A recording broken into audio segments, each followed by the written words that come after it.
The scene unfolded with a scene where a man wearing a black dress folding his arms said, "Let me know if you have any issues with anything." He said that is just the default marriage contract. You may add a few conditions as needed. A girl slides a paper on table saying, "I don't think adding anything will help." The man hearing this gets confused and asked, "What?" The girl, whose name was Roseline, she holding a marriage contract, points on a specific part, and said this part. She, pointing at a name, said, "Melchior Postenmeyer." The man said, "My name? Are you saying that I am not good enough to be your husband? What is it about me that bothers you?" Roseline replied, "I'm not saying that you're not good enough." Melchior gets confused after listening her. Roseline said, "You are the empire's only archduke and the head of its most noble family." She steps towards him and said, "I also heard that you are an excellent knight and extremely wealthy." She gets close to him and said, "However, is this not our first meeting?" She said, "Looking back, think of it, my life has always been this way." Roseline tells about her past. Her father said to her, "A daughter? This family needs an heir. I suppose you will do. Roseline, you must be trained as the successor." Little Roseline, with a smile on her face, replied to her father, "Yes, father. I will do my best." She tells, "I was forced to go through rigorous training from a young age, all for the sake of my family." Her father said, "Did you really think becoming a successor would be easy? Study all of this, even if you must give up sleep for it." She tells, "I went through so much in order to gain my parents' approval and for the sake of our family. But when I turned 12, Alphonse, my little brother, was born. It was a miracle.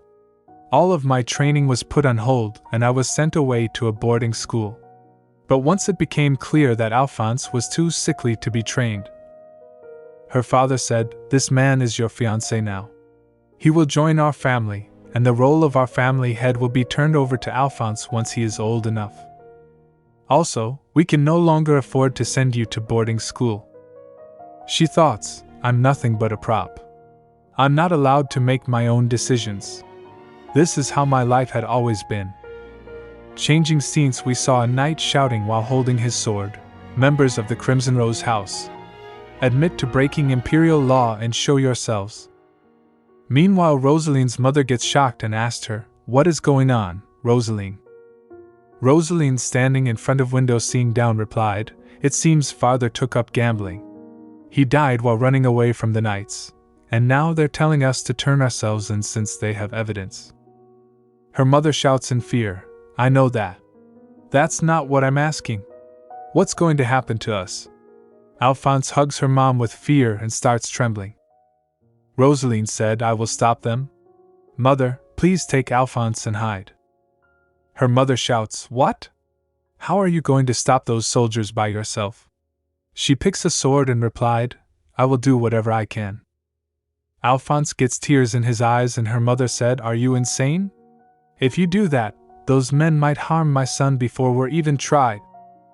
Roseline, holding sword, steps towards them saying, "That's why I'm telling you to hide." Her mother, stopping her, shouts, "Roseline! Roseline!" One of Roseline's servants said to the knight, "This is most uncivil.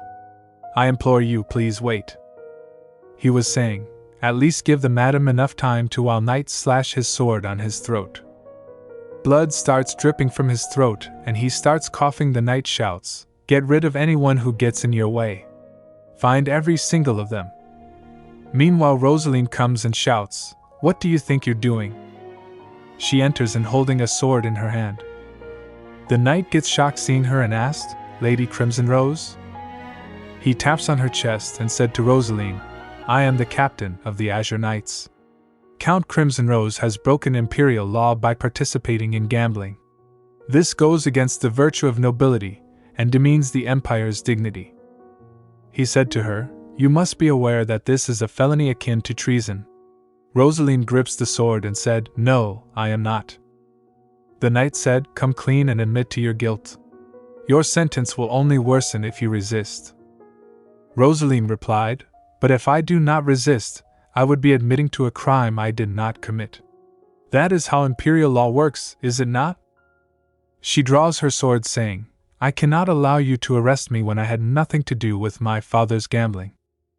She, pointing her sword toward him, said, If you intend to arrest me, you'll have to work for it. The knight starts to chase her, shouting, There she is! After her. She steps on stairs while knights were following her, shouting, Halt!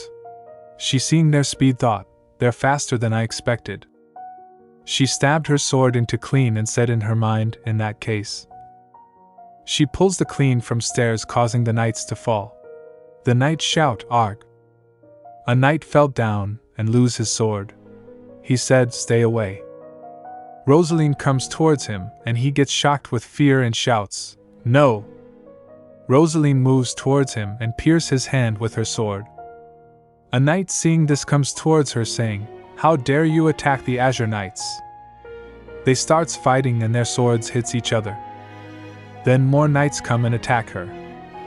She alone beat them, causing injuries to them. Meanwhile, a knight hostage her mother and Alphonse. Her mother shouts, Roseline! Help!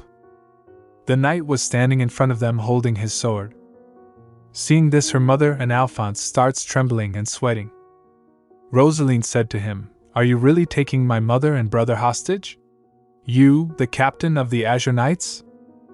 The knight replied, If you have not resisted in the first place, they wouldn't be in danger. The knight said, Since you just lost your father, I'm sure you wouldn't want to lose the rest of your family. Roseline grit and starts sweating. She said, Please let Alphonse and my mother go. Then the knights tie her with rope and throw her on ground outside. The knight, holding his injured hand, said to her, You bitch! You can forget about getting to the capital in one piece. You call that thing a proper sword? He grabs Roseline from her hairs and said, What, not even a peep? Are you scared? You were running amok just moments ago. She replied to him, Seems like you wouldn't have been a knight for much longer, even without my help. The knight asked, Ha! Excuse me? She replied, I'm saying that you should be grateful I only injured your wrist. That way, you can retire with your dignity intact. The knight gets furious and kicks her. He said, You cocky little bitch. Go on, keep running your mouth. She starts thinking, I guess I will be executed once I got to the capital. Maybe it's better to die than to go on living like this. Suddenly the knights stopped kicking her. She thought, Wait, why did they stop kicking me? Melchior comes and said, Are you Her Majesty's knights? She raised to see what's going on and she thought, an unfamiliar voice. Seeing him, all of the knights get shocked and she thought, Who is he? The knight kneeled down and said, Your Grace, what brings you here? Melchior, standing in front of him, said in a cold tone, I could ask you the same thing. The knight said, Well, Her Majesty ordered us to arrest the members of the House of Crimson Rose. Melchior gets shocked and asked, Crimson Rose? Then he saw Roseline tied up and with rope. Roseline, seeing him, thought, His eyes, they're as cold as a frigid winter storm. They make him look like he's not even alive. She thought, Is it because they're so blue? Melchior, standing in front of knights, said to him, So your excuse for wrecking the whole manor is that you were arresting everyone? The knight replied, That's because they were hiding from us. Melchior said in a cold tone, Since when can people hide behind picture frames? The knight starts sweating and said, Melchior said, Then you should go back inside and look for rest. He said, seeing Roseline, I will be in charge of her. She starts blinking hearing this. The knight stands and said, We can't do that, Your Grace. The Empress ordered us not to hand the criminals over to anyone. Melchior steps toward him and said, The Emperor has given me permission to take her with me. You're not implying that the Empress's orders supersede the Emperor's, are you? Or do you mean to make my obsidian knights search the manor for you? Melchior squeezed Knight's shoulder, and he said, Of course not. Melchior said, Escort the Lady Hines? He replied, Yes, Your Grace. Hines picks her and said to her, I will take you to our medical officer, my lady. Melchior stands there and see her. In the next scene we saw Palace. The medical officer holds Roseline's hand and said, Fortunately, your bones seem to be intact. He, raping bandages on her hand, said, "This is an injustice. How could they harm a lady like this? You would think they're common thugs." Roseline tilted her head and said, "I suppose they were enraged by being forced into early retirement." Damien, medical officer of the Obsidian Knights, said they still shouldn't have done this. What if they ended up leaving scars on you? He said, "Your bruises will heal in no time, and if you take good care of these cuts, they won't leave any scars." She said in a bored tone, "Yes, yes." Damien asked, "Were you even listening?" He said, "The human body is not invincible, so you have to take good care of it." Hearing his words, she sighed and thought, he didn't look like he would nag so much. She asked him, "When did you say the interrogator would be here?" Damien smiled and said, "Oh, he will be here soon." He bowed and said, "I will take my leave then." She thought, what was with that emphasis on he? Is it someone important? She see the room and thoughts, now that I think about it. Aren't interrogation rooms usually dark and stuffy? I've been accused of being a felon, haven't I? I feel like they're treating me too well, considering. She was thinking, and the door opens, making a sound. Someone enters and said, "Roseline Crimson Rose." Hearing this, she thought, that voice, and she turns towards him. It was Melchior holding some papers in his hand. Seeing him, she thought, the Archduke? Why is he here? She bowed and thought, will he be interrogating me himself?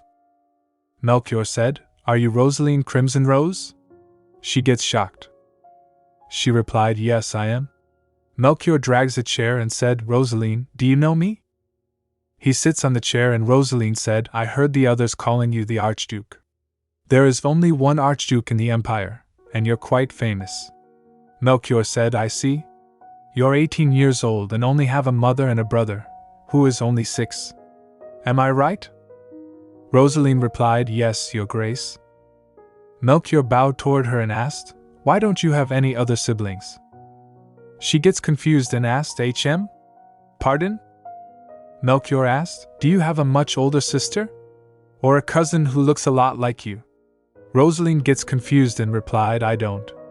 The House of Crimson Rose does not have any extended family members." He leaped and said, "Do you have any distantly related family members who look like you? Perhaps someone about 10 years older than you." She gets confused hearing his talk and thought, what on earth is he talking about? She replied, "I don't really know my mother's side of the family. But my red and green eyes are from the Crimson Roses." He stands from his chair and sighed. He said, "I must have been mistaken then." Roseline asked, "What does any of this have to do with my father's gambling?" Melchior turns holding a paper and said, "Gambling, yes. I suppose we must discuss that as well." He said, "Before that though, I see here that you have put an end to the careers of 20 of Her Majesty's knights. According to their testimonies, you swept through them like a hurricane, and targeted their wrist tendons specifically." Roseline said, "It was justified?" Melchior asked, "Oh? And why do you say that?" Roseline said, "Because they tried to arrest me even though I had committed no crime. The only way for me to prove my innocence was to fight back. That's what it says in the books." Melchior said, "Books are not always indicative of reality." He glanced at her and said, "You won't be charged with anything else, though. You were never a knight, nor did you ever participate in any sword fighting competitions. You couldn't have been capable of such a feat against an order of seasoned knights." She said, "But I did it." Melchior said, "I'm saying that it doesn't sound believable." Melchior said, "No one will think to blame you. The numerous injuries among the Azure Knights will be explained away." His words hits her hard. Melchior said, "Going for their dominant hands and severing the wrist tendons is a feat not even skilled swordsmen could manage easily, especially with a rapier." Hearing this, her pride breaks down. Roseline said, "Would it be difficult for you too?" Melchior said, "Roseline, do you wish to be charged with injuring the Empress's knights?" Roseline replied, "I will take responsibility for my actions. But I will not admit to anything I have not done."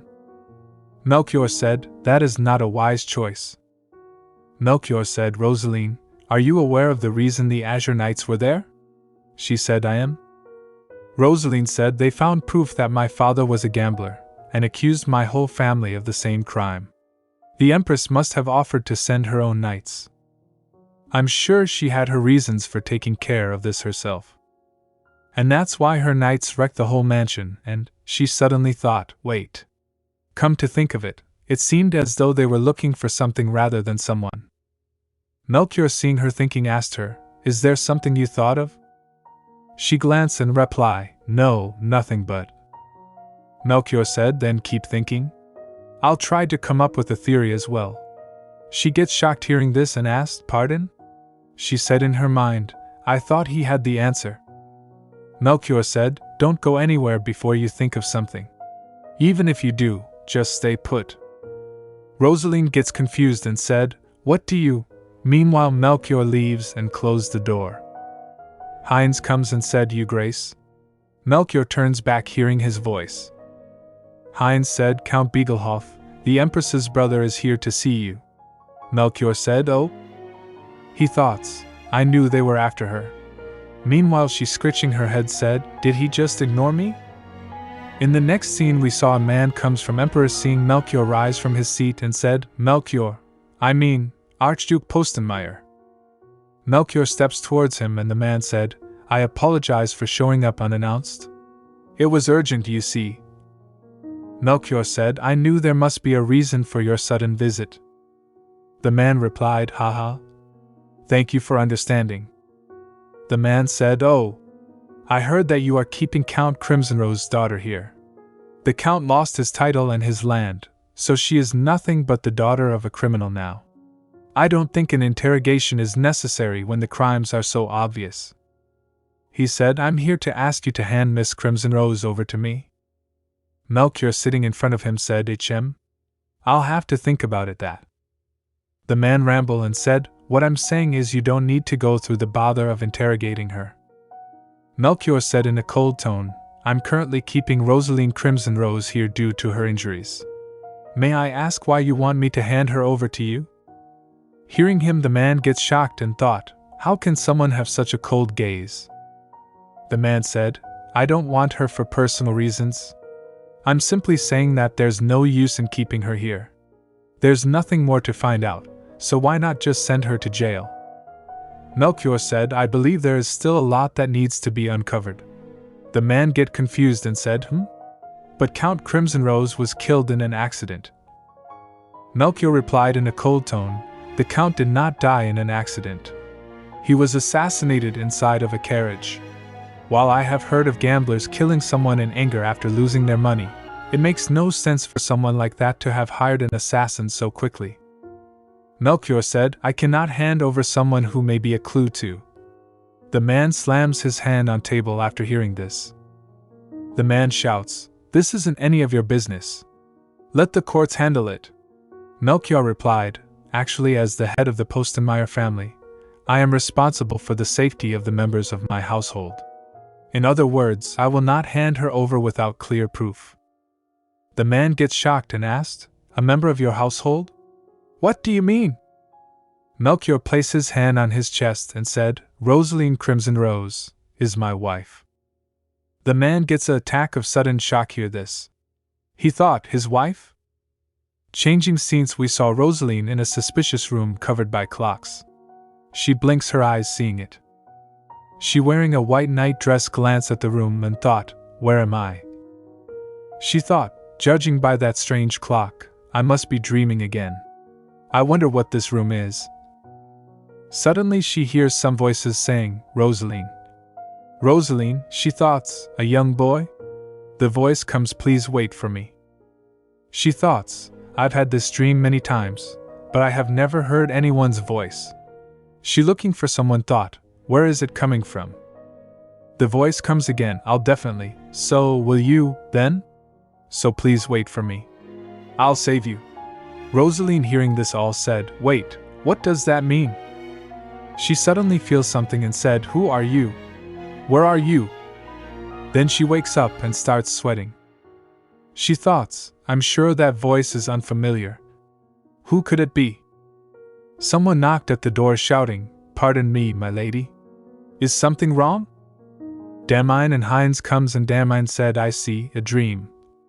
I hear a loud noise, so I was afraid something might have happened to you.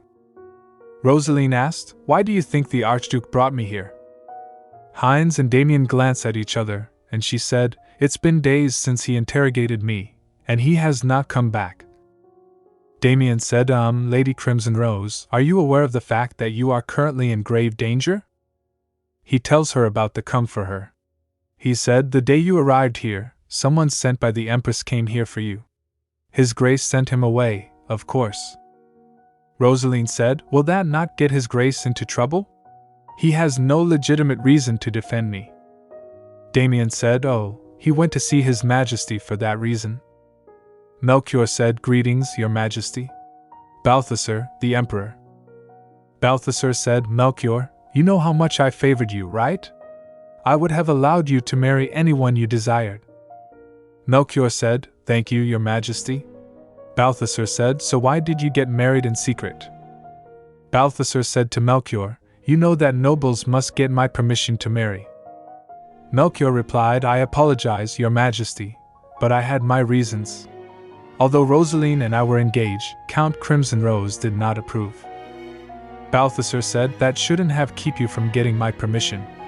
In fact, you should have asked me for help. Melchior said, yes, you would have indeed made it possible. Melchior said, however, I could not make you go against imperial law. Balthasar, tapping on his chair, asked, what do you mean? Melchior said, because Roseline is underage, and cannot marry without the approval of her guardian. Balthasar gets shocked hearing this and shouts while rising from his chair, what? Underage? He asked, how old is she? Melchior replied, she will soon be 18, and an adult, but her birthday has not passed yet. Balthasar gets excited hearing this and said, wow. This is incredible. He said, most people would give up on getting married, but you promised to wait for her to become an adult, and you kept even that a secret from everyone. Just to protect her? How chivalrous of you. Melchior gets confused hearing Balthasar. Balthasar said, in any case, I understand now why you kept it a secret. This is remarkable. I always doubt you would stay a bachelor forever. You even rejected Princess Anastrat's proposal. Melchior bowed and said, I apologize, Your Majesty.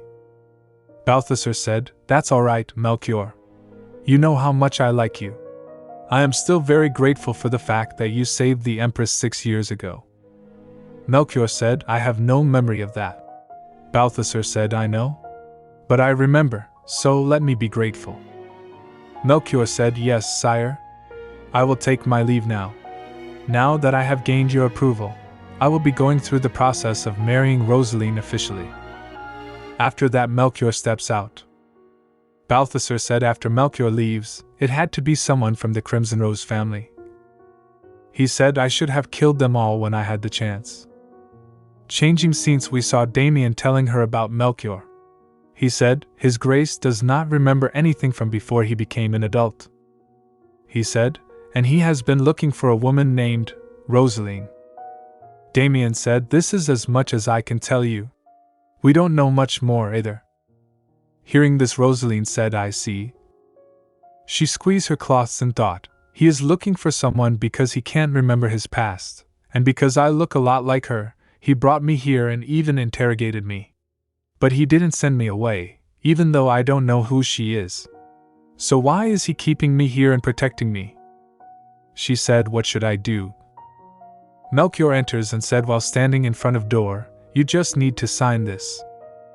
Damien said, seeing him, Archduke Postenmeier. Your Grace. Did your audience with His Majesty go well? Roseline asked, sign what? Melchior taps the paper on the table. Melchior said, this promissory note, letter of attorney, and marriage certificate. Hearing this, Damien and Heinz both get shocked. She, seeing the paper, rubs her eyes.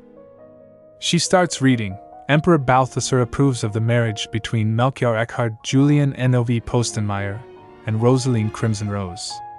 She gets shocked reading this and said, huh? She shouts, what? Marriage? She asked, so you told the Emperor that we got married in the spring, and that I am therefore no longer a member of the Crimson Rose family? Melchior said, yes, so you cannot be held responsible for your father's crimes. Your mother and brother will be fined instead of going to jail, and those fines, as well as the cost of reinstating your family's title and territory, will be paid in full by the Postenmeier family. Hearing this, all of them gets shocked. And Roseline shouts, what? Roseline asked him, I don't understand any of what you just told me, Your Grace. Don't you think you're trying to marry a woman you don't even know? Melchior replied, Is it so strange that I am willing to marry you in order to save you? She replied, Yes, of course it is.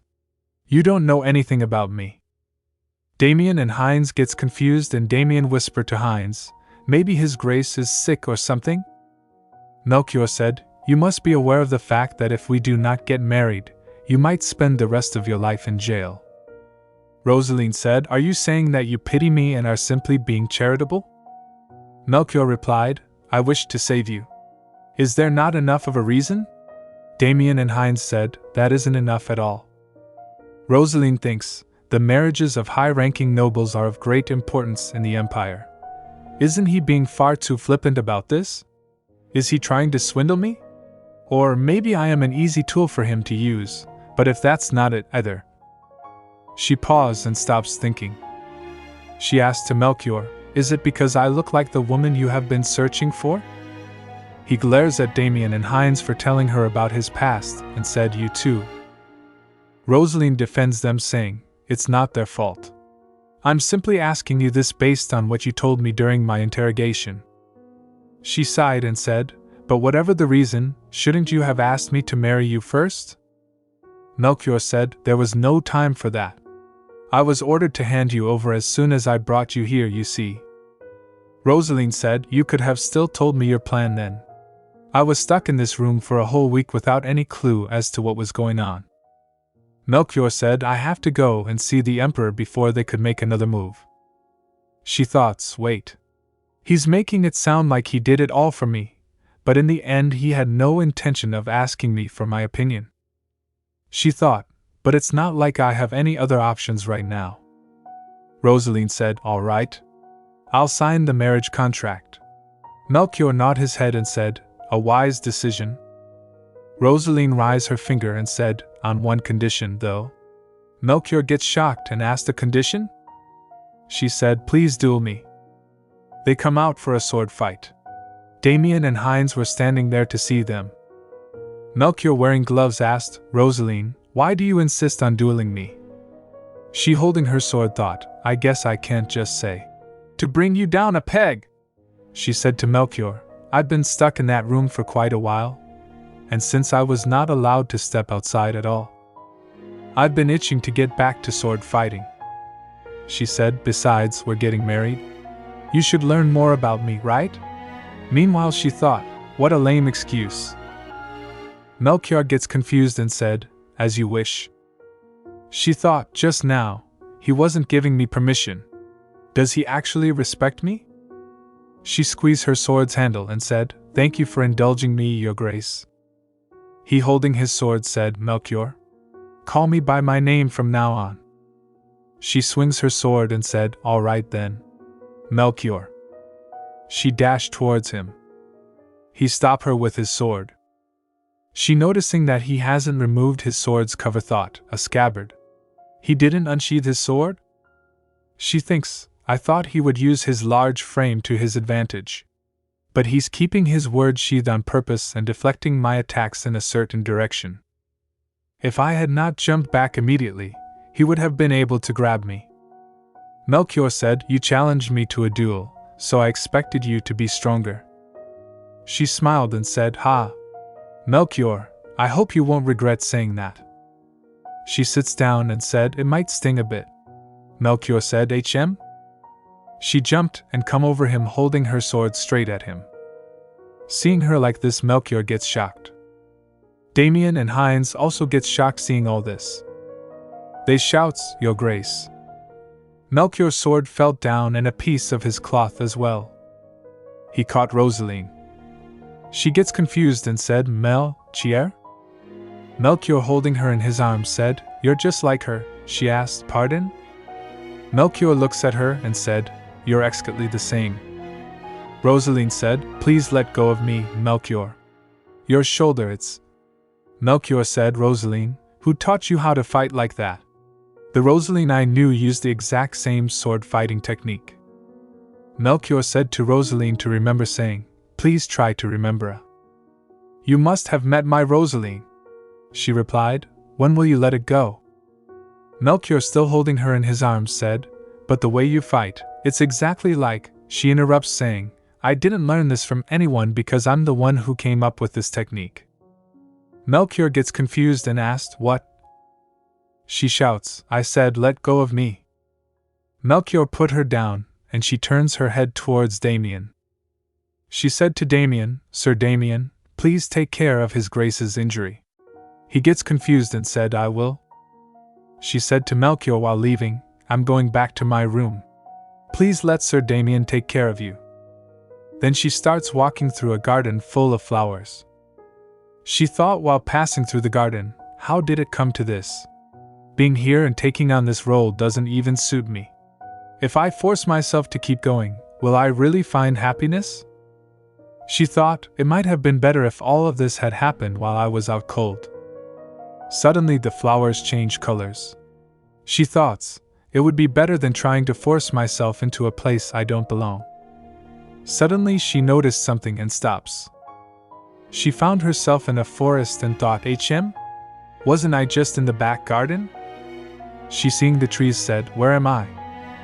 She thought, oh, I thought I was in the back garden where the roses were blooming. I had no idea the manor grounds were so huge. Maybe the garden is connected to a forest? I'll just keep working for now. I'll find my way out of this forest, or get back to the garden eventually. Meanwhile someone shouts, stop it! She turns back and thought, what was that? Some guys forcing a boy, said, it's easy. All you have to do is sneak into Professor Newt's office and bring back the answer key for the exam. One of them said, you go see him all the time, so no one will suspect you. The other one said to the boy, besides, I bet you get all the answers anyway, since you suck up to the old man so much. How else would you be able to get such good grades? The boy glares at them and said, I won't do it. One of them said, hey, did you hear that? He says he won't do it. The other two starts laughing, hee hee bohaha. The guy grabs the boy from his shirt and said, I thought you were smart, but I guess I was wrong. Why don't guys like you ever listen when we're being nice? He, trying to punch the boy, said, you're asking for it. He squeezed the boy's shirt and the boy gets scared. A stone come and hit the guy's hand, stopping him to punch the boy. They get shocked and said, what was that? Who did that? One more stone come and hit a guy's head and he shouts with pain, Gah! They, trying to find who was that, said, damn it, where is it coming from? Meanwhile Roseline was hiding behind a tree holding stones. One of them shout, you better than be whoever you are, or I'll punch you so hard that. Meanwhile Roseline throws one more stone. The stone hits the tree and pierces it. Seeing it, they get shocked. They, seeing it, said, it got stuck in the bark. They run away saying, I'll get you next time. The boy stands and said, thank you for helping me. He said, I would like to thank you face to face. If it's all right with you, would you please come out here? She thought, I kept throwing the rocks from different directions on purpose. How did he find me so quickly? She comes out while thinking, he shouldn't have been able to see me with so many trees in the way. She scratched her face and said to him, there's no need to thank me. Are you hurt? The boy said, no. Thanks to you. I didn't get hurt at all. She said again, there is no need to thank me. It just didn't sit right with me to see so many boys bullying one person.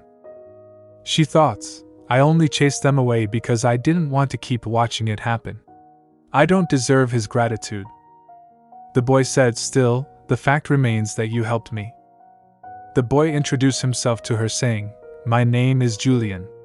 I am a third-year student at the Imperial Academy. Could I ask for the name of my savior? Hearing this, she stumbled. She feels awkward and thought, his savior? How embarrassing. I didn't even do much.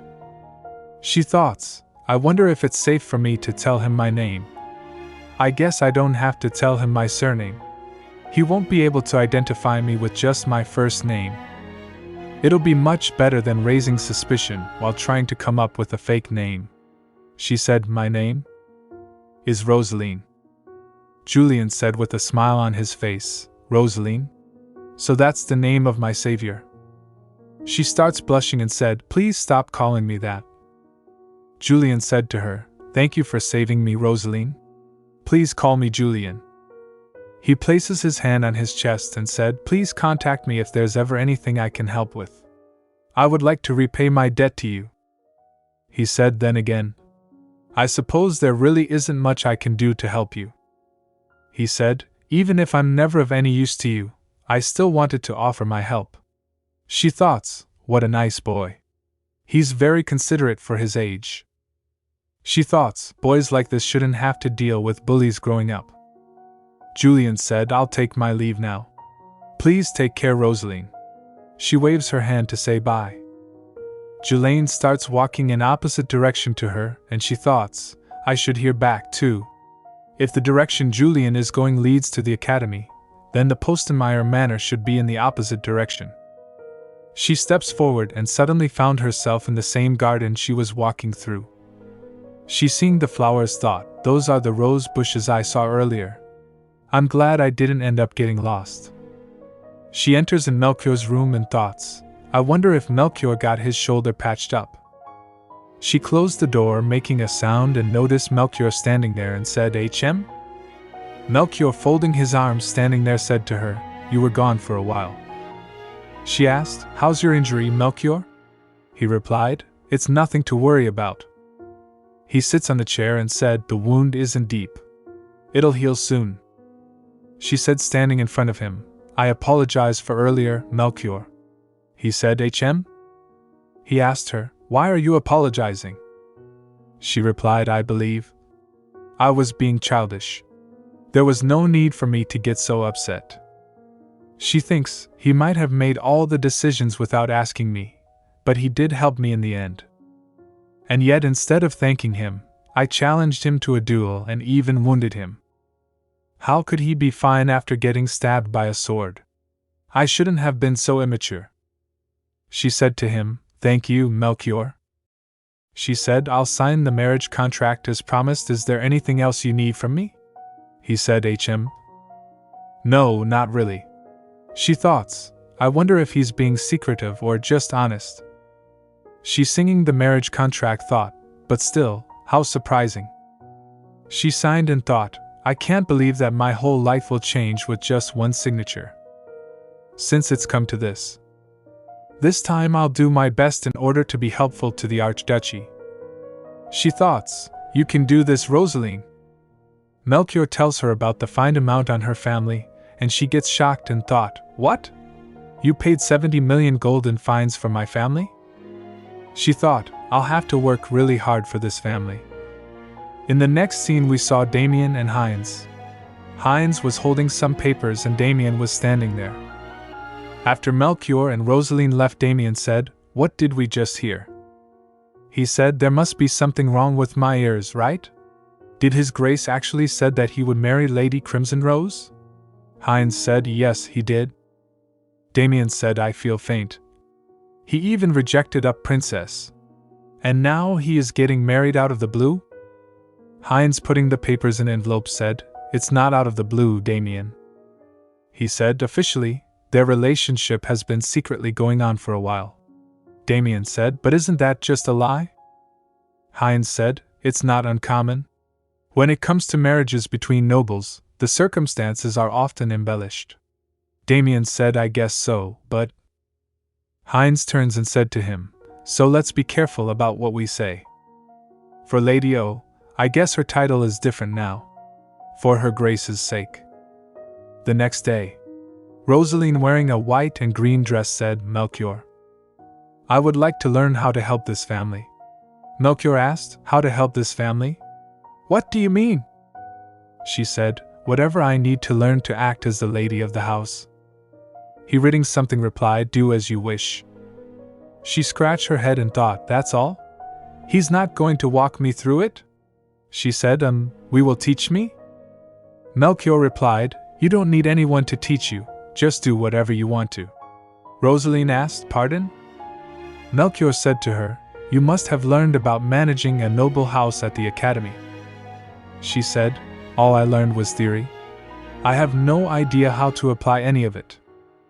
Melchior said, "That's something you have to learn by trying it yourself. Whatever it is, just go ahead and try doing it your own way. If anything goes wrong, you just have to think of a solution." She said, standing in front of him, "But that's a lot of trial and error. I have to be wary of the Archduchy's reputation. I can't just keep making mistakes." Melchior said, "Our reputation isn't so frail that a few mistakes will affect it anyway." She thought, "Oh, I see. I thought I would have to learn how to do things perfectly, so as not to make any mistakes at all. That was how things were done in the Crimson Rose family. But the Postenmeier Archduchy isn't like that at all. There are several noble families that swear allegiance to House Postenmeier rather than the Emperor. With such authority and its core, the Archduchy has only become more powerful over time." Melchior said, "You are allowed to make mistakes. And you're allowed to fail." He said, "The Archduchy will be a solid foundation for all of your endeavors. No matter how many mistakes you make, you can always start over. Is that not convenient?" She thought, it must be due to his confidence that those who swear fealty to House Postenmeier are so loyal. She thought, I'm sure Melchior must have worked very hard to be recognized as the head of this great family. He seems so flawless. I wonder if there was ever a time he struggled with his position. And if there was, I wonder who stood by him to support him through it. Roseline said, "Melchior?" He said, "HM?" Roseline asked him, "Are you still looking for her? The woman who is so important to Melchior. The woman also named Roseline who looks just like me." Melchior replied, "No." She asked, "Why not? Wasn't she your first love?" Hearing this, he gets shocked. Melchior said, "My first? No, that's not it at all." She asked, "What is it then?" She thought, his expression says it all. He's such a bad liar. Melchior sighed and said, "Roseline, no, that person was my teacher." She thought, standing there, liar, he got so excited just because the way I fight is similar to her style. I'm sure she was more than just a friend. I don't know why that makes me feel so strange. Melchior said, "Roseline? I mean, the other one, not you." She, folding her arms, said, "I know you're talking about her. But it is a bit confusing, so let's think of a different name for her." Melchior asked, "A different name?" She said, "You keep having to clarify who you are talking about. Wouldn't it be easier to just call her by a nickname?" She thought, I guess that was too much to ask. The only reason Melchior made me was because I look like her after all. Anything. I'm the replacement. It would make more sense for him to call me by a different name. Melchior said, "Roseline?" He said, "Let's call her Roseline. That's how you pronounce the name Roseline in the East." Melchior said, "In any case, it's not like what you're imagining. Roseline was my savior, and I simply wanted to find her in order to thank her." She said, "Of course." Meanwhile, she thought, he seems to be in serious denial. It's easy to see what's going on, though. She thinks still. At least I won't have to feel weird about being called the same name. Changing scenes, we saw the Empress saying, "Ha. Wilhelmine the Empress." She said, "I hear that Archduke Postenmeier and the daughter of the House Crimson Rose have married. His Majesty approved the match." The man who was sent to Melchior to take Roseline said, "What do we do?" A man in black dress said, "The Countess and her son had nothing on them." A man sitting next to him said, "Indeed?" And there was nothing inside of the manor either. The Empress said, "The only person left is Roseline, Crimson Rose. But Archduke Postenmeier took her away." The Empress squeezed her wrist. The man said, "What should we do? If that power did not return to you even after the Count died, that means..." The Empress hit her mouth with a hand fan and said, "Stop hounding me. You're making my headache worse." She said, "You're completely useless. Count Crimson Rose is dead." and Noble's gambling house was proof against him, so the likelihood of me getting dragged into this is slim. The problem is that I wasn't able to retrieve the power that His Majesty bestowed upon me. I thought I would be able to get it back as soon as the Count died. But since nothing happened, it must have been passed down to his successor. She sighed and thought. It was something so precious to His Majesty. She clenched her hand and thought, so how could it get taken away from me just because I lost a bet? In the next scene, Roseline was sitting on a chair with some books. She reading the books thought, thank goodness they transcribed all of the family records. She turns and thought, this should help me figure out how to run this household. I thought they might not keep a record here, since this is just their residence in the capital. The lady of the house assists the head of the family, so I have to do well. She reading about Melchior said, So Melchior isn't part of the main family line. He became the head of the family after competing with all the branches, and the fact that it only took a year for him to become the head probably means that he didn't spend much time with his immediate family. His parents passed away when he was young, so he grew up at the academy without anyone to take care of him. I guess that's something Melchior and I have in common. I think I know how that must have felt. He met someone who was both a mentor and a friend during that difficult time, so I can see just how important she must have been to him. But if he hasn't been able to find her using the Postenmeier family's influence, maybe that means she's no longer part of this world. Is that why he was able to just marry me without much thought? Suddenly she thought, wait, why am I letting this get to me? It's not like we got married because we love each other. Snap out of it, Roseline. She clenched her hand and thought, there's no need for me to find out about his past. Or get jealous even if he were to cheat on me. Meanwhile, someone knocks at the door. She asked, what is it? The servant said, your mother and brother are here and want to see you immediately. She gets shocked and asked, my mother is here? Her mother and brother Alphonse comes and her mother said, Roseline. Alphonse said, hello. Her mother said to Roseline, Roseline, Archduke Postenmeier saved us. She replied, yes, I know. Her mother grabs her hand and said, I can't believe he is willing to take you as his wife. We owe him so much. Her mother said, to think that my very own daughter is now the Archduke's wife. Roseline said, I didn't think you would be so happy about this. Her mother replied, why wouldn't I be? Now that we are related to the Postenmeier by marriage, no one will be able to look down on the Crimson Rose family. Roseline thoughts, she has no idea how wrong she is. Realistically, the Crimson Rose family will be considered vassals at best. High society will talk about how they don't deserve this honor. They'll be a laughingstock. Her mother said, the Archduke even promised to support us, both with our territory and our manor until Alphonse turns of age. Roseline turns her head and said, it'll be a debt you'll have to repay. Her mother said, Roseline said, the Postenmeier family isn't just going to support you for free. You won't be able to repay this debt even if you work for the rest of your lives. Her mother smiled and said, don't be silly. That's why I'm saying we should be grateful. Roseline said, shouldn't we try and pay at least some of the money spent on us? Her mother replied, I'm sure Archduke Postenmeier doesn't have time for such frivolous details. You have no idea how rich the Postenmeier family is. We could use as much money as we want for the rest of our lives, and it wouldn't put a dent in their finances. Roseline said, so you intend to spend their money frivolously? Hearing this, Alphonse stops playing and sees them. Her mother said, how dare you speak to your own mother like that? Roseline said, I'm just asking you a question.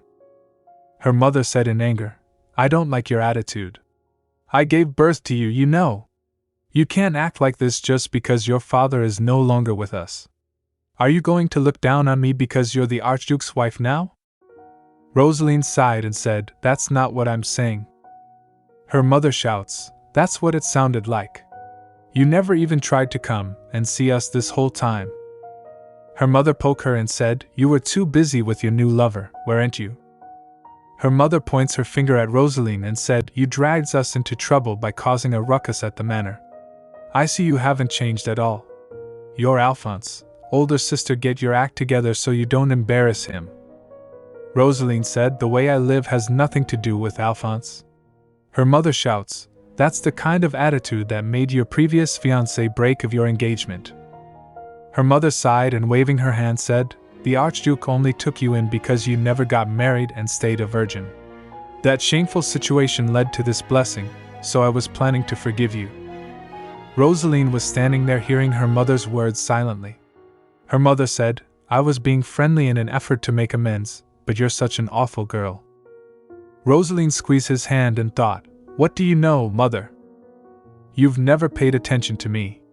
Even when you claim to have simply forgotten about my debut. I thought it couldn't be helped. I couldn't even attend my friends' birthday parties because we couldn't afford it, and I became more and more secluded because of it. You made sure I never even dared to complain about the enormous amount of studying I was forced to do. I tried to be understanding even when you gave everything to my brother as soon as he was born. Everything I was trying to achieve. No one was there for me. No one even bothered to check up on me and ask how I felt." Roseline said to her mother, "If you consider me part of your family, if you love me as much as you love Alphonse, you wouldn't treat me like this." Her mother pulls Alphonse and shouts, "What does your brother have to do with this? You are not the same." Roseline shouts, "I'm your child too." Her mother said, "Alphonse isn't arrogant like you. Will you grow up already? You'll regret living like this, you know." Roseline said, You're right. You know, I regret it already. I should have made it clear earlier." Her mother asked, "What?" Roseline said, "I'm Alphonse's older sister, so I'll make sure Alphonse is taken good care of at this manor." Her mother said, "You're finally starting to talk sensibly." Her mother gets shocked when Roseline said, "But since I don't seem to be your daughter, I have no reason to take care of you." Her mother shouts, "Wait. Roseline," she said, "as the wife of the Archduke, I have the final say concerning everything in this household." Roseline points her finger towards the door. She ordered her mother to leave, saying, "Countess Crimson Rose, please leave." Changing scenes, we saw the Emperor saying to Melchior, "So, you can't hold the wedding because she's still in mourning?" Melchior said, "Yes, although we aren't allowed to hold a funeral either. Holding an extravagant wedding while she is in mourning would be inconsiderate toward my wife." The Emperor said, "I see. She did just lose her father." He said to Melchior, "When did you learn how to be considerate of others, Melchior? You're all grown up." The Emperor said, "All right, I understand how you feel. But it would make me look bad if I rushed to approve your marriage without a wedding. You must at least hold a small informal ceremony." Melchior, standing in front of him, replied, "Yes, sire." He leaves and starts thinking, if it's just an informal ceremony, it should be enough to bring in a priest and go through the motions. The Empress might still be targeting Roseline, so we have to make sure not to draw attention. Suddenly he paused and noticed something. Roseline, wearing a white dress, was standing at the balcony. Melchior see her standing there and ask her, "What are you doing here, Roseline?" Roseline replied, "I was considering running away in the middle of the night." She turns and Melchior said, "Even though you have signed the marriage contract?" Roseline said, "I was joking. I was about to take a walk to get some fresh air." Melchior said, "The moon is bright tonight, but it's still too dark for you to go out alone. I will join you." Melchior stops and noticed her eyes and said, "Hm? Your eyes look red. Are you sick?" She turns her head and said, "Never mind that." Melchior said, "I can't." Melchior moves his hand forward and said, "I am your husband, after all." She smiled and gives her hand to Melchior while thinking, "I thought this was nothing more than a contract marriage to keep me out of jail. And that I was nothing more than a substitute for his first love, because I looked just like her. But Melchior acting like my husband is making me feel better." They comes out in the gardens and Melchior said, "The gardens are huge. I tend to stay at the main manor outside of the city, so they must have neglected this place. I should have hired a gardener ahead of time. Roseline, seeing the flowers, said, "The flower that's so pretty." Melchior suddenly remembers his talk with the emperor and said, "Oh, Roseline, I have something to tell you about our wedding." Roseline asked, hearing this, "Didn't you say we could skip that part?" Melchior said, "His Majesty ordered us to hold a wedding unless we have a specific reason not to, so I think it would be best to have at least an informal ceremony." Roseline asked him, "How many guests will we have to invite then?" Melchior said, "It can be small, so we can just have a priest come in and marry us.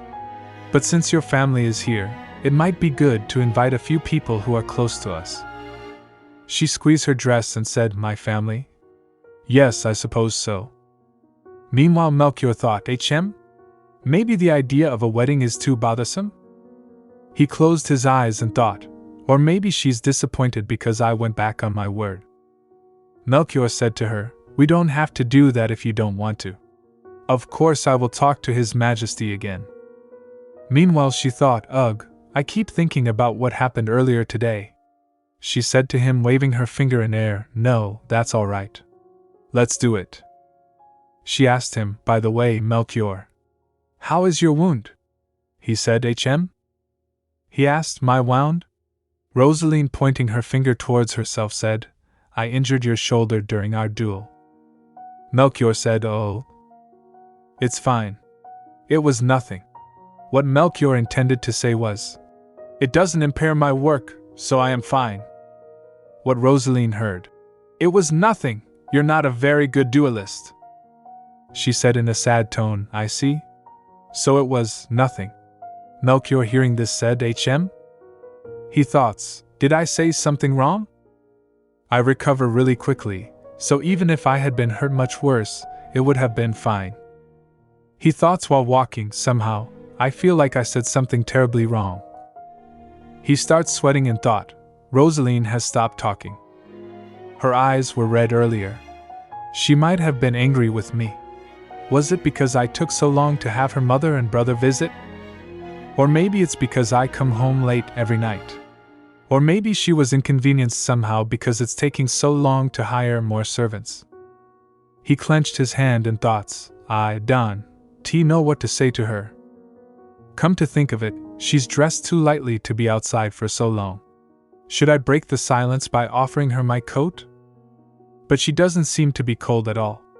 What if it looks like I'm trying too hard when she's already in a bad mood?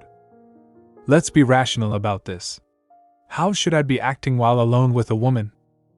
I think it'd be best to give her my coat, and meanwhile she interrupts him saying, Melchior. Roseline said to him, let's go back inside. It's late. Melchior gets confused and said, All right. Let's go back. She moves forward while Melchior was still standing. She thought while walking inside, it's not like this is the first time we've had an awkward conversation. And I could tell right away that he's the stoic type, so I thought it might be best for us to walk in silence, but how could he not say a single thing while we circled the entire garden? I can't tell what he's thinking at all. She sighed and thought, will I be able to survive this marriage? In the next scene we saw the Emperor standing at Empress's room's door. He said, My darling Wilhelmine, won't you let me in today? The Empress was standing beside the door to not let him enter. Emperor said to her, the nights are bearable since it's early summer, but I'm also starting to get old, you know. He said, my body may not be able to endure much more of this. The Empress opens the door a little bit and sneak outside. She sighed and said, I could never resist you, sire. She opens the door and turns back. The Emperor laughed and said, my beautiful Wilhelmine, so you finally forgive your awful husband. The Empress said, stop laughing. I might start liking you. Emperor said, but I can't help but laugh when I see your beauty. She sits on a sofa inside. The Emperor comes and sits next to her on same sofa. She said, don't be so clingy. Go and sit across from me.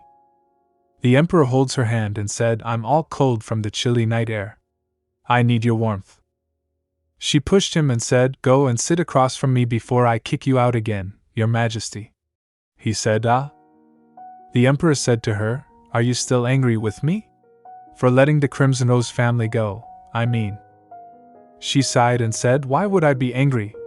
It was your decision to make, sire. His hand reached to her hand and he said, please forgive me, Wilhelmine. If you keep withholding your affection, I have no reason to go on. He said, for the last 10 days, I was so distraught being away from you that I couldn't sleep. He asked her, can't you see how gone I look? She replied, no, I can't. He said, Wilhelmine, my sunshine, I am willing to do anything for you. But if you do not tell me what it is you want, I cannot help you. He said, please tell me if there is anything you need, Wilhelmine. She started sweating and said, I don't need anything. He grasped her hand and said, all I wish for is to live with you. And die with you. She starts sweating and gets scared. The Emperor kissed her hand and said, so, if there is anything you wish for, I will do whatever it takes to make it come true. In the next scene we saw Roseline wearing a green dress sitting at a table. She closed her eyes and thoughts, I ended up not getting any sleep because of what happened yesterday. There was Mother, then Melchior. Meanwhile someone knocks at the door. Hugo. The Postenmeier family's butler opens the door and said to her, Your Grace. He comes to her table and said, Countess Crimsonrose says she wishes to see you. Roseline said, please tell her that I do not wish to see her. Hugo gets confused and asked, but Your Grace. She interrupts him and said, she should be fine living in the annex building. Roseline said while writing something on a paper, it's better than staying at a hotel. And she'll return to the Crimson Rose Manor once it is rebuilt. She thought so. Sure, sending my mother to live in the annex building after her time in jail might look bad, but making it this clear that he does not approve is a different matter. If he were talking to Melchior, he wouldn't dare to act like this. She, placing the pen on the table, said to Hugo, more importantly, Hugo, I heard you hired new servants yesterday. Hugo bowed and said, yes, Your Grace. She asked, why did no one inform me that this was happening? Hugo gets shocked and asked, pardon? She said, bring me the papers and letters of recommendation for every new servant. At once, Hugo. Hugo brings all papers and letters and placed them on her table. She, seeing them, said, their previous work experience all looks excellent. Hugo said, anyone whose background is unclear or who does not have a letter of recommendation is not even considered for the job, even if we are in need of them. Roseline said, well, Hugo? She, giving 3 papers to Hugo, said him, send these 3 people away. Hugo gets confused and getting those papers from her said, pardon? He, seeing the papers, said, that's not possible, Your Grace. They have already signed contracts with House Postenmeier and started working here this morning. Roseline said, who did they make this contract with? I am the lady of the house. She said, how convenient that they are here today. Bring those 3 people to me. I will cancel their contracts myself. Hugo bowed and asked, Your Grace, may I ask why? Roseline tells about their resume, saying, the Western branch of the Tuscan Corporation closed its doors last August and was incorporated into the Southern branch. So Axel, who says he worked there until January of this year, lied on his resume. There is a ship that travels between the continent and the port city of Wertrum once every 2 weeks. But between the start of May and mid-June, there are no ships because of typhoons. And so Cora, who is from Wertrum and claims to have come here at the end of May, also lied. Laban, who says he was the caretaker of the Western Snopple orchard outside of the capital. Hugo interrupts her, saying, Your Grace, Laban did not lie about his previous job. The Snopple orchard has had dealings with the Postenmeier family, so it was possible to verify his claims. Roseline smiled and said, exactly. We can't have him here because he did work there. Hugo gets confused and asked, pardon? She laughed and said, because the Snopple orchard used to belong to the Crimson Rose family. We lost the orchard because the new caretaker that started working there 3 years ago conned us. I had no idea that there was a relationship between the Postenmeiers and the Snopple orchard. She claps and said, let's cut that off as well, while we're at it. We'll never do any business with them ever again. She, checking the papers, said, since we'll need 3 more servants. Let's see. She gives him 3 papers and said, contact these 3 people. Hugo bowed and said, yes, Your Grace. Roseline said, oh, and Hugo? She, giving him the papers, said, next time you hire anyone new, come to me first to get my permission, all right? Hugo takes the papers and bowed. Roseline, walking through the palace, thoughts, the servants here are great at their jobs, but they all act as though they own the place. The maid that came to clean my room the other day was like that too. The maid said her, I must clean this room, so please move to the reception room. Roseline said, HM? Oh, all right. She thought, they're very efficient, but they have no regard for their employers. Could this be because Melchior is the head of the family? She noticed something and said, HM? She, seeing Alphonse with a maid walking through there, thought, what's Alphonse doing here? Alphonse, seeing her, gets excited and shouts, oh, Roseline. He rushed toward her and Roseline said to her, you're up early, Alphonse. Are you here to see me? Alphonse said her, Roseline, I need to go potty.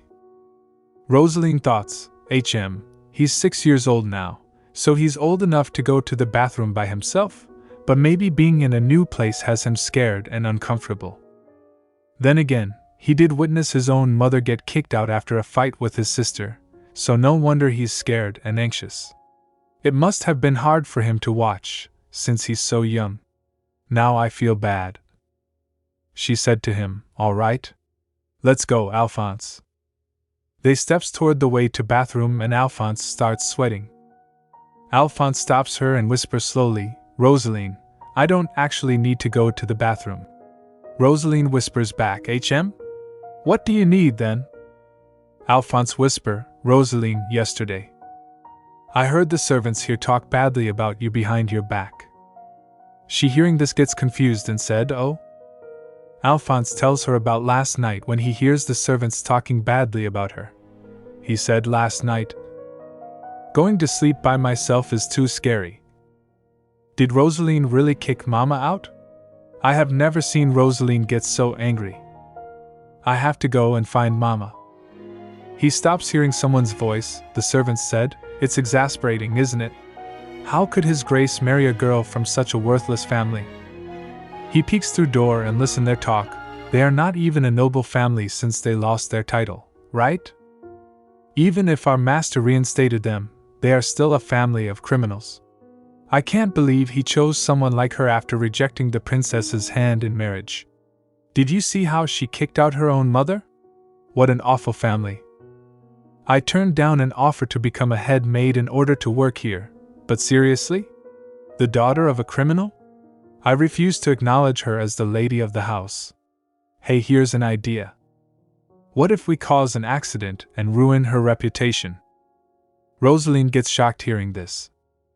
In the next scene we saw Melchior drinking tea. He puts his CU back on table while holding a paper in his hand and asked Heinz, have you eaten, Heinz? Heinz replied, how could I eat? When you haven't eaten anything yet, Your Grace? Melchior turns toward him and said, you never cared about such formalities before. Heinz, you look tired. He replied, sitting on his table, I'm dying. Melchior asked, did you skip breakfast? He replied, no, I ate at the first floor mess hall. Melchior asked, did you not get enough sleep then?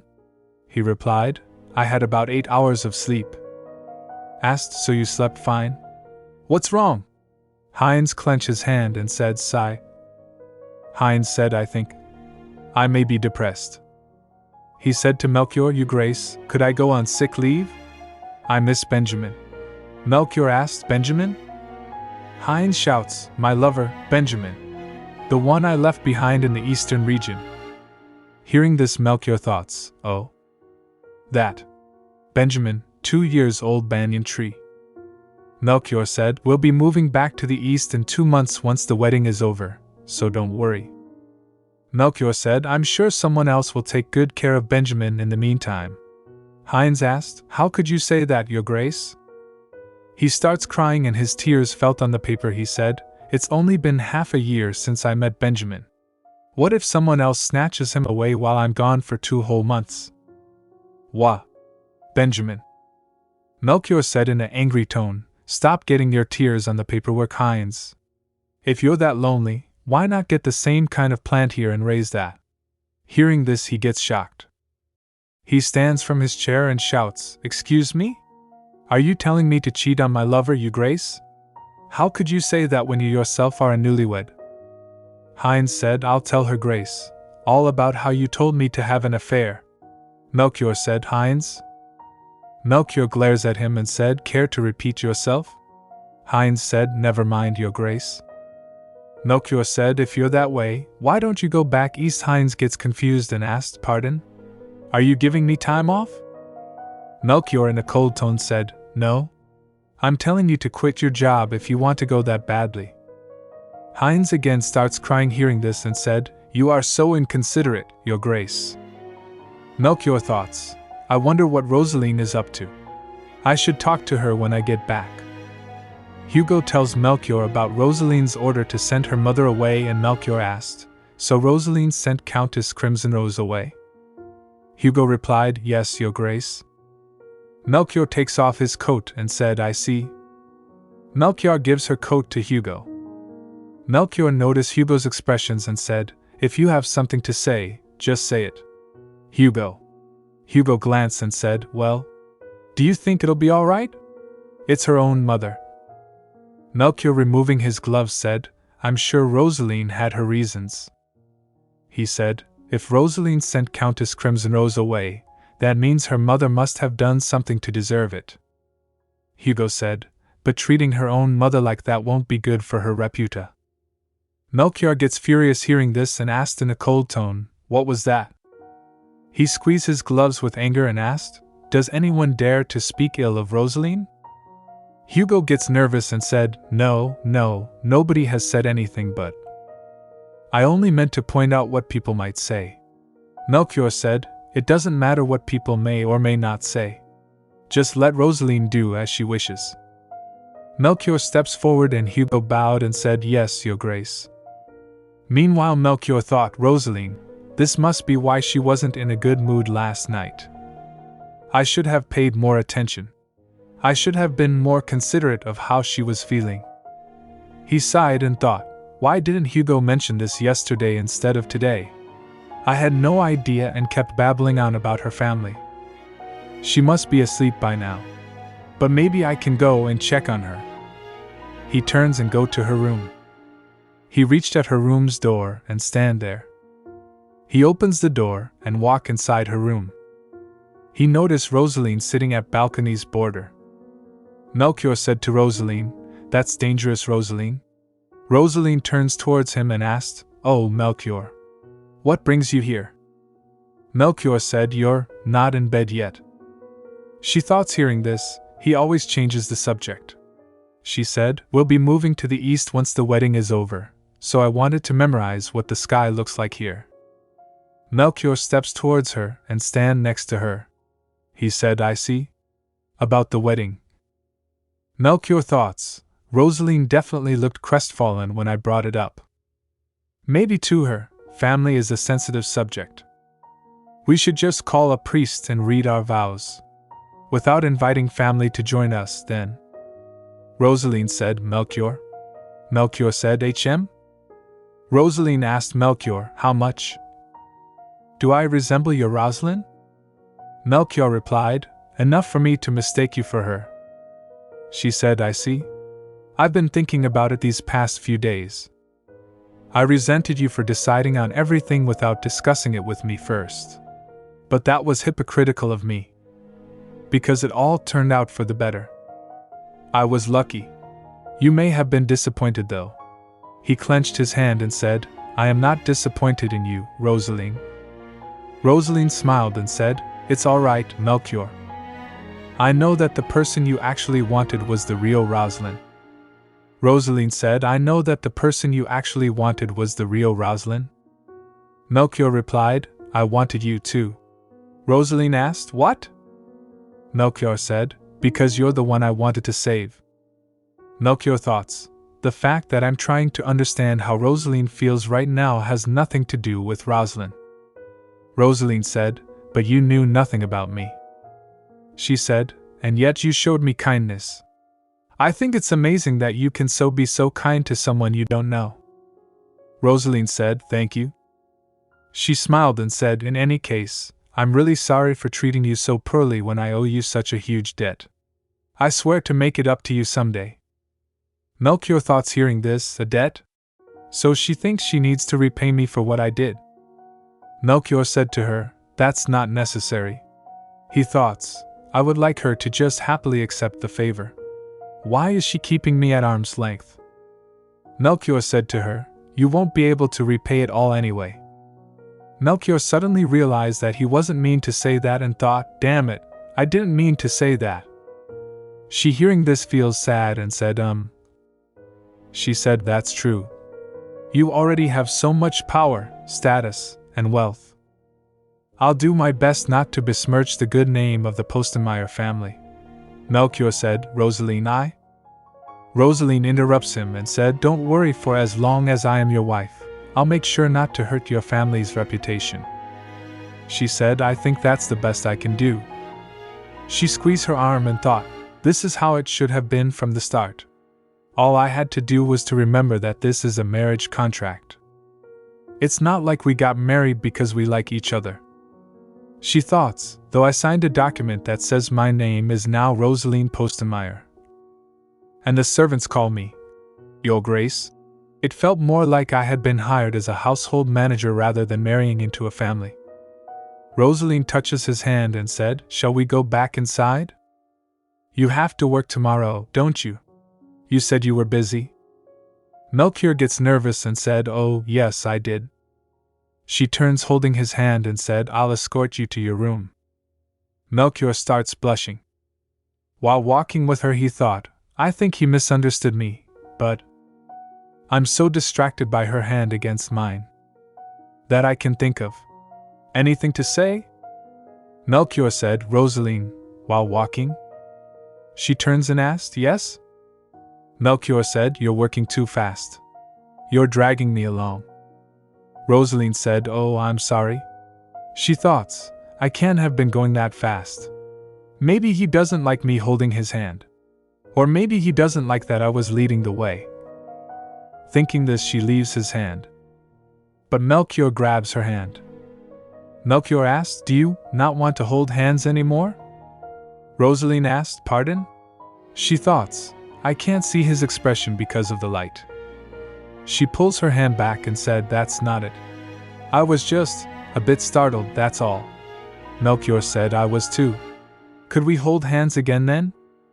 Roseline said to her, well, all right.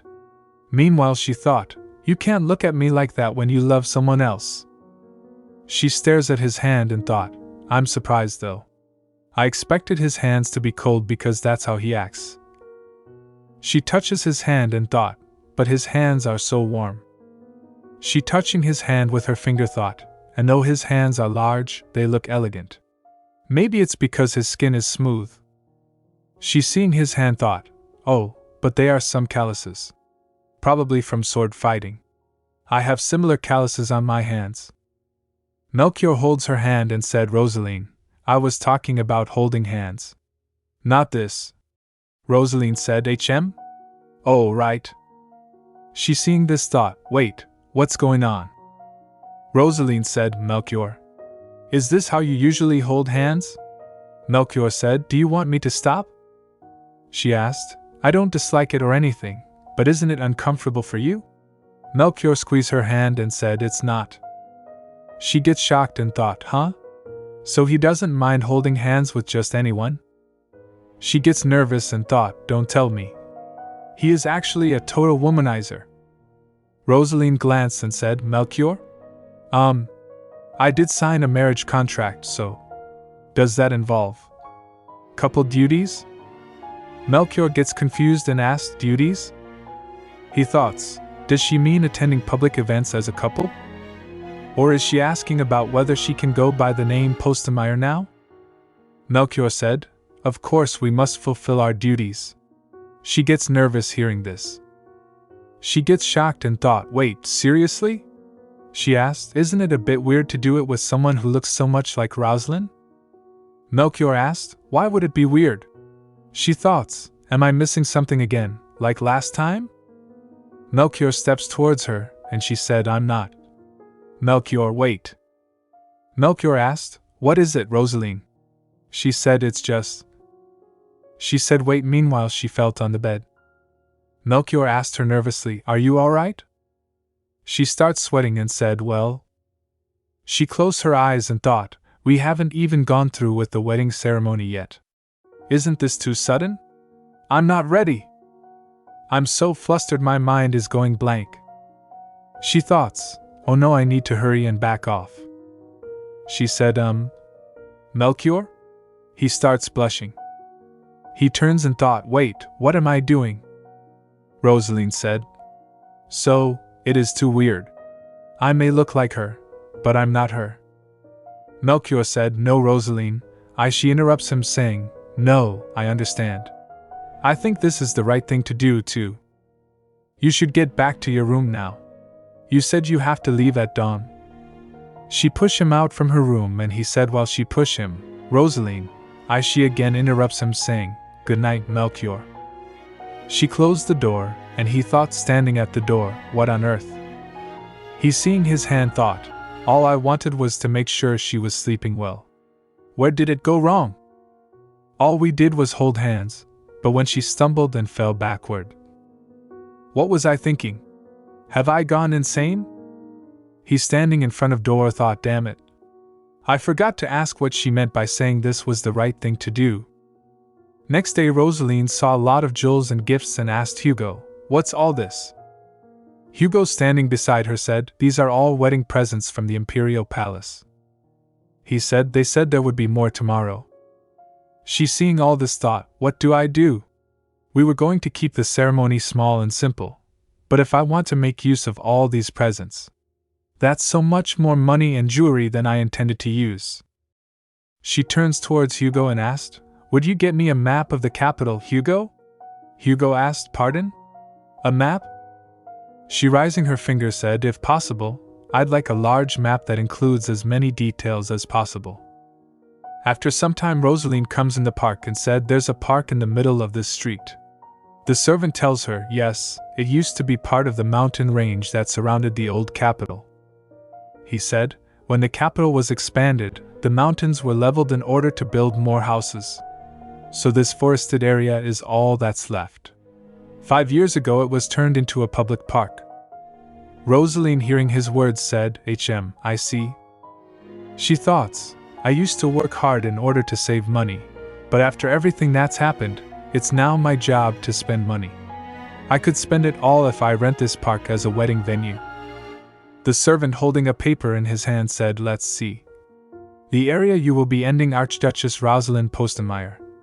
She hearing him thought, judging by the way he pronounces my name, he must be from the east. She thought, now that I think about it, Melchior called me Roseline from the start. I wonder if the reason he pronounced my name the Western way without hesitation was because of her. She thought while walking through the park, when we move to the eastern region after the wedding, I'll have to meet the vassal families there. Will I be able to fit in well there without being looked down on?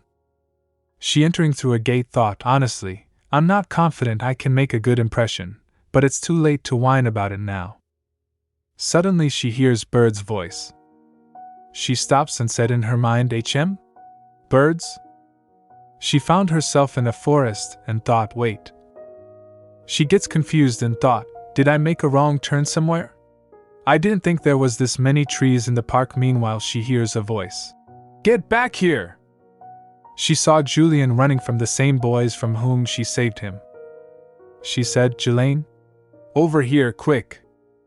The boys looking for him sees here and there, and one of them said, wait, didn't he go this way? Roseline holds his mouth and they both hide behind bushes. The boy said, weird, I thought I heard a woman's voice earlier, too. After they leave she said, I think they're gone now. Julian blushed and said, thank you. Roseline asked, were you getting chased by those bullies from last time? Julian said, no. I just happened to run into some classmates I don't get along with. He bowed and said, thank you for your help. I should return to the academy now. Julian turns back and tries to leave. Roseline stops him saying, hold on, Julian. You're limping. Did you hurt your right leg? Julian turns towards her and said, it's fine, I can get back on my own. Roseline said, where do you live? If you keep working on your injury, it might swell up and make it hard to walk at all tomorrow. Julian shakes his head and said, you've already helped me twice, I can't ask for more. I have no way of repaying you. Roseline crouched and said, Julian. Roseline said, you're not supposed to worry about repaying an adult. It's only natural for adults to protect children, and children have the right to be protected. Not that I've been an adult for very long. But still. I'll make you a splint, so don't move. Julian said, oh. All right, thank you. Roseline tied her leg with a piece of wood and a cloth and said, there you go. It doesn't look like a bad sprain, so just ice it. And avoid walking too much for 2 to 3 days, then you should be fine. Roseline leans toward him and said, HM. And Julian? Could it be that your classmates are threatening you in some way? Julian replied, it's something I have to deal with myself. Roseline asked him, and how will you do that? She said, if they threaten you with violence like they did today, are you just going to take it? Roseline said, use it to your advantage. Julian gets shocked hearing this. He asked, pardon? Roseline said, if your classmates are underestimating you, then use that to your advantage. In a fight, whoever makes the best use of their strength is the winner. She said, if they bully you again, try this. It's what I used to do. Julian asked, try what? Roseline whispers something in Julian's ears and he gets shocked. He asked, how did you? Never mind. I'll do as you say, Roseline.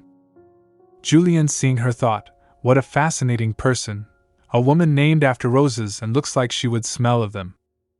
I know it doesn't make sense, but I feel like she can make roses bloom wherever her fingers touch. Julian hardly walks and Roseline, seeing him, asked, are you sure you don't need my help? Julian replied, I'm sure I can still walk a bit. She thought, we should be getting to the exit soon. Was this forest always this huge? She steps forward and thought, oh well, we'll get to an exit eventually if we keep walking. Suddenly she saw quicksand in their way and thought, or not. Roseline said, I'm sorry, Julian. Let's take a break. He sits and said, I think that's a good idea too. Roseline said, this forest is rather large, even more so than what was on the map. Julian said, this is an undeveloped strip of land. She asked, HM? Undeveloped? Suddenly Julian sees someone at back. Roseline turns and sees. She asked, what is it, Julian? Meanwhile, someone suspicious comes out from the bushes. A ghost comes from bushes and said, I am lost. Would you take me with you? Seeing him, Roseline gets shocked and thought, what is it? Julian said, I'm sorry, Roseline. I think this is my fault. She asked, what do you mean? Julian turns and said, we're headed in different directions. We don't know where you are going. The ghost stares them and said, I see. He asked them, I am lost? Would you take me with you? Roseline gets confused and thought, I can't tell whether his voice is high or low. He's stuttering even more now, but somehow his voice is clearer. Julian holds her hand, squeeze her hand. He said, it's all right, Roseline. He's not dangerous. She gets confused and said, huh? Julian said to the ghost, we're headed in different directions. We don't know where you are going. The ghost steps back saying, I see. I see. Julian tries to move back, but the piece of wood with his leg makes a noise. The ghost turns back to them and said, th then, w where am I ss? Where am I, s supposed to g go? Roseline said to Julian, get behind me, Julian. Julian said, it's really all right? Roseline, he's not dangerous. Roseline asked him, Julian, what is he? Julian replied, we don't know. The ghost said, I don't remember. Where am I supposed to go, and what I am supposed to do? I have been wandering aimlessly for so long. Please take pity on me and take me with you. Julian said him, as you can see, I am just a young boy. I can hardly take care of myself. I do not believe I can take responsibility for another person. The ghost standing there asked, Do you not pity me? Julian said, Just because I feel sorry for you doesn't mean I should take you on. Without considering my own situation, it would end badly for both of us. He said, Things would never go back to the way they were. Taking in a living being would be irresponsible of me. The ghost starts disappearing while saying, Wah, wah. The ghost disappears and Roseline said, Goodness, Julian, did you just exorcise a ghost? Julian replied, No. All I did was displace it. Once someone with the ability of exorcism comes here, it will be taken care of. Roseline thought, Is this what they call spiritual powers? My ex-fiancé mentioned such things. But I never believed him. I had no idea ghosts actually existed. Julian's eyes starts glowing. He covers his eyes with his hand and said, I'm sorry, Roseline. Please don't look at my eyes for a moment. Roseline, seeing him, thought, Do his eyes just start to glow? Or am I seeing things? She asked Julian. His eyes gets back normal, and he said, I'm fine now. Thankfully, it didn't last long. Julian said, I thought it might just reemerge if I made it sink into the ground. So I took enough of its soul for it to be unable to keep its form. My eyes always glow strangely after I do that. And when people see my eyes like that, they're always shocked and disgusted. She gets confused and thought, a strange glow. Come to think of it, Melchior's eye glow like that sometimes too. When I first met eyes with him, I thought my heart would freeze over. I wondered how a human being could have such cold eyes. But maybe Melchior has the same ability as Julian? Roseline asked him while walking through the forest, Are you really okay, Julian? Julian replied, I am. My leg is fine now too. Thanks to you. She gets confused and thought, He's right. It's not as swollen as it was when I was attaching the splint. She thought, I wonder if absorbing part of a ghost soul heals him. Roseline, holding his hand, said, Thank you for your help today, Julian. If it hadn't been for you, I might have told that person that I would take him with me. Julian gets shocked and nervous hearing this. He said, Not at all. It's my fault that you got involved. Roseline thought, He reminds me of myself when I was his age. I never sought to be praised, and didn't want to be thanked either. She, holding his hand, thought, I don't remember what it's like to try and handle everything on your own. Roseline noticed the exits and said, The forest seems to end here. Julian said, Thank you for helping me, Roseline. I'll be heading back to the dorms now. She replied, All right, be safe. Julian mumbled and asked her, Roseline, do you think we could meet again? Hearing this, she gets confused and asked, Julian starts blushing and said, Never mind, what am I saying? I'll get going now. Roseline tries to say, Hold on, July, but he runs away quickly. Roseline smiled and thought, He's acting more like a boy his age now. Maybe he was being shy. I wish he would have waited for my reply though. Roseline steps forward and suddenly she found herself in the garden again. The servant, seeing her, gets shocked and shouts, Your Grace. One of them said to her, I was worried about you. They said you suddenly disappeared. Roseline replied, I'm sorry for worrying you, Nicholas. He said, Please don't apologize. I'm just glad we found you right away. Hearing this, she gets shocked and thought, Right away? I was in that forest for quite a while. She turns back to see and thought, walking back with Julian must have taken at least. Suddenly she gets shocked and thought, Wait. Didn't I just emerge from a dense forest? Nicholas gets confused seeing her and asked, Your Grace? Is something wrong? She said, No, never mind. She thought, Was I seeing things? Meanwhile, at the Imperial Palace, a man in green dress said, We sent them wedding presents, so I'm sure they won't just hold their wedding in private. Could they have been through our plan, Wilhelmine? Marquis Oberbeckman said, if they hold their wedding privately, we won't be able to sneak in as wedding guests. The Empress sighed hearing them and asked, is there no way for us to bring her to my palace before they move to the east? I need to make sure that she inherited that power from Count Crimson Rose. Marquis Oberbeckman said, I have a plan. The Empress asked, oh? What is it? He whispers in Empress's ear, well. The Empress smirks and said, all right, Marquis Oberbeckman. Go ahead with your plan. Meanwhile, Roseline comes back to the manor, and the servants bowed and welcome her, saying, welcome back, Your Grace. She, seeing servants, gets confused and thought, something feels off. There are several unfamiliar faces. Did they bring in more servants from the main manor in the east? Hugo comes and said to her, something terrible has happened, Your Grace. Hugo tells Roseline that one of the buildings caught fire. Roseline asked him, a fire? Where is it? Hugo said, it's one of the buildings on the outskirts of the estate. It hasn't been in use for a while, so we've been waiting to demolish and rebuild it, but… Roseline steps forward and Hugo said, it wasn't a very large fire. But we couldn't do anything before reporting to you, so… Roseline, stepping forward, said, what does it matter how big the fire is? What do you mean you couldn't do anything yet? Hugo said, I decided that reporting it to you takes priority. She stops hearing this. She thought, wait, why is everyone so calm about this? It doesn't make sense for them to wait for me in the first place. Don't tell me he's offering to me, telling him not to make decisions on his own. Or maybe just like Alphonse said. She thought, they're testing me? Meanwhile, Eric towards Melchior's room. He opens the door and shouts, Your Grace, there's been an urgent message from Postemeyer Manor. Melchior asked, an urgent message?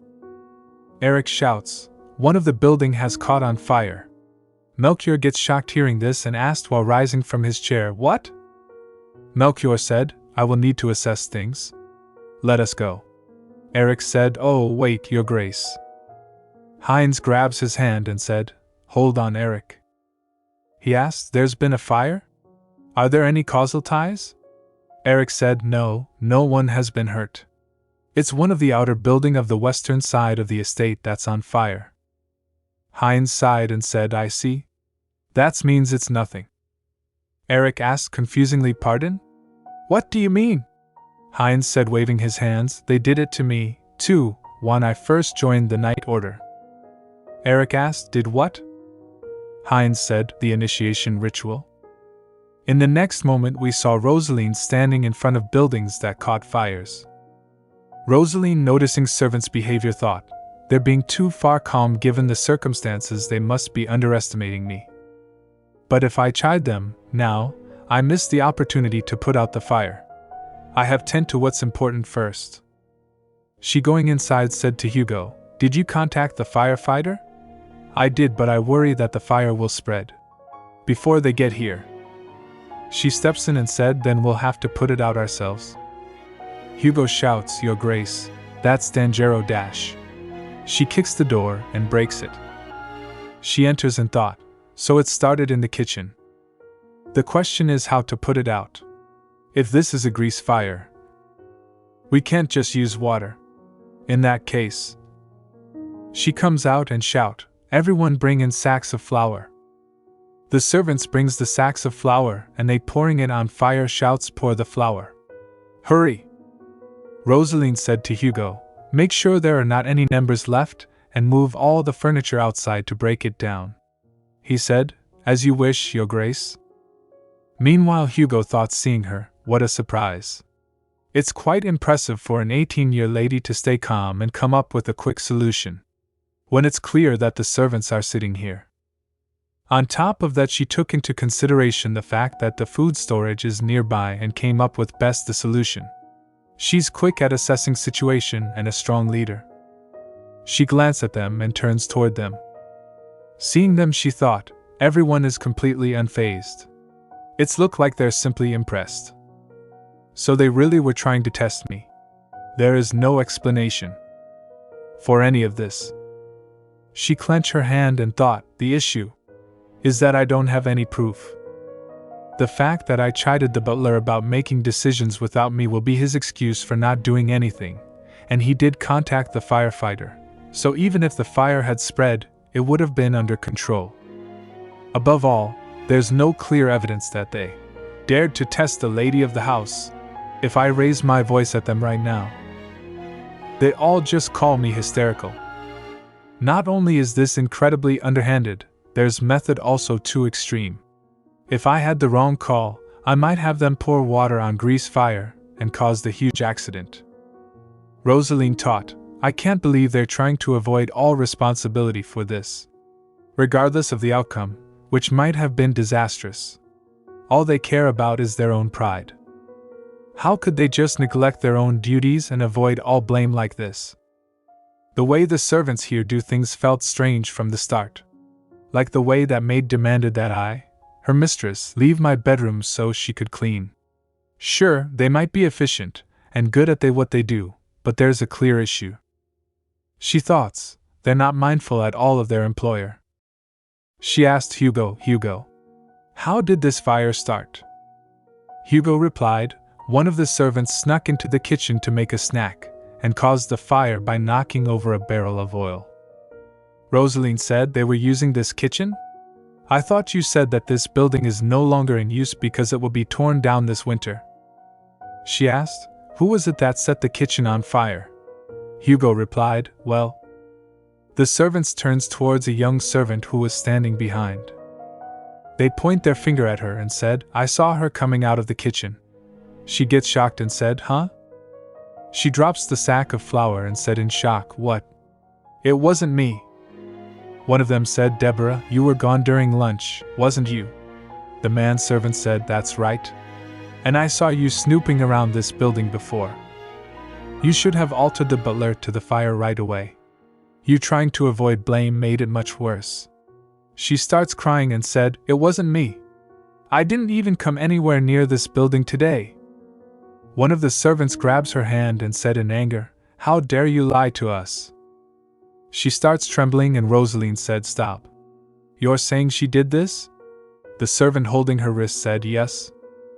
She tells holding Deborah's hand, Deborah was hired just 4 days ago.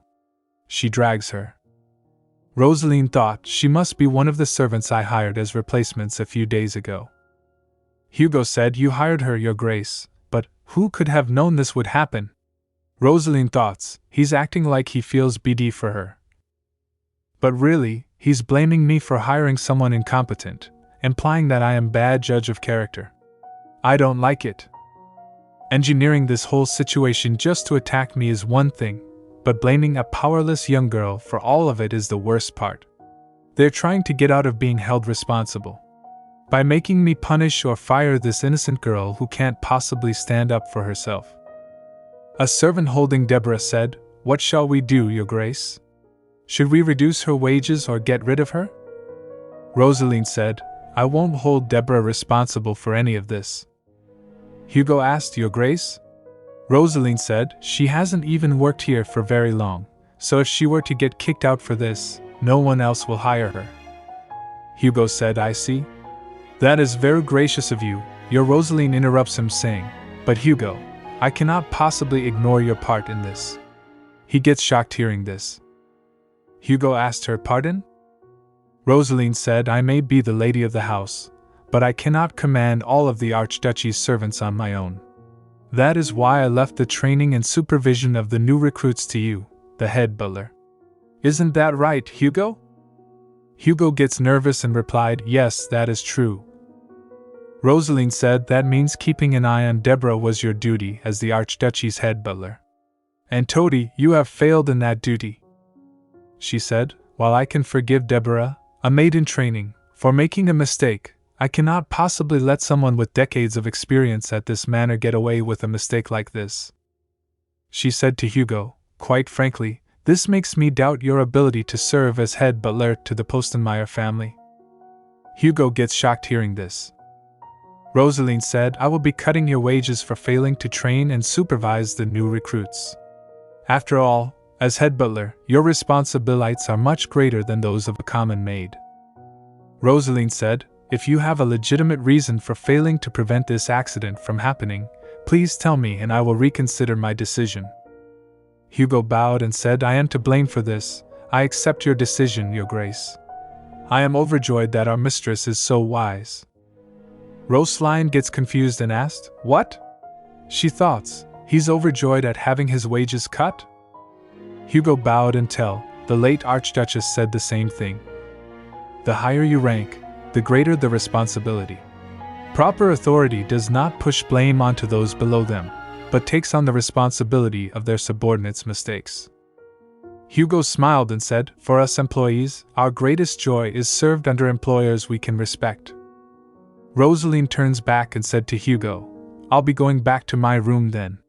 Call for me if you need me to make any decisions. Meanwhile, Deborah stops her saying, Your Grace? Roseline turns towards her and asked, What is it, Deborah? She said, Thank you so much for saving me. Roseline held her shoulder and said, You don't need to thank me for doing the right thing.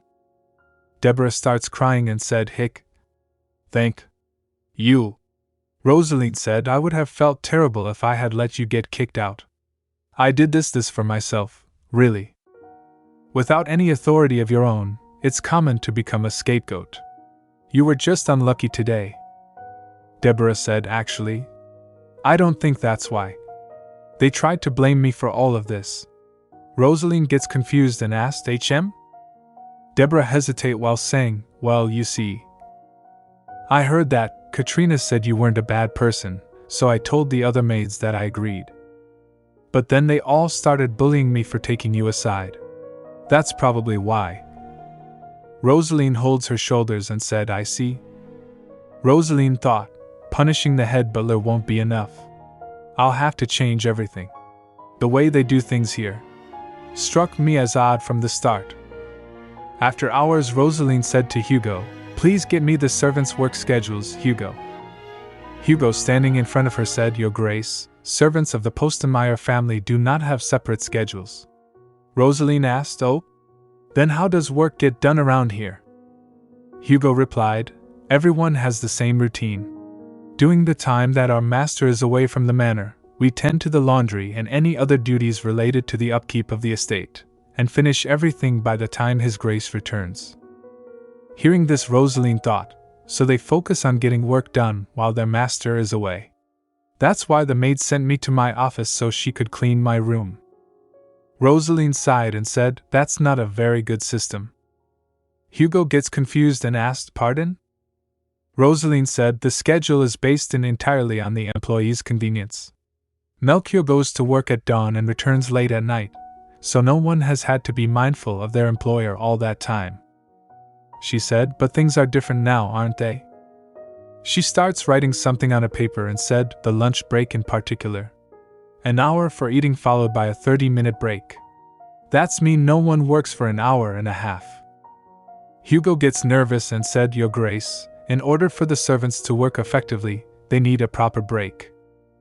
Roseline said, I'm not criticizing the length. I'm referring to the fact that because everyone takes their lunch break at the same time, the whole manor comes to a halt. Hugo said, I understand your concern. However, we take care of any urgent duties in the morning before we eat. The probability of anything going wrong in just 90 minutes is. Roseline interrupts him saying, There was a fire. She said, I doubt you will be able to act in a timely manner in the event of another emergency. Hearing this, Hugo starts sweating. Hugo said, Then how about having the servants take turns staying on duty during lunch breaks? Roseline said, No. Making some people stay on duty while everyone else gets to rest will make those people dread work and be less efficient.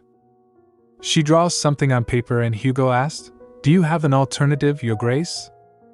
Roseline said, We'll introduce a shift system. Meanwhile, after some time, Melchior comes and shouts, Roseline! Seeing him, Roseline said, You're home early, Melchior. How have you been? He grabs her shoulder and interrupts her saying, I heard there was a fire. He said, It was just one of the outer buildings, so the fire didn't spread. It did completely burn up the inside though. Is everything all right? Roseline said, Well, no. The building is so damaged that we won't be able to use it. I had the servants remove all the burned furniture since I heard the building would be torn down anyway. Should I have them clean the inside? He holds her shoulder and said, That's not what I meant. He said, I was asking if you are all right. Roseline said, I'm fine. Melchior said, I heard that you went inside the binding kitchen. Don't be so reckless. He said, What if you had ruined everything? Don't you dare do something like that ever again. Hearing this, she thought some. I thought he would praise me. She said, If I hadn't gone inside to check, I wouldn't have been able to find out the cause of the fire. She bowed and said, I'm sorry. It was wrong of me to behave that way. Melchior gets confused and said nervously, Roseline. Roseline turns her face towards other side and asked, Is there anything else you need? Melchior thoughts, I wanted to know if he was injured, how she feels. I want to talk to her about something other than work, but I don't know what to say. Melchior asked her, What did you do today, Roseline? She gets confused and asked, HM? Didn't Hugo report everything already? Melchior sighed and said, No, that's not. What did you have for lunch? Roseline replied, A tomato salad, mashed potatoes, sausages, and a lamb cutlet. He asked, How did it taste? She replied, How did it taste? The way it usually does. He said, No, I mean, there must be something you want to eat, right? Roseline said, I have to get used to Eastern cuisine. That's why you brought in your chef from the East, right? Melchior said, Roseline asked me too. She gets confused and asked, Pardon? Roseline asked him, What did you do today, Melchior? He said, He thinks about the works he did, paperwork, audience with His Majesty. He said, I worked all day. Roseline said, I see. He said, I'll have to work again tomorrow. Roseline turns back and said, Sure. Good luck with that. Melchior grabs her arm and said, Hold on, Roseline. Is there nothing you want from me? Roseline paused hearing this and asked, Pardon? Melchior said, I would like to do something for you. She gets confused and said, HM. In that case, could I appoint a maid named Deborah as my personal maid? Melchior replied her, giving her the permission, As you wish. She gets happy and said, Thank you, Melchior.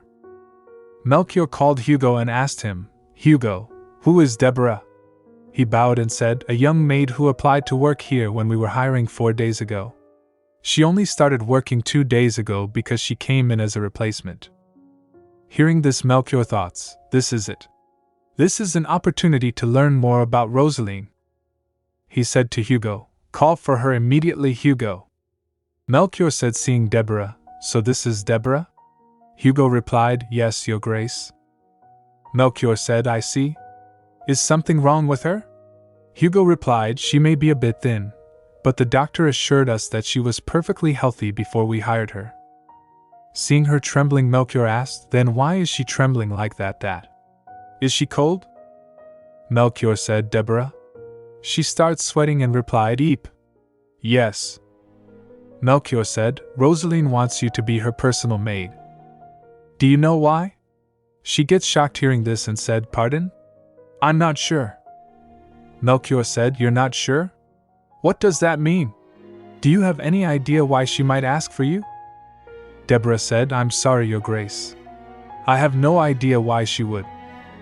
Melchior interrupts her saying, So you're saying that Roseline went through the trouble of asking me to make you her personal maid, and you have no idea why she would do this? She gets shocked and scared and shouts, Eek! Deborah starts crying and said, I'm sorry, Your Grace. Please don't kill me. Melchior gets confused and asked Hugo, Hugo, have I ever killed any of our staff members? Hugo replied, You haven't, Your Grace. Melchior thinks, I won't get anywhere if she's this scared of me. Melchior said, How much do you pay her every month? Hugo replied, Deborah makes 15 gold a month, Your Grace. Melchior said, I see. Raise her pay by 20 times then. Hearing this, Hugo gets shocked and said, Pardon? You'd have to be at least a manager at the Imperial Palace to earn that much. Melchior said, Deborah, I have a very important mission for you. Consider this raise to be compensation for that. He said, find out what Roseline likes and report it to me. Find out everything you can. Everything. After a few hours, Roseline was sleeping in her room. Some men comes to the manor and one said, "It's quiet here, boss." Their boss said, "I guess they really don't patrol this part of the estate." He said, "Alright, let's take this opportunity to start a fire and take the Archduchess to our employer." They comes inside of a abandoned place to set it on fire, but they couldn't find anything. A man said, "There aren't any oil barrels anywhere, boss. Could they have fed us false information?" Hearing this, their boss starts trembling. The man said, "There is nothing else we can set fire to either." Their boss gets in anger and kicking a wall shouts, "Damn it!" The wall gets cracked because of his kick. They all get shocked and one of them said, "The wall is collapsing, boss." The wall collapsed and they shouts, "Arg." The Empress, after hearing about them, said, "What? The plan failed?" A man said, "We shouldn't have left it up to a group of useless mercenaries. The security has become stricter because those diets ruined everything. We won't be able to send anyone to sneak in anymore."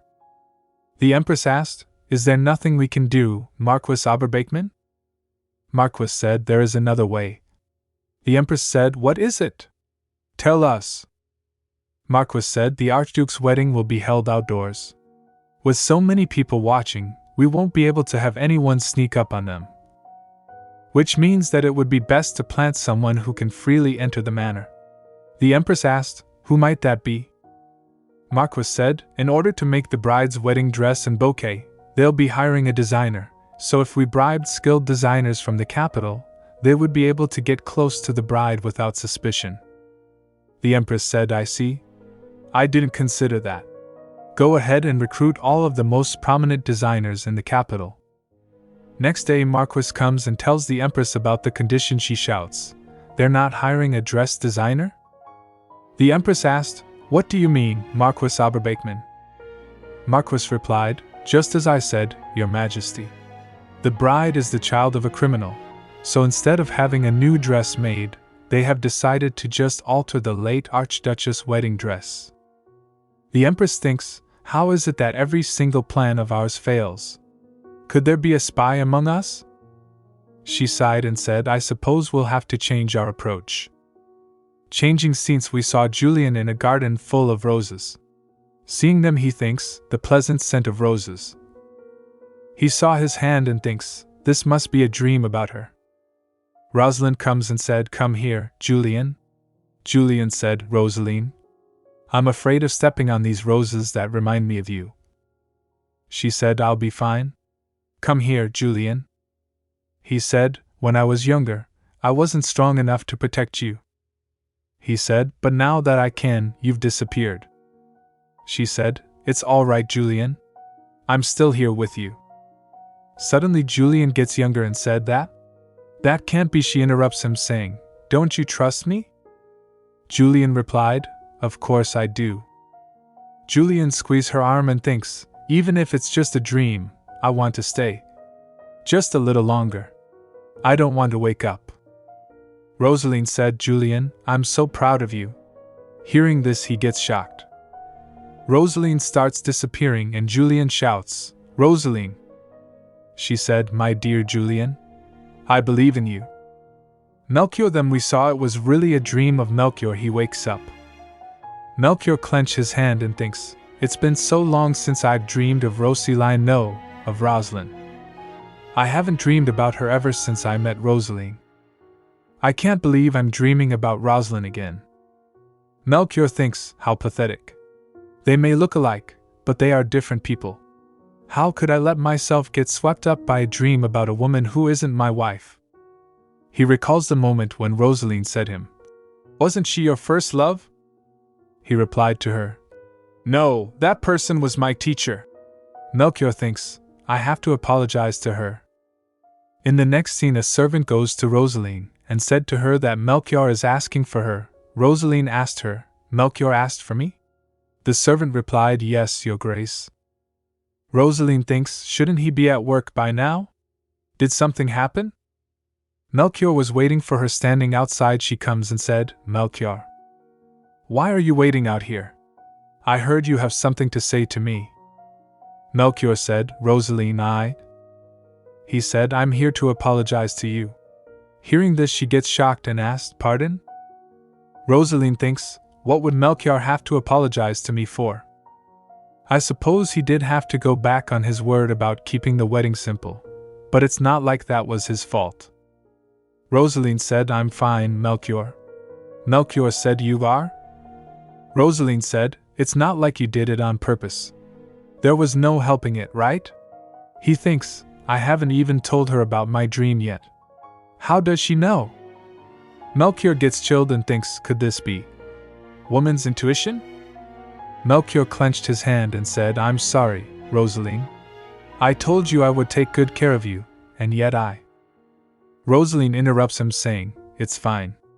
I don't really care about those kind of things anyway. Melchior asked, You don't care? Roseline said, It's not like I can do anything about it. I decided that it's easier for me to just let it go. Hearing this, he gets shocked. Melchior said, Don't say that. He thinks, why am I getting upset when I'm the one at fault? I have no right to be angry with Roseline for not getting jealous when I'm the one having dreams about embracing another woman. Melchior said, Don't think that way. You have the right to be angry with me. Roseline asked, What? She gets confused and asked, It's not that serious, is it? She thinks, it's not like our wedding will be completely open to the public. Roseline said, I expected as much, so I'm fine with it. And if anything does happen, I'll be prepared. Hearing this, Melchior thinks, prepared? Does that mean that Roseline sees me as a man capable of cheating on his wife? He thinks, unbelievable. Is that's really how I come off? Melchior steps towards her and said, Roseline, I'm not that kind of man. Roseline said, Melchior, you don't have to push yourself to. Melchior gets her in his arms and said, I'm not. I'm your husband. And I promised that I would fulfill my duties to you. Roseline said, Yes, you did, but... Melchior interrupts her saying, I won't go back on my word, I swear. Roseline thinks, so no. What do I do? I can't think of anything else Melchior could do for me as my husband. The only thing left is... Roseline said, Melchior? When will you be fulfilling your duties? Melchior replied, starting this very moment. Hearing this, Roseline gets shocked and asked, What? She faltered and asked, Don't you have to go to work, Melchior? Roseline thinks, I don't feel as unprepared now after what happened the other night, but isn't this too soon? The wedding hasn't even happened yet. Melchior said, I'll wait for your answer. Hearing this, she gets some relief. She thinks, thank goodness, so he doesn't intend on doing it right now. He seems to be waiting for my consent. She thinks, I feel like it's still too early. But I do have to do all that's expected of me as a wife, even if this is just a contract marriage. Besides, look how fired up he is about this. Roseline had a firm clasp on his hand. Melchior gets confused and said, Oh. Holding his hand, she thinks, his hand is so warm. Holding hands is actually kind of comforting. I'm not confident that I can do it, but I can't just keep avoiding this. I'm sure it will be fine. Roseline said, All right then, come see me tonight. Melchior asked, Tonight? She said, Oh, will you be home late again? Melchior said, I should be done around dawn. No, I'll be home as soon as possible. Melchior kissed her hand and said, This is my Roseline.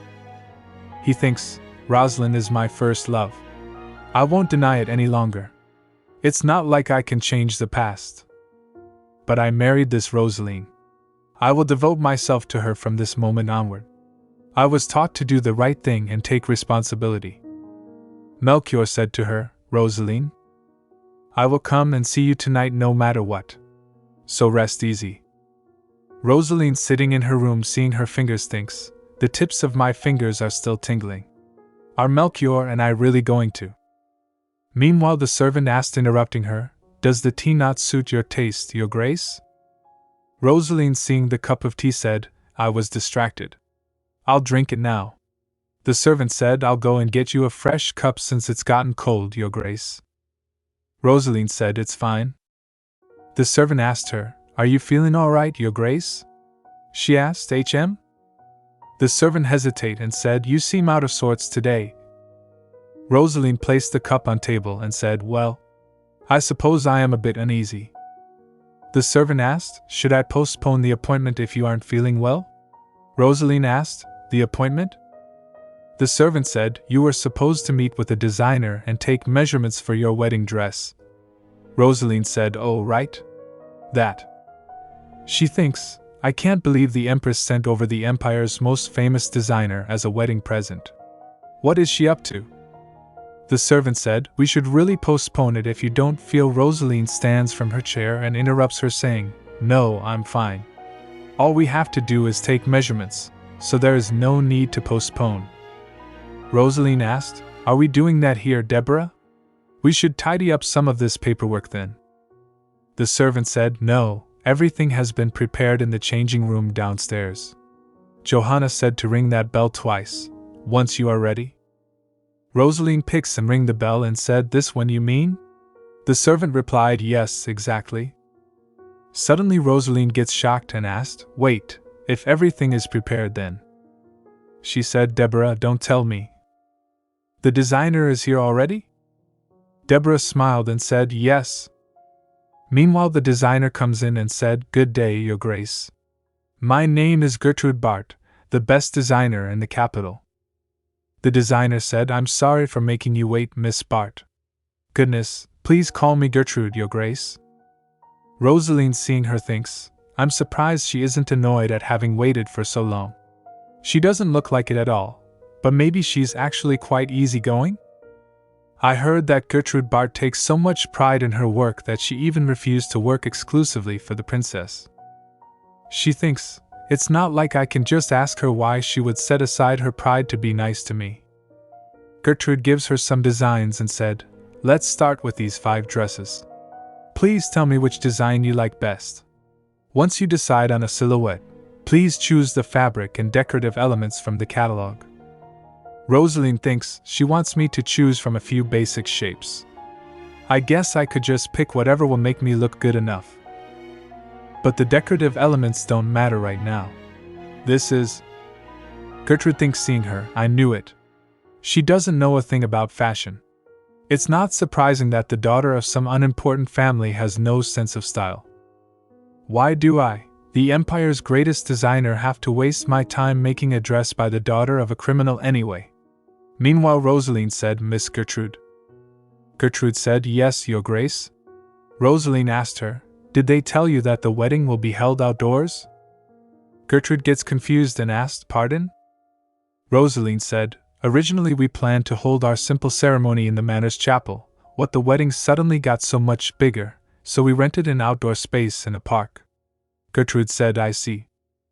Roseline, pointing her finger towards a dress, said, These dresses are all slightly blue to accommodate indoor lighting, so don't you think they'll look a bit dark out in the sun? Hearing this, Gertrude thinks, oh, she's right.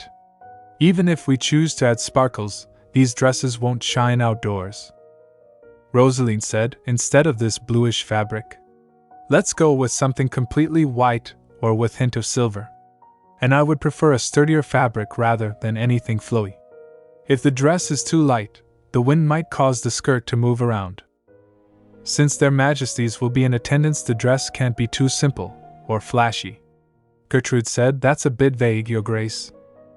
She said, If you cannot express exactly what you would like, the dress will end up being my interpretation of your wishes. You may not be fully satisfied with the end result. Roseline said, When I wear heels, I'm about this tall. And the groom is about this tall. She raised her hand and said, Weddings are not just about the bride, but about the grooms too. We have to consider our difference in height, since we'll be standing next to each other. Hearing this, Gertrude gets confused and asked, Pardon? Roseline said, Melchior is quite tall, which means that my dress shouldn't be top-heavy. So, let's do a slim bodice with a ball-gown skirt. with less volume on the front and sides and a long train in the back. Similar to this design. Gertrude said, but Your Grace, that would make the front of the dress look boring. If we're considering the wind, we can't even use a chiffon fabric. Roseline interrupts her saying, is it not your job as the designer to come up with a solution, Miss Gertrude? She gets shocked and asked, pardon? Roseline said, adding lace to the whole dress is the most expensive choice, isn't it? Gertrude replied, yes, that would take the most work, so. Roseline said, then I'll choose this design for one of the dresses. Hearing this, Gertrude gets confused and asked, for one? Roseline said, the second dress will have piles and white roses stitched along the bottom of the skirt. And the last dress will have a layer of tulle with the silver beads lining the bottom, with silver embroidery decorating the bodice from the collar down to the waist. Gertrude asked, Your Grace, are you saying that you will be ordering 3 dresses? Roseline replied, no. Like I said, a wedding isn't just about the bride. She said, show these 3 designs to Melchior, we'll go with whatever he chooses. Melchior said, so these are the 3 designs that Roseline picked. Gertrude replied, yes, Your Grace. Meanwhile she thinks, he really is scary in person. Gertrude said, Her Grace has said that she will go with what you choose. Melchior asked, it's up to me? Melchior, seeing the designs, thinks, dress designs. I have no idea what looks good. If she likes these 3, she should just get all of them. Everything would look fantastic on her, anyway. Melchior said her, I'll go with all 3. Hearing this, Gertrude gets confused and asked, pardon? Melchior said, you said that Roseline choose these designs, correct? Then I'll order all 3, each with different kinds of lace. Gertrude said, oh. But Your Grace, Her Grace won't be able to wear 3 wedding dresses at the same time. Please choose one for her to wear during the ceremony. Melchior thinks, oh, now I understand. I nearly made another mistake by misunderstanding Roseline's intentions. But it is true that any dress would suit her wonderfully. Whether it's her clothes for horseback riding, a fancy dress for outings, or simpler indoor outfits, they all look great on her. Roseline herself seems to prefer comfortable clothes. But since this is an occasion to dress up, I'm sure she won't mind. That means the only choice I can make is. Melchior said, Gertrude, which dress do you think would suit me best? Hearing this, she gets confused and asked, pardon. She thinks, wait, what? I thought this was about a wedding dress for Her Grace. Why is he asking which dress will suit him? This catalog only contains designs for women. Hold on. The Archduke originally wanted to hold a private ceremony, which is very unusual. Most nobles would jump at the chance to hold an extravagant wedding, if only to show off their wealth. The fact that they wanted to hold a simple ceremony in the manor's chapel, and then run off to the east means. Don't tell me. His Grace wanted to wear a wedding dress? Melchior asked her, what is it? Do none of them suit me? Gertrude bowed and said, no, not at all. She thinks, the cold-hearted Archduke, wearing a dress? This will challenge my creative limits. She thinks, having reached the pinnacle of the world of fashion design, earning great renown and wealth, I no longer had anything to aspire to and was left with a sense of ennui. I thought my heart would never beat from excitement ever again. Everyone has desires that they cannot share with others. The Archduke may have decided to be brave and finally showed the world his true self. She thinks, out of respect for his bravery, I will make the most beautiful dress that suits His Grace's prestige. Gertrude, showing him a dress, said, Your Grace, this dress with the most glamorous lace pattern would suit you best. Melchior said, then we'll go with that one. Gertrude said, yes, Your Grace. Melchior said, all right, then you may go. Gertrude paused and asked, pardon? She said, hold on, Your Grace. What about your choice for Her Grace's dress? Melchior said, HM? Pointing his finger towards the design book, he said, I just told you my choice. Hearing this, she gets confused and thinks, matching wedding dresses?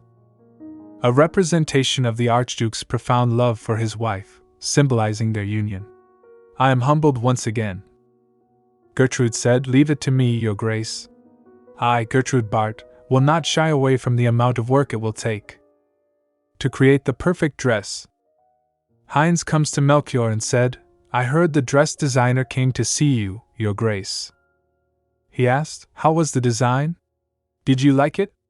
Melchior replied, I have no interest in dresses. He thinks, unless Roseline is wearing it, I suppose. Heinz shocked and shouts. What? Melchior said, quite down. Heinz thinks, huh? I thought the two of them were getting along well. Why is he so disinterested? Don't tell me he's going to make me work late again.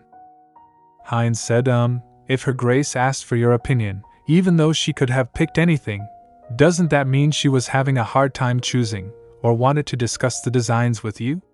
Why don't you send her a card? Hearing this, Melchior stops reading and thinks, maybe he's right.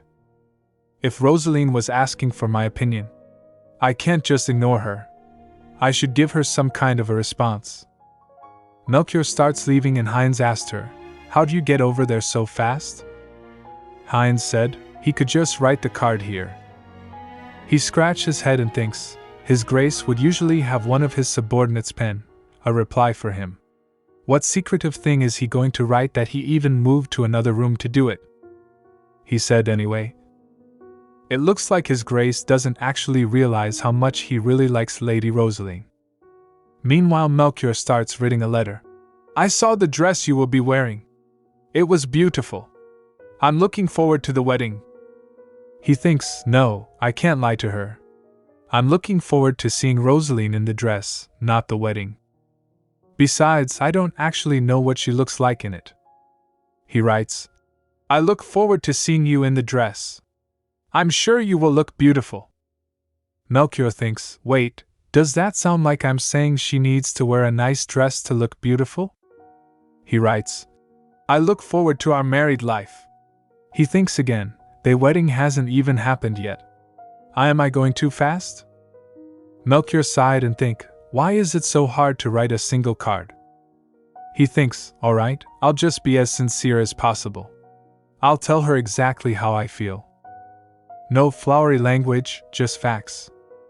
He writes, Roseline, I eagerly awaits becoming one with you. I'll be home early tonight. Meanwhile, reading it, Roseline gets shocked.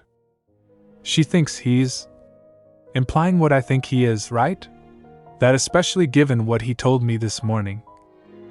She sighed and said to Deborah, please change the sheets, Deborah. Melchior will visit me tonight. Deborah asked, pardon? His Grace will be here? Roseline replied, yes, he'll sleep. No, I guess he didn't say he'd be staying.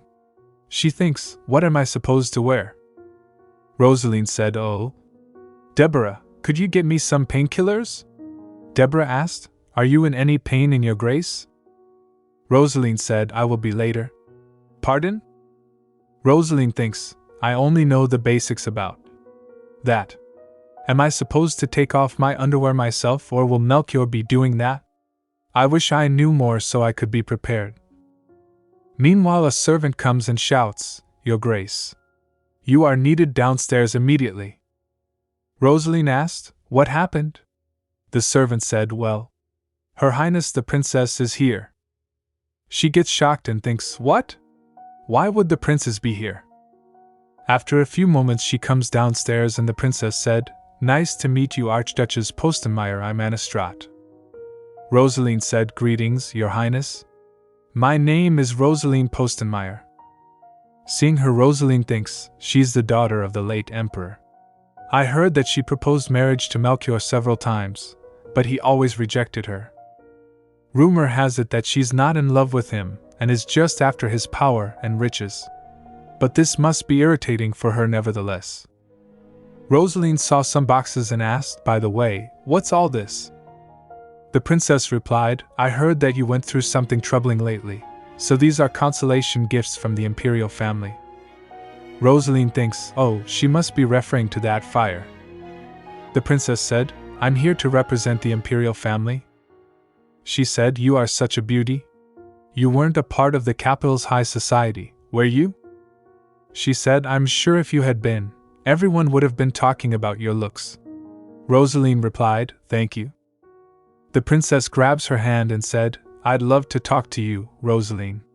Would you make some time for me right now? Roseline thinks, does she just have no respect for me, or does she always forego all etiquette? What on earth does she want to talk to me about? The princess and Roseline comes inside the manor, and the princess said, wow, so this is what it looks like. I've never been inside the Postenmeier Manor in the capital.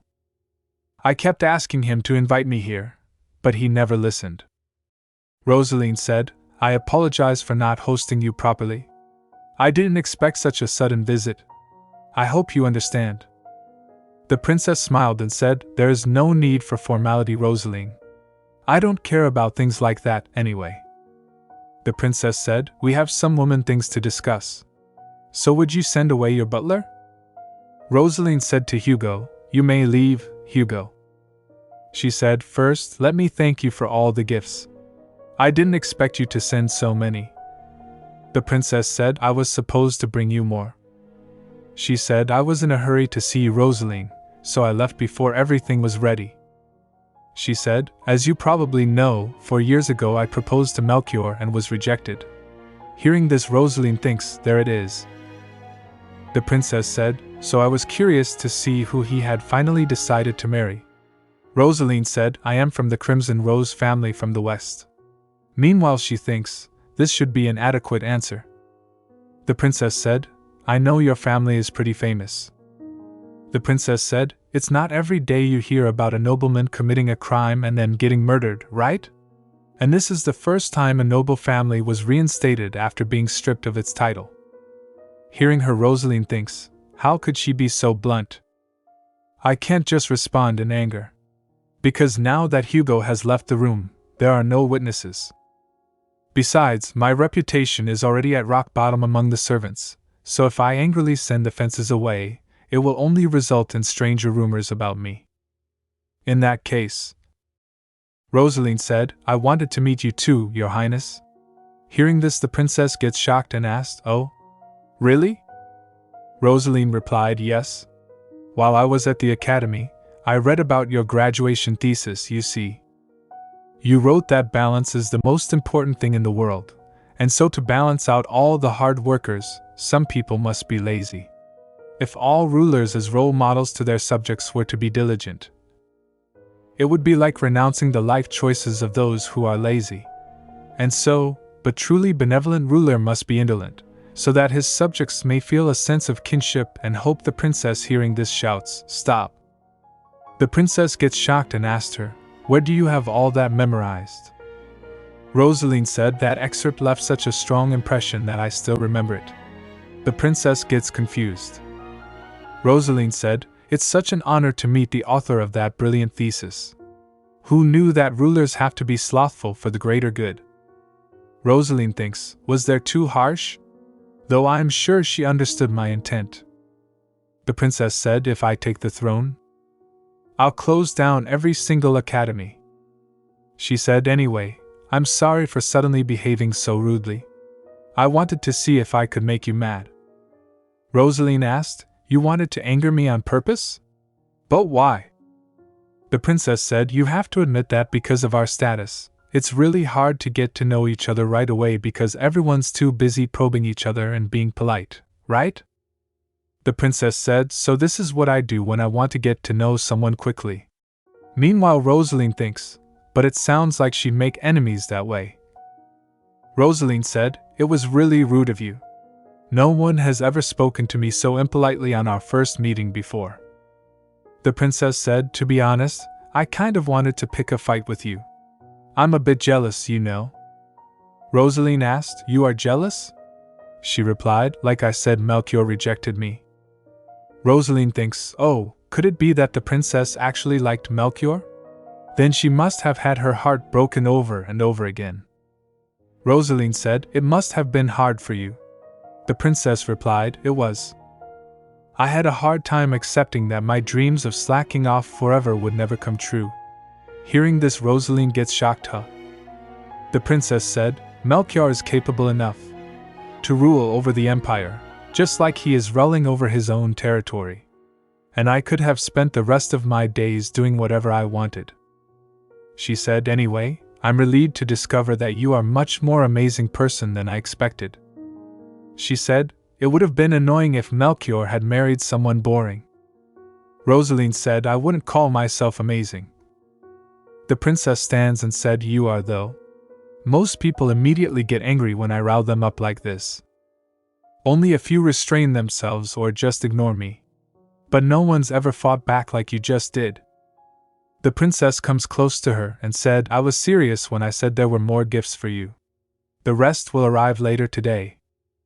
Roseline asked, there's more? The princess said, they are my gifts to you, Roseline, so put them to good use. I think you'll be good at that kind of thing. Roseline thinks seeing her when she was leaving, Princess Anistrad is a bit overwhelming, but doesn't seem like a bad person. But she waves her hand to say bye and thinks, I really don't want to spend a lot of time with her. After a few hours, Melchior comes and opens the door saying, I'm coming in, Roseline. Roseline, sitting on bed, said, you are here. Roseline said nervously, welcome home. He asked her, were you getting ready for bed? Roseline said, for bed. I suppose. He asked her, are you having a hard time sleeping? She asked, pardon? He said, you should wait until after your coming of age ceremony to drink. You shouldn't have wine when you're still underage. Roseline said, that rule shouldn't apply to me since we've handed in our marriage papers, right? He said, still. Your body doesn't know that. If you need it in order to fall asleep, I suggest finding a better way. Alcohol is not good for you. Roseline said, it's not here because I like it. He asked, if you don't like it, why is it here? Roseline replied, in case you want it. Meanwhile, she thinks, it might be hard for you to do this while you're sober, after all. He gets confused and asked, me? He thinks, why would I want wine? Did I say something that made her think I was a drunkard?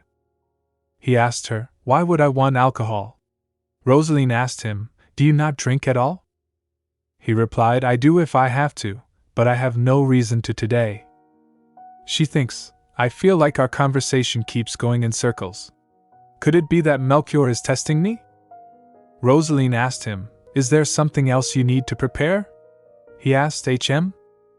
Roseline said, Deborah is a bit young, so I had Johanna help me decorate the room. Melchior replied, I see. Good job. She thinks, why does it sound like he's judging me? I didn't do any of this to get his approval. I just did it because I thought it was my duty to decorate the bridal chamber. She squeezed her cloths and said, all right, let's go to bed then. Melchior turns back and said, very well. Good night. Roseline asked him, are you just going to leave? Hearing this, he stops and said, what is it? Is there anything you need from me? Roseline said, I thought you needed something from me. Melchior gets shocked and asked, me? He thinks, what is she talking about? Did I miss something in our conversation? Or did I make another mistake? He asked, what made you think that? Roseline asked, excuse me. He asked, there must be a reason for you to think that, right? Roseline gets confused and thinks, what is he saying? Is he telling me that I've misunderstood everything? Today was so stressful, and yet all day long I tried so hard to be a good wife to you. Roseline said, I don't want to say. He asked, you don't want to say? Roseline said, I have no reason to explain myself. He said, Roseline, have I done something wrong to you? Roseline said, you're right, it's not really your fault. He gets confused and said, I don't know why you're mad at me, Roseline. Roseline said, I'm not mad. We're married, so it's a perfectly normal demand. He gets confused and said, what? He asked her, what demand did I make of you, Roseline? Roseline said, I told you I don't want to say. He grabs her and said, then please just listen to me. I've never made any requests of you. I don't understand what you're angry about. No, I don't understand what's causing you to make this upset face. And I don't know what I said that made you think I was demanding something. I can't even begin to imagine what it is I did wrong. And I won't be able to fix it if you don't tell me their reason. Roseline clenched her hand and think, so he wasn't testing me? Does that mean that card? Roseline asked him, so you really had no ulterior motive for sending that? He asked, sending what? Roseline replied, the card. Hearing this, he gets shocked and asked, the card? Ha! He asked her, what did you think I was saying with that card, Roseline? Roseline replied, well, I didn't really. I was just a bit surprised and exasperated. I felt like you were rushing things. You have every right to it, of course, and it's my duty, so it's not wrong for you to ask. Hearing this, he gets shocked and thinks, I was rushing things? He thinks, I thought I was being careful, but maybe I thought about it too much and ended up writing something bizarre? He clenched his hand and said, Roseline, that card was a mistake. Roseline said, judging by what you are saying, that seems likely. Roseline turns her head and said, I misjudged you. He asked, misjudged? Roseline said, I'm not that great with words either, but I feel like you and I really don't understand each other. It's hard for me to comprehend your intent right away. Maybe it's because we're from different regions? He thinks, there's no way the problem lies with Roseline. That means I'm the problem. He said, please don't misunderstand. If your feelings are ever hurt again, my abnormality is to blame for it, so. Roseline gets shocked and asked, his abnormality? What on earth? On the next day, she comes outside and gardens and thinks, I was up all night because I couldn't stop thinking about it. I thought taking a walk might clear my head, but suddenly she noticed something and thinks, HM? I've never seen this path before. I wonder where it leads. She thinks, I don't think there are any other buildings or gardens in that direction. Suddenly she turns and found Julian. Seeing him, she said, oh, Julian. Julian becomes happy seeing her and he said, with a smile on his face, you came. She gets confused, HM? Julian said, hello? He bowed and said, I didn't think I would run into you again here. It's been a while.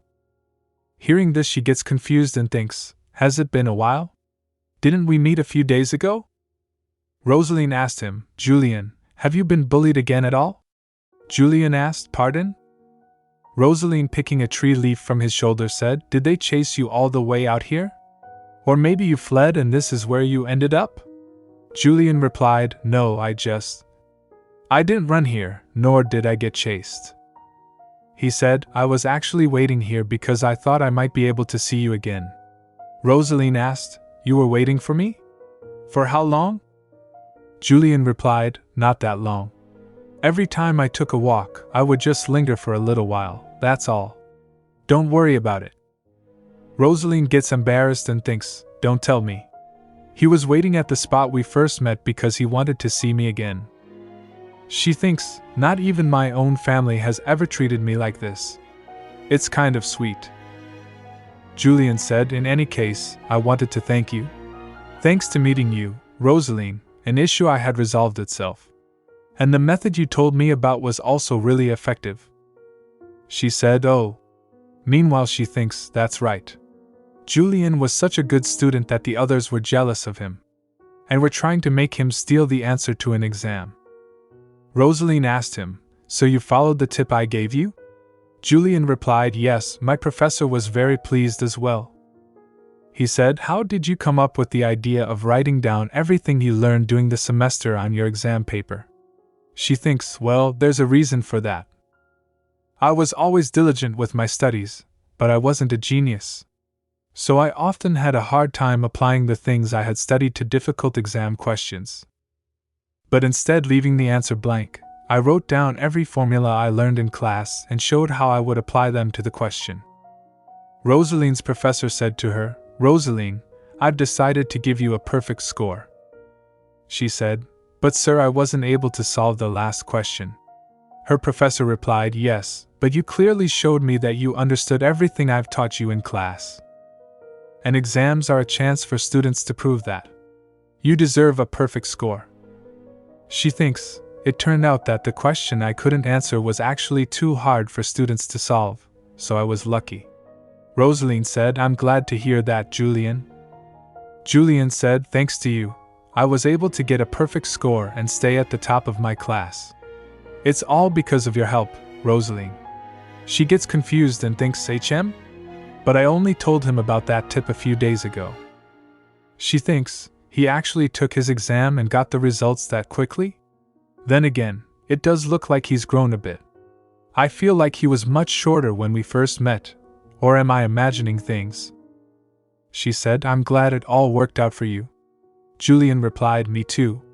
That's why I wanted to thank you the next time I saw you. He asked also, could we meet again? She asked, HM? Julian asked, oh, are you too busy? Roseline said, I wouldn't say that, but she thinks I'm not close with my family, and I can't figure out my future husband, but it feels like I've actually made a friend. We've only met 3 times now, but talking to him feels like a breath of fresh air. She asked him, how about I teach you some basic defensive sword fighting techniques in the meantime? Julian gets confused and asked, defensive sword fighting? Roseline asked him, is that a no? Julian replied, not at all. It's just so unexpected. I would be very grateful. Julian said, I'm really happy. Roseline, seeing his eyes, thinks, no matter how many times I see them, I can't help but notice how unique Julian's eyes are. They're pretty, and yet there's a strange power in them that's unnerving. Roseline picks a branch and said, I say sword fighting, but we'll be using branches instead. It's not like you'll be using real swords at school. Julian asked, that branch looks really thin though. Shouldn't we look for sturdier one? Roseline asked, you think so? Julian said, it looks like it would break easily. Roseline said, you're right, if I were to stab someone with this, it would snap before it does any damage. Which is why an opponent would let their guard down. Julian asked, pardon? She said, for example, if I were to aim for your face with this, what would you do? Julian replied, I'd use my hand to block it. She asked, what if this was a real fight? He said, then I'd probably grab the branch and try to break it.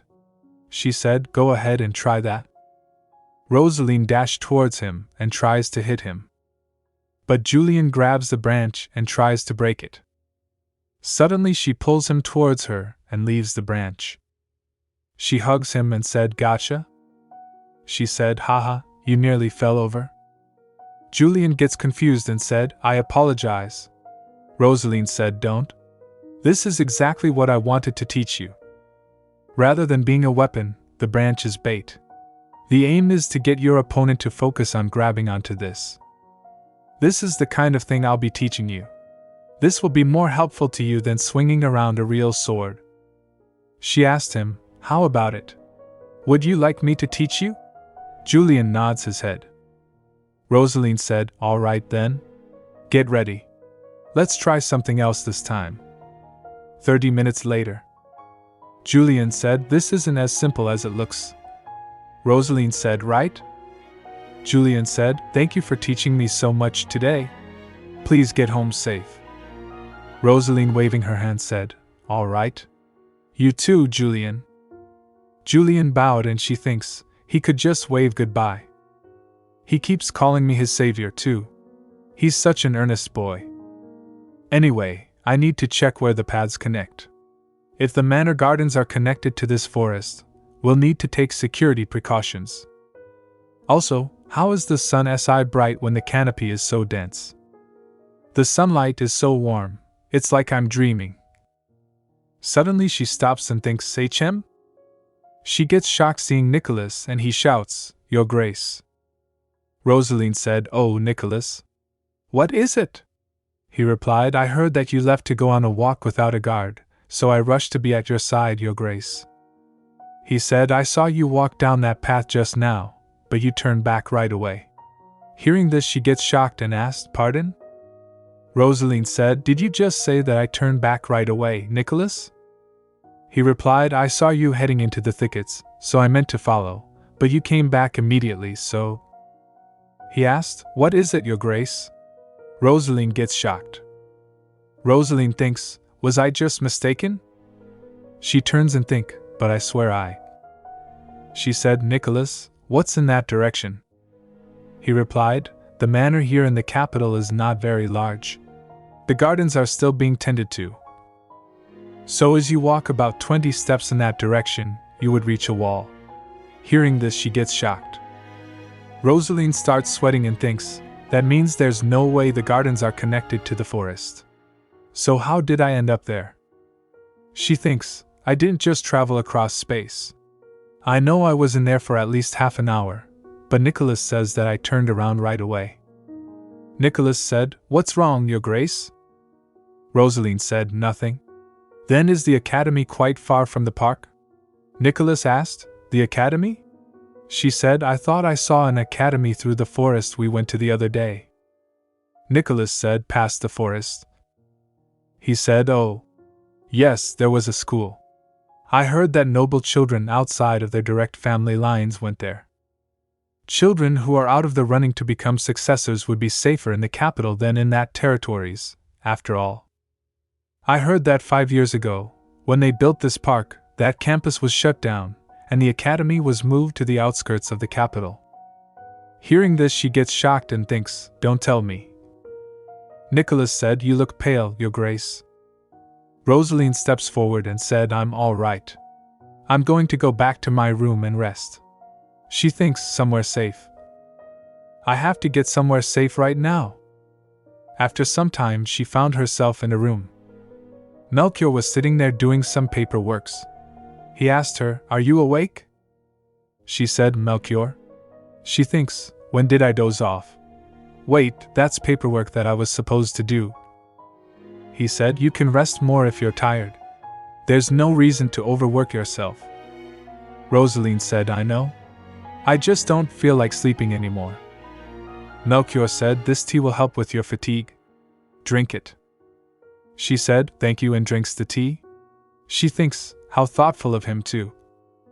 She suddenly thinks, it's so bitter. I knew it. She thinks, I wonder if Julian got back safely. I still don't know what's happening, but if Julian has spiritual powers, I'm sure he must have experienced things like this before. Roseline said, Julian. Melchior said, what is it? She gets shocked. She thinks, oh no. It's been a long day, but still. I can't believe I said another man's name in front of my husband. She said, oh sorry, Melchior. Melchior said, don't apologize, you can call me Julian. She gets confused and said, no, that's not it, and Julian isn't even your first name. It's your middle name, isn't it? He replied, no, it's my name. She gets confused and thinks, HM? He said, before His Majesty gave me the names Melchior and Eckhart, I went by Julian. His Majesty, if the Emperor gives you new names, they would be written before your own name to denote their importance. Roseline asked, so Melchior isn't your real name? He replied, people usually don't give their children such unusual names. Roseline thinks, just isn't an uncommon name, but it sounds a bit delicate for a man his size. Roseline said, oh, you said you went by Julian, but I've never heard anyone call you that. Melchior raised his head and said, I suppose there's no one left to call me that. He said, I lost contact with my classmates from the academy after the old campus was shut down. And ever since His Majesty gave me those new names, everyone has called me by them. Roseline asked, did you attend an academy too? He replied, yes, I went to the one here in the capital, not one in the east. She thinks, oh, the place Nicholas told me about. He said, it used to be past the centennial forest, but I heard it was moved outside of the city. Roseline thinks, I thought he would have been trained at home to become the family heir from an early age. Wait, wasn't that school mostly for children of noble families who weren't going to be successors? Roseline asked, so you didn't start out with the right to this position? How did you end up gaining that right? Melchior replied, a lot happened, though I don't remember much. Roseline asked, you don't remember? He replied, it's nothing serious. My memories from before I turned 18 are hazy, but there are records back at the family manor, so I have a vague idea of what happened during those years. She thinks, he can't remember his entire childhood? She said, but you said you met Roseline 10 years ago. He said, I do remember her, although I can't recall the last time I saw her. She thinks so that's why he's so obsessed with her. He can't remember his childhood, except for this one person. She thinks, no wonder he can't forget her, especially since she helped him out, too. Suddenly she thinks, HM? Wait. He also attended the old academy that was next to the park, and he says he can't remember much about his childhood besides his memories of Roseline. She thinks, don't tell me. Could that Roseline actually be me? That I met a student from an academy that shut down 5 years ago already doesn't make any sense. And the fact that I apparently magically teleported somewhere is strange enough, but time flows differently whenever I meet Julian too. What if for some reason I jumped across time and space and met someone from the past? But could Julian and Melchior really be? They're just too different. Julian is a polite and thoughtful boy. Even if he did lose his memory, could he really have turned into someone this dense? Calm down. I can't be certain about anything. Melchior asked her, what is it, Roseline? She replied, nothing, He asked, all right then. Could I ask you something? Roseline replied, of course, go ahead. He asked her, did you have lunch? She gets confused and asked, pardon? She thinks, how sudden. He asked her, what did you eat? She replied, lamb stew. He asked, how did you eat it? She asked, pardon? She said, well, it was a stew, so I ate it with a spoon. He asked, how did you swallow it? She gets confused and thinks, what's with these questions? A few hours ago, Melchior asked Heinz, do you have a hard time understanding me? He replied, I'm working really hard now. Why are you criticizing me again? Melchior said, it's a question, not a criticism. He asked, have you ever found me difficult to understand? Heinz smiled and said, you're always straightforward, Your Grace. He said, am I? So it's not hard to understand me. He asked, is it my tone then? Or are my mannerisms offensive in some way? Heinz asked, pardon? Heinz stares at him and thinks, wow, I've never seen His Grace look like such a sad puppy in the rain. Heinz said, I take it that Her Grace is unhappy with your attitude, Your Grace? Heinz said, I'm used to it now. But that's not the case for Her Grace. I can understand why she might have been offended. Heinz replied, you always get straight to the point, so the conversation ends too quickly. People tend to get to know each other through small talk. So you being this brusque makes it hard for anyone to get to know you. You never talk about your own life, and you have practically no interest in anyone else's. If you don't know anything about someone, how could you get close to them? You'd just be awkward around each other forever. For example, Your Grace, you had nothing but coffee for breakfast again, didn't you? That's not good for you. It might not affect you much since you're so strong, but it would be better for you to have breakfast. Melchior asked, what nonsense are you suddenly talking about? He replied that I'd like for you to live a happy, healthy and long life. Melchior said, stop it and get back to work. Heinz raised from his chair and shouts, that's exactly what I mean. The way you dismiss my worries as nonsense is really hurtful. He clenched his hand and said, I'm strong enough to now no longer be hurt by this injustice though. Melchior asked, is that so? Heinz replied, that's it. I'll teach you how to be a great conversationalist. I'm not doing this to avoid work. Melchior thinks, to sum up what Heinz told me, one must seem interested in other person and ask inconsequential questions. Instead of cutting off the conversation too quickly, keep asking for details so that it can continue. Perfect. That's exactly what I did. Roseline asked, how? I put it in my mouth and swallowed. He said, it's a stew so unlike soup, it should have had other things in it, no?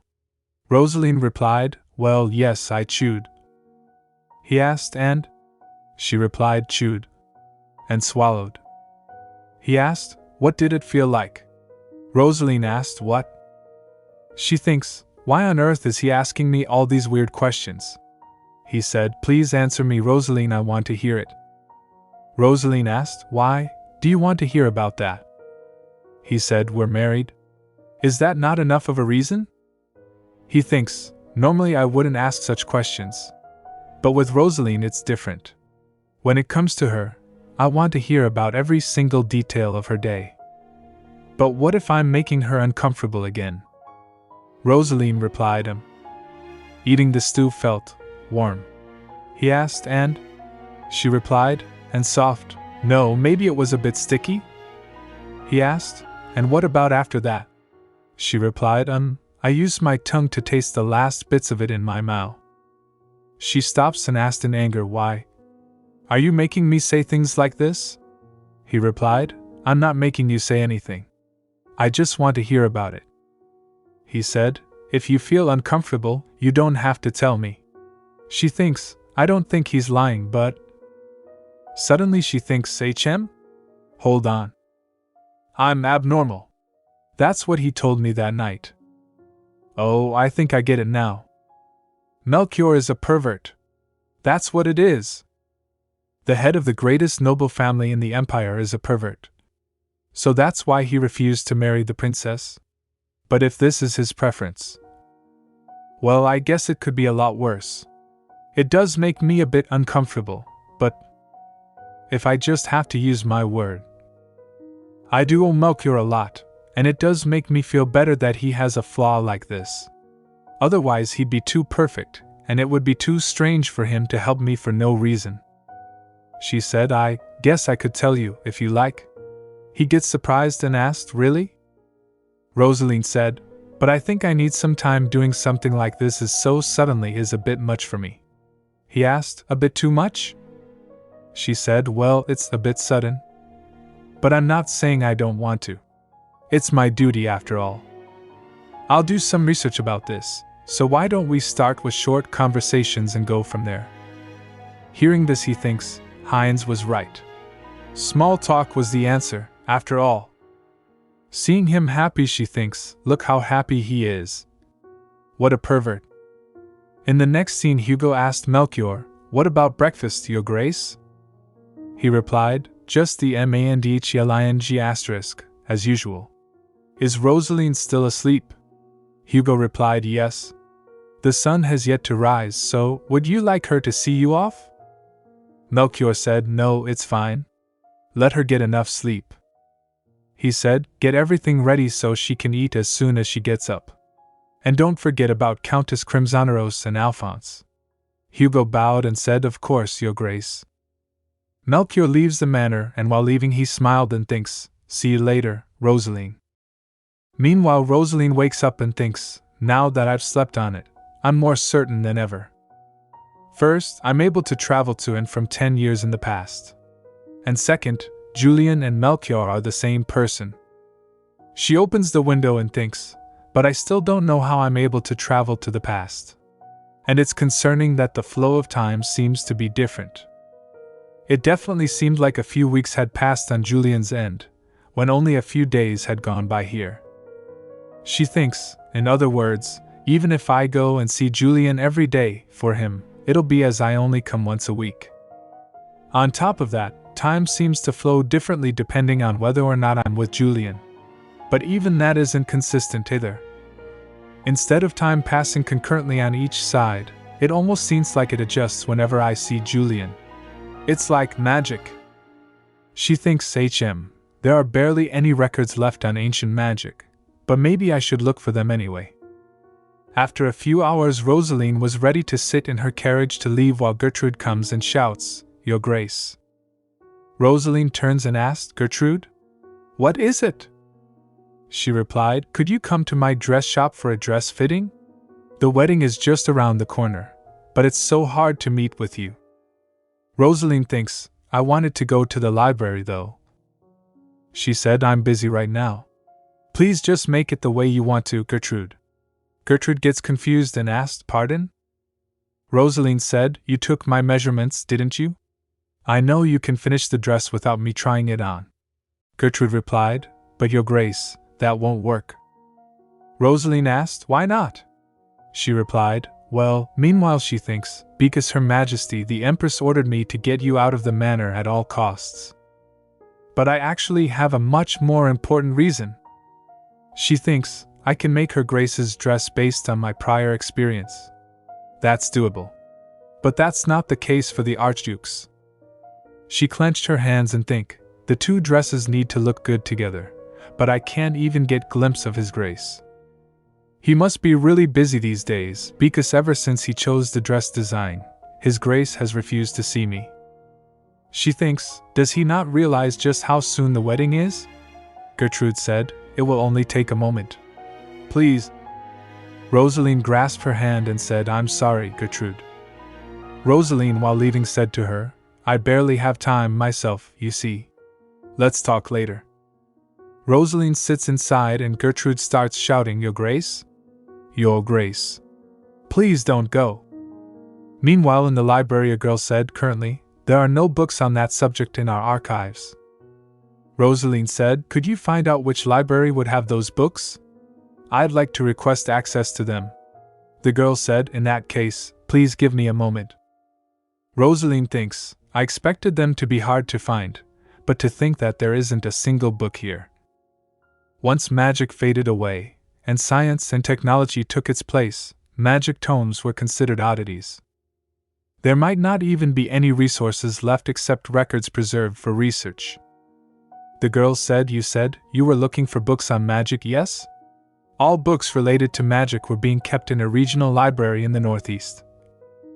She said, but there are none left now. Roseline gets shocked and asked, pardon? Why is that? The girl said, that library was buried in a landslide 6 years ago, and those books were lost in the process.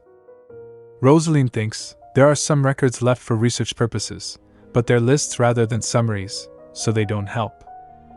The only thing I've found out is that magic abilities are innate, and that they are influenced by your family heritage. Family lineages. If my family had any predisposition to magic, it would have been recorded somewhere. She thinks so. Maybe it's not something passed down to descendants, but it's more like a mutation. She's seeing her hands, thinks, every generation, my family has only had a single descendant. But for some reason, my parents had both me and Alphonse. Besides, the Crimson-Rose family has only ever had sons, so maybe Alphonse is the actual successor, and I'm an outlier. It's normal for married couples to have more than one child if they are able, right? So why was my family only ever had one son for generations? The mothers were from a different family, so how did the Crimson Roses consistently have only one son for hundreds of years? She thinks, I should look for other noble families with similar stories. Then I might be able to find some sort of clue. Roseline asked the girl, where are the noble family records? The girl said, oh, this way. Seeing the record, she thinks, I can't believe this. Penbrat, Bloodheim, Redleaf. All these families only ever had one son per generation, and ended up dying out because the last head of their house died without a successor.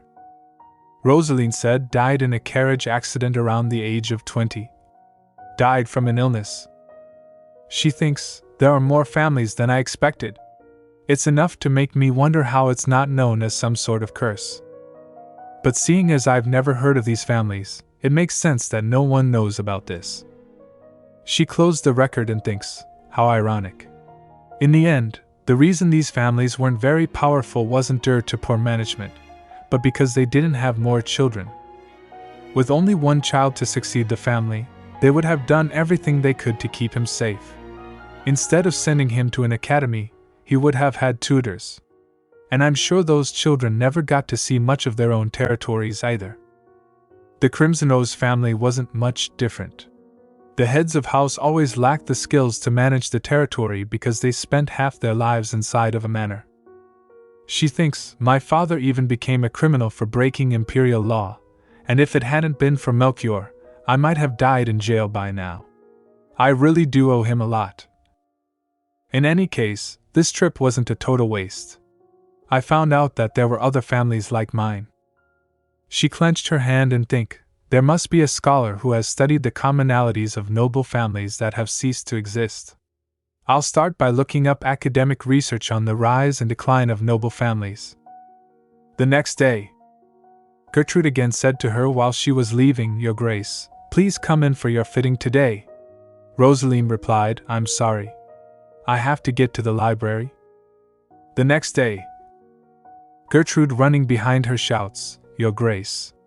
Roseline said, Sorry, Gertrude. I need to get to the library. The next day, Gertrude again come and shouts, Please, Your Grace. Gertrude comes behind her carriage shouting, Your Grace. She starts crying and said, If you believe in me, please come with me. It'll take only 5 minutes. Roseline went to her shop and thinks, I've been defeated. I cut down on sleep so I could go to the library more often, but I wasn't able to find anything useful. A few days later, a lady in a blue dress said, It still doesn't feel real. The lady in purple dress said, Haha, that cold Archduke? Getting married? The lady in blue dress smiled and said, We'll finally get to see her today. The amazing young lady who was able to capture the heart of the Archduke. Roseline comes and seeing her Deborah said, You look amazing, Your Grace. Roseline replied, Thank you. Deborah said, Thank goodness the weather is nice. Such a good sign, isn't it? Deborah said, Having a great start to your marriage is important, and it looks like it'll be perfect. Roseline thinks, technically, the start of our marriage was anything but perfect, but, oh well. In any case, Gertrude really is talented. I kept rejecting her pleas for a fitting, but she managed to finish my dress with just a last-minute fitting at the manor. Gertrude said, Since His Grace refuses to make time for me, I have no choice but to adjust his outfit to yours, my lady. Roseline thinks, though I still don't understand what Melchior has to do with my dress. In any case, she really is amazing. I barely recognize myself in the mirror. I should make sure to thank her. But where did she go? Roseline asked Deborah, Deborah, has Gertrude not yet arrived for the wedding? Deborah replied, according to the butler, she arrived at dawn with a huge package in tow. Roseline asked, a package? But didn't her assistant deliver my dress? Deborah said, Oh, you are right, but what has Miss Gertrude brought then? Please welcome the groom and bride. People strats whispering seeing Roseline, so that's the new Archduchess. Now I see why Archduke Postebnir asked her to marry him before she even came of age. She's such a beauty. No wonder he pinned after her for years. Some people said he became the head of his house just for her. The princess shouts, Roseline, you look gorgeous. As expected from the woman who confused me. Roseline thinks, I'm glad the delegations from the imperial palace made it. Since the emperor has albinism, I made sure he had a place to take shelter from the sun in. I hope it's satisfactory. The Empress hasn't said anything after sending all those presents. Maybe I can take that to mean things are going well? Seeing Roseline and Melchior, the Empress said, I knew it. She did take it. I'm sure of it. There's no need to see her up close. The Empress thinks, I planned on kidnapping her the moment she set foot in Gertrude's dress shop for a fitting. If only Gertrude had done her job properly. She should have forced the girl to come along, no matter how much she refused to. The Empress said, Nothing seems to be going my way. Also, His Majesty left to get some fresh air, but why isn't he back yet? Meanwhile, Gertrude was sleeping and suddenly she wakes up, She looks where she was and thinks, where am I? Oh right. I came here with His Grace's dress. I couldn't trust anyone else with it, so I made it without any help and even carried it here on my own. I had such a hard time. But why hasn't His Grace come by yet? Wait, what time is it? She said, Don't tell me he left because I fell asleep. Suddenly the Emperor comes in and she asked, Who? He asked, Are you Gertrude? She replied, Yes, I am. He said, I see. Wilhelmine told me everything, you're a dress designer, yes? Seeing him, she gets shocked and said, I apologize for not greeting you properly, Your Majesty. He smiled and said, I don't believe that's what you should be apologizing for. I heard that you disappointed Wilhelmine. Gertrude said, I apologize, sire. I simply, he interrupts her saying, I'm not here to listen to your excuses. He snaps and Gertrude's head fell down. He said, something I planted disappeared. So I'll have to use your soul instead. And now, with everyone's blessing, the two of you will pledge to become one. Suddenly Roseline thinks, I feel nauseous. It's not like this dress includes a corset. Could it be because I'm not used to such high heels? Melchior whispers, Roseline. She thinks, so, that was fast. I hereby declare you man and wife. The crowd starts clapping. She thinks, it's finally over. I feel like my vision is getting blurry. Suddenly she felt and think, oh no. If I fall over in front of everyone, Melchior, reputation will. Meanwhile Melchior holds her in his arms and asked, Roseline, are you alright? The crowd seeing it said, oh my. How passionate. Roseline said to him, please put me down, Melchior. He asked, do you want everyone to see you collapse? Roseline replied, no, but... He said, then stay put. Everyone seeing them claps and cheers while Roseline whispers, I can walk on my own, Melchior. He said, no. They starts to leave and Roseline asked, what about our farewell? He replied, we said our farewells as we left. They sits in the carriage and he said to her while holding her, you're feeling sick. Stay still, we'll be back at the manor in no time. She replied, no, it's not that I'm ill. Roseline thinks, but my eyelids feel so heavy. After a few moments Roseline was sleeping on her bed. She wakes up and thinks, how long did I sleep? Did the wedding end well? Someone said, you should lie back down, your grace. Roseline thinks, who is that?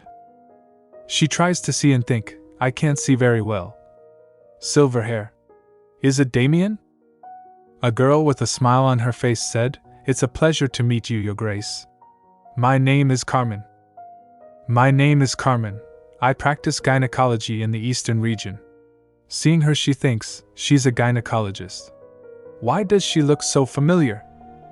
She thinks, oh, Damien. Roseline asked, could you be Damien's? Carmen interrupts her saying, we happen to have the same parents. I am an older blood relative of his. Roseline said, haha, so you're his sister. She replied, I suppose you could also call me that. Roseline thinks, I guess they don't get along. She asked Carmen, so what brings you here, Carmen? Carmen replied, Damien contacted me after you fainted yesterday afternoon. I had to take an evening train, so I only just arrived this morning. Roseline said, I see, yesterday afternoon. Suddenly Roseline gets confused and asked, wait, yesterday afternoon? Carmen replied, you've been asleep for a whole day. Roseline asked her, is something wrong with my health? Carmen replied, I wouldn't put it like that, but you do need rest. It seems that you've been pushing yourself very hard lately. Roseline said, I did sleep less these past few days because I was going to the library, but I didn't think I was that frail. Carmen said, the people who are perfectly healthy are the ones who die unexpectedly. She thinks, yikes. Carmen, giving her some medicine, said, please take some medicine and go back to sleep. You need more rest, your grace. Roseline thinks, but we left as soon as the wedding was over. I didn't even properly greet the guests. Roseline drinks the medicine and thinks, oh. I suddenly can't keep my eyes open. I see, so this is why she said I needed more rest. She fell asleep. After some time she wakes up and blinks her eyes. Deborah asked her, your grace. You're awake. How are you feeling? She replied, I must have slept enough. I feel fine now. Deborah said, the doctor said you should rest for a few more days. And His Grace asked me to tell you that you should listen to the doctor when it comes to your health. Seeing the flowers, she asked Deborah, who sent those flowers, Deborah? Deborah replied, oh, these? I'm not sure. The butler told me to place them here. Maybe His Grace sent these flowers to you as a gift. Roseline said, I see. I want to rest some more and don't need anything for now, so you can leave. Roseline thinks, come to think of it, I wasn't able to go see Julian. I hope he wasn't offended that I didn't show up. I can't imagine that utterly clueless man sending me flowers. It must have been from someone else congratulating us on our marriage. But if it is from Melchior? Roseline raised from her bed and picks the flower. As she starts smelling the flower, suddenly she found herself in the forest. She gets shocked, huh? Julian said, Roseline? She turns and seeing her said, Julian? Julian said, I'm sorry. You shouldn't have forced yourself. Roseline asked what do you mean? She thinks, oh no, I'm still in my nightgown. He must think that I came to see him even though I'm bedridden. Julian said, I was really worried, Roseline. This was the longest I haven't seen you. It's been 2 months. She gets shocked and asks, 2 months? She thinks, the last time I saw Julian was just a few days ago. Roseline asked him, were you waiting for me the whole time, Julian? He replied, I was. He said, I knew you wouldn't just disappear without saying goodbye. And I had a feeling that if you knew I was waiting for you, you would definitely come to see me. She thinks, what baseless trust, it's closer to fervent prayer. The time we spent together was far too short for him to trust me so much. But he still showed this much faith in me. Someone he only knows by name. Roseline said, Julian, instead of training, why don't we just talk today? Julian asked, talk? She replied, I came here in a hurry, so I haven't prepared a lesson. You see, I'm sorry. Julian replied, you have nothing to apologize for, Roseline. He gives his coat to her and said, also, please wear this for now. Roseline said, thank you for being so thoughtful. Julian said, we should go and buy you some clothes. Let's go to the shops. She gets confused and asked, They went to the market, and she thinks, huh? While following Julian, she thinks, we were here before I knew it. I was only following Julian's lead. Julian said, there's a dress shop this way. Roseline said, wait, Julian? I came really suddenly, so I don't have any money. Julian replied, that's all right. I have enough. Roseline thinks, I can't just take money from a little boy. Julian even said that his family doesn't support him. She seeing her ring that Melchior gives her thinks, maybe I could sell my jewelry. But all I have on me right now is my wedding ring. Suddenly she noticed a man saying, step right up. Come on, come on. If you can beat this one-armed swordsman, you will win 20 times your wager. Roseline asked Julian, would you lend me 1 gold coin, Julian? He gets confused and asked, pardon? Roseline raised her hand and said, I would like to challenge him. Seeing this, the crowd starts whispering, whoa, it's a woman this time? Isn't she just a bit weird? She's obviously lost her mind. The man who was announcing said, excellent. What a brave young lady. What is your name? Miss? She thinks, nothing good will come of me revealing my real name. Someone here might remember me in the future. She said, my name? And she thinks, if no one has used this name yet, no one will be able to trace it back to my future self, right? Roseline replied, it's Melchior. The man said, all right then, Miss Melchior. Please come up on stage and choose your weapon. Julian said, no Melchior. Please be careful. Roseline thinks, don't worry, Julian, I've no intention of getting hurt. Seeing the weapons, she thinks, let's see, the stage is too small to swing a long sword, and I'll only get a couple of chances to attack. She grasped a sword while thinking, in that case. Crowd seeing her not picking a sword said, hey miss, this is a sword fight, you know? The man said, no, it's fine. I'm sure those frail arms can't hold a proper sword anyway. The man with one arm said, hey little lady. Are you really going to challenge me with that thing? He said, don't tell me you're here to play games. Roseline thinks, he won't be able to both attack and defend at the same time with just one arm. But he must be good seeing as they're taking bets to beat him. A long sword is definitely not suitable for fighting him on such a small stage. Besides, instead of holding his wooden sword by the hilt, he's holding it by the blade.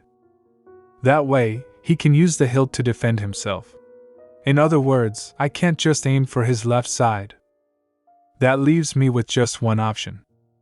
Seeing her, the crowd starts laughing and said, "What's she doing? Does she even know how to use a sword?"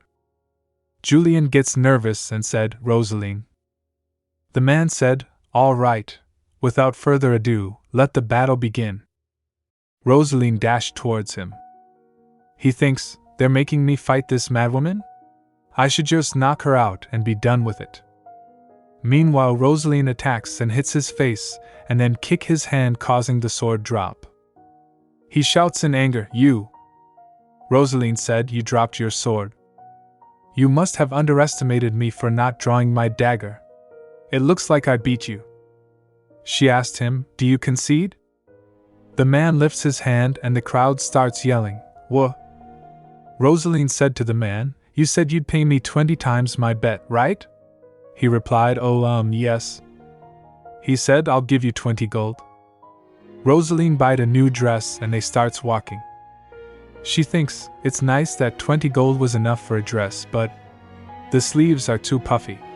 And the pattern on the fabric is so dark and old-fashioned. These were designs that were trendy 10 years ago. She thinks, then again, I suppose this is what's popular here now, even if it's gone out of fashion in my time. I can blend in much more easily now. Julian said to her, "You look beautiful, Roseline." She smiled and said, "Oh, thank you." She thinks, I'm really not used to receiving compliments. Come to think of it, I don't feel tired at all. I was meaning to walk around some more, so this is great. Even in my own time, I haven't had much of a chance to see the capital. I've been so busy working at the manor that I haven't been able to see the city. I feel like I finally have breathing room." While walking, Roseline noticed something and said, "HM? What's that?" Julian replied, "That? It looks like a fortune teller's tent." Roseline thinks, a future teller, huh? I remember that my former fiancé was really interested in such things. Back then, I had no interest in superstition, so I just considered it a strange hobby. But now that all these strange things have been happening to me, maybe having my fortune told isn't a bad idea. They comes inside the tent, and Julian said, "I didn't know you were interested in fortunes, Roseline." She replied, "I suppose I am, a little." The fortune teller, seeing them, smiled and said, "Oh, you two are lovers, I see." Hearing this, both of them get shocked, and Julian asked, "Pardon?" And Roseline said, "We are not." The teller said, "HM? I see. Which one of you wants their fortune told?" Roseline thinks, this all seems so suspicious. She said, "Me?" The teller asked her, "Please sit down. What would you like to know?" She thinks, is that really something he should be asking me? Shouldn't he know? What do I say? She thinks, I keep traveling through time and meeting my husband when he was just a boy. What does it mean? I can't say that. Roseline said, "Lately I've been experiencing some strange things." The teller asked, "For how long?" Roseline replied, "It's been about a month and a half. That's when they started happening. And for 2 weeks before that, I was having odd dreams." She thinks, those dreams really were strange. I kept dreaming about the same thing, but then it stopped, so I nearly forgot about it. The voice I kept hearing in that dream, it sounded a lot like Julian's voice. It was before I had ever met Julian. Is that even possible? Hearing the voice of someone you've never met in a dream. Julian said, "Roseline?" The teller asked, "What kind of strange things exactly?" Roseline replied, "I can't tell you that." She said, "I would like to know why this is happening, or when it will stop." The teller, holding a blue globe, said, "Very well. I'll get started then." The teller said, "HM, you are in a very difficult situation, miss. And I can see your worries wearing you down. You cannot solve this problem on your own, and you feel powerless before this grand destiny." She stands from her chair and thinks, what a scam. She said, "I've heard enough. How much do I owe you?" While they were leaving, the teller said, "Oh, one more thing. It is up to this little gentleman, rather than you, miss, to put an end to your hardship." They both get shocked and turns back. Julian nervously asked, "What?" "It's up to me." The teller replied, "Yes, young men. The only person who can rescue this lady from her distress is you." Roseline said, "What happened to me has nothing to do with Julian." The teller said, "To be more precise, the young gentleman will help you in the future. And truth be told, the reason you problems arose in the first place is because of something this young gentleman did." Hearing this, Roseline thinks, "Wait, this is starting to get a little uncanny." Julian said, "Roseline will be in trouble. Because of me?" Roseline said, "No, Julian." The teller said, "Of course you did not intend to inconvenience the lady. All of this happened as a result of your kindness." Roseline recalls the moment when they first met. Julian said, "I would like to thank you face to face. If it's all right with you, would you please come out here?" She thinks, so. The day we first met, Julian wanted to thank me face to face because he is so polite. But maybe that ended up twisting our fates. The teller said, "In the future, the young gentleman's desire which cause more trouble for you, miss." Roseline gives her the money and shouts, "I don't believe any of this. Don't listen to him, Julian. Let's go." Julian said, "Huh? But Roseline." She said, "It's fine. Come on." Roseline thinks, this was a mistake. I should have come in here alone. Roseline said to him, "Don't worry about what he said, Julian. You don't need to pay it any mind." Julian said, "But..." Roseline said, "It's all just superstition. Getting your fortune read is something you do for fun." She said, "Usually they tell you nice things, but that fortune teller was just rude." Julian asked, "Do you think so?" She thinks, "This polite and honest boy would never cause me any trouble. That's impossible." If the fortune teller was referring to Melchior, though, I guess it's not entirely untrue, but I don't want to blame any of this on Julian. Roseline said, "Julian? It's late, but let's keep walking around and have some fun." Julian asked her, "Are you sure? Shouldn't you be heading back?" Roseline smiled and said, "Yes, I'm sure. She thinks being with you is so relaxing. I treasure our time together. So I'd like to enjoy this moment a bit longer." She comes in her room back and thinks, "I spent more time in the past than I expected. I wonder how much time passed here. 20 minutes maybe?" Seeing that fortune teller didn't accomplish much. But I had fun. I've never just walked around the city without something planned. She noticed something and thinks, "HM? Is someone in the reception room? They didn't notice that I was gone. Did they?" She wears the nightdress and opens the door thinking, this should be enough to make it look like I just got up. Seeing Melchior, she gets surprised and thinks, "Huh?" She said, "Melchior?" Seeing her, he said, "There you are." Roseline said, "I was still asleep, so I didn't notice you arrive. You should have woken me up." She thinks, I can get away with this, right? I didn't notice any signs of anyone entering my bedroom. Melchior asked her, "Were you asleep?" Roseline replied, "Yes, I wasn't feeling well, so."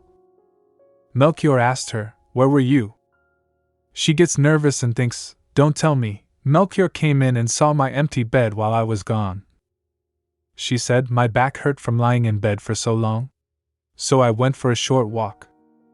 Melchior steps towards her and asked, "Without Nicholas, your bodyguard?" She replied, "I wanted to be alone. I'm safe inside the manor after all." Melchior asked her, "Inside the manor?" He comes close to her, and she thinks, what do I do? He doesn't look very happy with me. But how do I explain this to Melchior? I went to the past and spent time with your younger self? Would anyone believe something like that? Suddenly Melchior dropped his head on her shoulder, and she gets shocked. He said, "Roseline, if you want to go outside, please call for me next time." Roseline said, "But you're busy." Melchior replied, "Nothing is more important than your safety." Roseline said, "Melchior, you knew I wasn't in my room. he replied. I did. Roseline clenched her hand and said, but then, why did you wait for me here? You didn't know when I would return. Melchior replied, I had a feeling that if I waited you would come back to me. Roseline thinks, oh I see. Even though they look so different, they really are the same person. She holds his hand and said, I'm sorry, Melchior. Roseline said, but just as you said, if you wait for me, I'll always come back. She thinks, he's not insisting on any answers anyway, but this is the most I can tell him right now. But if one day, I'm able to talk Melchior about Julian, then… Melchior said, all right. I trust you. 2 weeks later. The princess said, Roseline, is it true you're moving to the east? Roseline thinks, she really never announces when she'll visit. Roseline said, yes, it's true. Now that we had our wedding, it's time to go to the Postenmeier estate. The princess said, you could stay in the capital a little longer. Most of the nobles leave someone in charge of their estates, and spend most of the year here anyway. She said that way, they have easier access to the imperial palace, and get to see His Majesty, and me. Hearing this, Roseline gets surprised. Roseline said, I thought you disliked me, Your Highness. The princess replied, I never said anything of the sort, Roseline. Roseline said, do you really want to spend time with someone who's read your graduation thesis? The princess replied, not really. She said, but it's not as if I can turn back time. You've already witnessed the most embarrassing moment in my life. I can't force you to forget it. She said, in that case, I might as well keep you close by. Roseline said, haha. The princess said, anyway, it's make me sad to hear you're living, Roseline. She said, let's stay in touch. The princess waves her hand to say goodbye to Roseline while she was leaving. Roseline waves her hand and thinks, she really is a strange person. But it seems like I've gotten on her good side. And so time passed. And the day of our departure to the east arrived. Bolton Station, the outskirts of the capital. Roseline thinks, trains are much bigger than I thought. I expected them to look like a large carriage, but this is far larger than that. A servant said, we will go and get your tickets, Your Grace. Nicholas said, His Grace will leave on a later train after managing maintenance and handing things over to the staff. Roseline thinks, I thought we would travel together for my first ever train ride. It's a bit disappointing to hear Melchior won't be here. Carmen comes and seeing her, Roseline asked, HM? She asked, Carmen, you are joining us? Carmen replied, His Grace instructed me to take extra good care of you, since this trip will be quite long, Your Grace. Hearing this, Roseline thinks, Melchior. We barely got to see each other these first few days because we were so busy organizing the big move. It's sweet of him to think of me, even though he's been so busy. She thinks if I'd had a bit more time, I could have spent more time with Julian too. A few days ago. Julian shouts, Roseline. He said, I'm sorry, am I late? She replied, no, I just got here early. Julian said, I should have hurried to get here then. Roseline thinks, I wanted to test whether I can come to the past without being in the gardens or a park. Just going into the forest seems to work, too. So far I've been brought to the past randomly, but now I'm able to come and go as I please. I still have no idea how I'm able to travel to the past, but this is still a huge step forward. Seeing him, she thinks, regardless, this really is fascinating. How did a sweet boy like him turn into such an intimidating man? It's more like a total transformation rather than just puberty or gradual change. Julian said, Are you feeling alright today? You didn't force yourself to come here again, did you? Roseline thinks, oops, I must have been staring too long. She replied, I didn't force myself to do anything and I'm perfectly healthy. But I'm not here to teach you today. I'm here to say goodbye. Julian gets confused and asked, good. Bye. Roseline said, yes, I'll be moving away. So we won't be able to see each other for a while. He clenched his hand and said, I see. You're leaving. Roseline said, don't be too sad, I'm sure we'll meet again. She thinks Melchior said he met with Roseline until he turned 18, so that probably means I'll be able to meet with Julian when I come to the capital, right? Julian asked, could you at least tell me where you are moving to? Roseline replied, I'm sorry, I can't tell you that. Julian asked, so this is goodbye? Roseline thinks, what should I do? I did come here just to say my farewells, but now I feel bad. Seeing him so sad about me leaving makes me want to stay longer. She said, maybe I can stay for a bit. Hearing this, he gets happy. Julian said, then I'd like to take you somewhere, Roseline. Julian takes her to a tea shop. While walking, Julian said, this way, Roseline. They enters and a servant said, welcome. Seeing the shop, she thinks, what a nice little tea shop. They sits on a table and Julian said, I still have some of the prize money left from when you gave it to me last time. Roseline asked, really? He said, I saved it so I could spend it with you, Roseline. So please order whatever you'd like. Roseline asked, are you sure? He replied, of course. She thinks it's feel a bit strange to have a child cover the bill, but I guess I was the one who earned that money, and technically, my future husband is inviting me to tea, so it's fine, right? They were enjoying their time while someone said, flowers. Flowers for sale. Suddenly she gets back and see a boy selling flowers. Flowers for sale. Flowers. The boy coughed and sighed. He noticed Roseline. He comes to her and giving her a flower said, excuse me. Would you like to buy a flower? Roseline, seeing the flowers, thinks they are beautiful, but keeping them in a pile like that will squish the ones below. He won't be able to sell very many of them. Roseline said, how much are they? The boy tries to said for one flower, but she interrupts him saying, for the whole basket. Hearing this, the boy gets happy and asked, really? Roseline thinks he doesn't look much older than Alphonse, but he has to work already. Come to think of it, I wonder if Alphonse is alright. I couldn't keep him separated from mother for too long, so I had him stay with her in the capital manor, but when I think back to how my family treated me, I didn't exactly have fond memories, but that's not my little brother's fault. He even told me about what he overheard because he was worried about me. It must have been shocking for him, too. We did say our goodbyes before I left, but still. The boy said, it would be 1 gold coin for the whole basket. Carmen said, he's charging for too much, Your Grace. Carmen said, the average price of a single flower is 1 copper, even if you add together every flower in that basket. It would amount to no more than 3 silver. The only explanation is that this boy is abusing your kindness and raising his prices. Roseline said, there's not, it's all right. Don't be scared. Could I see your basket? The boy pulls his basket to show to her and said, huh? Oh.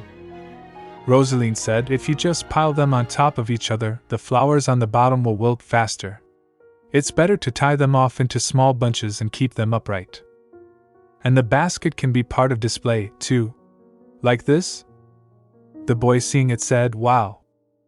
The boy gets amazed and she said, this way it's worth a gold coin. Try selling them like this from now on. Roseline, giving him a gold coin, said, you can sort them by color for today, but soon you'll figure out how to mix them up, too. The boy said, thank you. Roseline just picks 1 flower and the boy asked, huh? What about the rest? Roseline, putting it in her pocket, said, I just want this rose. The rest of the money is for listening to me talk. The boy bowed and said, thank you so much. Carmen said, Your Grace, you gave him money when really he should have paid you for the lecture. Roseline said, I wanted to make sure he could sell his flowers properly, that's all. Carmen said, but if you teach a skill for free, its value will decrease. Roseline said, that boy is selling flowers to earn a living, so he'll learn quickly. Children like him share tips with each other. So once he teaches them what he knows, the other children will come up with their own ideas. They'll end up creating much more valuable pieces and everyone will benefit from it. Carmen thinks, so she didn't just teach the boy out of pity. How surprising. She's such a unique person. When Damien told me about her, I thought of her as a reckless workaholic who never took care of her health. But I misjudged her. Her Grace is simply someone who firmly believes in her principles. Carmen said, I suppose that is the ideal outcome in theory. Roseline said, that's enough for me. Carmen thinks, people who stick to the rules are often called rigid and strict, but I don't believe Her Grace's methods are wrong. The world could use someone like her. No, maybe the world needs more people like her. In the next scene, Deborah, seeing through a window, said, wow. Roseline asked Carmen, how long will it take to get to the east? She replied, not very long. Carmen said, this is an express train, so it only stops at 2 stations into southeast. We should be there by evening. Roseline thinks, I suppose it is pretty far. Roseline asked Deborah, is this your first time on a train as well, Deborah? She replied, yes, it is. Roseline said, why don't you go ahead and take a look around the train then? Deborah gets confused and asked, pardon? She shakes her head and said, no, I mustn't leave your side. I'm your personal maid, Your Grace. Roseline stands from her seat and said, well, I was going to take a look myself. Will you come with me? Deborah asked, you were, Your Grace?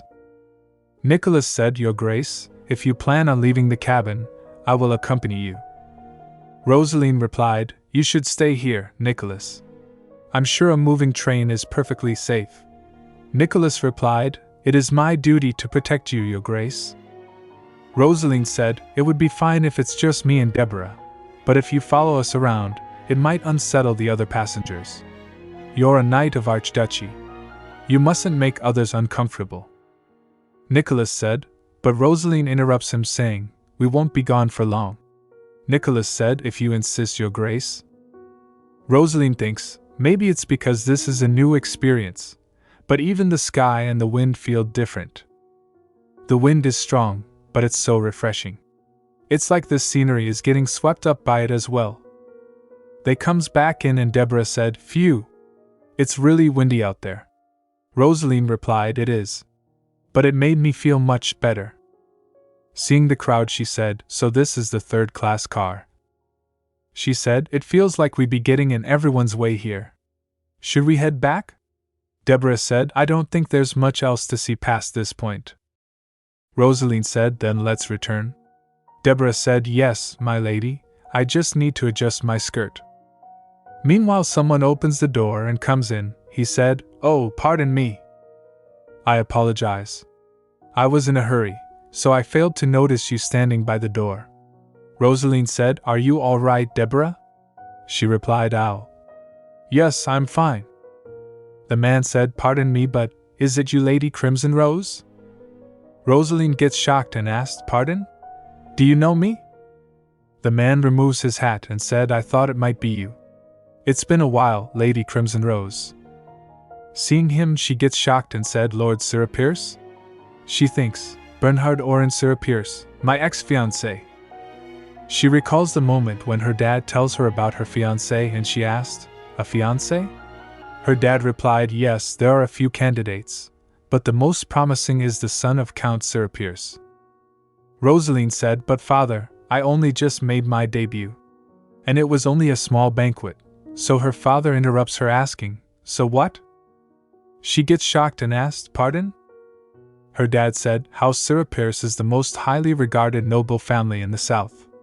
It's not as though I'm selling you off to a rich merchant or making you some noble man's second wife, so what's the issue? I worked hard to make this happen. Do not mess it up. She squeezed her arm and said, yes, father. Lord Sir Pierce said to her, it's a pleasure to meet you, Lady Crimson Rose. Roseline thinks, by no means was Bernhard a bad fiancé. In fact, he was a good man. At the time, I had just entered high society, and I had no idea that it was customary for a lady to ask to be called by her first name. And Bernhard couldn't possibly ask for permission to call me by my name, because it would have been rude to ask of a lady whom he was not close to. Lord Sir Pierce said, would you like to go to see the opera next time? She asked, the opera? Lord Sirapierce replied, family owns the best box in a Pren theater, you see. I would like to invite you to it. Roseline thinks, if I wasn't so prone to suppressing my feelings and putting up walls, I might have gone to like him. He was interested in the mysteries of the soul as well as fortune-telling, so he and I were very different. Such things aren't very important when it comes to relationships. I recall enjoying our time together when we went out for an evening ride. Lord Sirapierce said, look, Lady Crimson Rose. He, pointing towards a star, said, that white light up there is the North Star. Roseline said, actually, that's Venus, it's the star that lights up first in the evening. Lord Sirapierce said, oh, I see. I apologize. I was mistaken. Roseline said, it's all right. It's an easy mistake to make. She thinks, perhaps, what I told him that night was the last straw. Lord Sirapierce wrote a letter to her, my dearest Crimson Rose. As I feel the need to expand my studies, I have decided to study abroad in the Atheum Kingdom. After all, when it comes to astronomy, they are no better scholars than those of the Atheum Kingdom. I wish you good health until the day I return. She thinks Atheum. There's at the southernmost end of the continent. I must have hurt Bernhard's ego.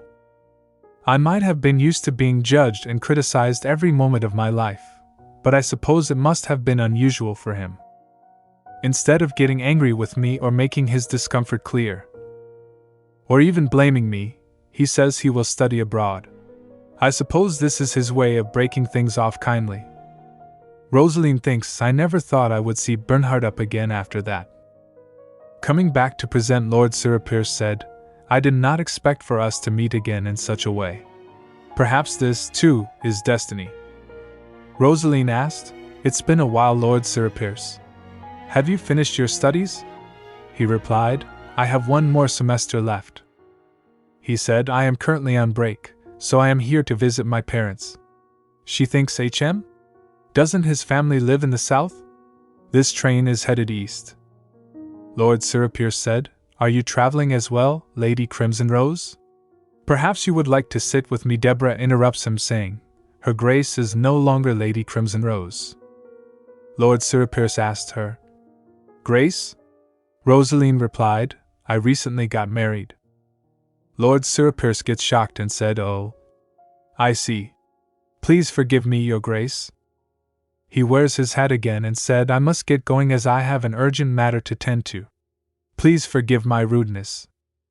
Roseline stops him, saying, One moment, Lord Sirapierce. Roseline asked, May I ask what's wrong? If it's urgent, I may be able to help. Roseline thinks, he's far too well-mannered to open the car door in such a hurry. That means there must be something wrong. Lord Sirapierce said, to be honest, I'm looking for a child. Roseline asked, a child? Lord Sirapierce replied, my niece. I am traveling with my brother and his family. My niece left our cabin saying that she wanted to explore the train, but that was a while ago. I was starting to get worried, so I am looking for her. Roseline thinks, I knew it. Losing a child in a place like this might be dangerous. Roseline said, then I shall assist you. Please tell us what she looks like. Lord Sirapierce asked, you, Your Grace? Roseline said, the more eyes the better, right? Would you help us find the child too, Deborah? She nods her head for a yes. Lord Sirapierce bowed and said, in that case, I would be most grateful for your help. All the train cars are connected, and the ones at the front are reserved, so there are only so many places she could be. Roseline turned, saying, please search for her in the freight car, Deborah. And you should look in the dining car, Lord Sirapierce. He asked, what about you, Your Grace? Roseline said, I will look for her in the engine car. It's right past the non-reserved seats, so it's not far. Roseline enters in and saw some men fighting. One said, hey, stop pushing. This is my spot. One said, there's no more space, it's too full. One said, why do you bring a chair in here? There's no space. It's not like you have broken legs. Move over. He replied, and what if I do, huh? Seeing them like this, she thinks, is this car really meant for people? She thinks, I have to get past all these peoples to reach the engine car? Is that even possible? I don't think being polite will help me get through this crowd. And if I wander around in here looking for a child, it would just be asking for trouble. What do I do? I don't think she would push her way through this many people to get to the engine car, but I can't just go back without checking. Roseline said, "Pardon me, please." Everyone turns to see her. The people start shouting, "What do you think you are doing? Hey, miss! Stop pushing! There's not enough food plus king room." Roseline, trying her best, thinks, "I have to check if a little girl is all by herself around here." Meanwhile, someone suddenly grabs her hand. It was Julian, and he said, "I'm sorry." Seeing him, she gets nervous and thinks, "HM?" Seeing her, Julian asked, "Roseline?" Julian said, "Criminals hiding their identity sometimes take the unreserved car, so I thought it might be risky for someone dressed so nicely to be here."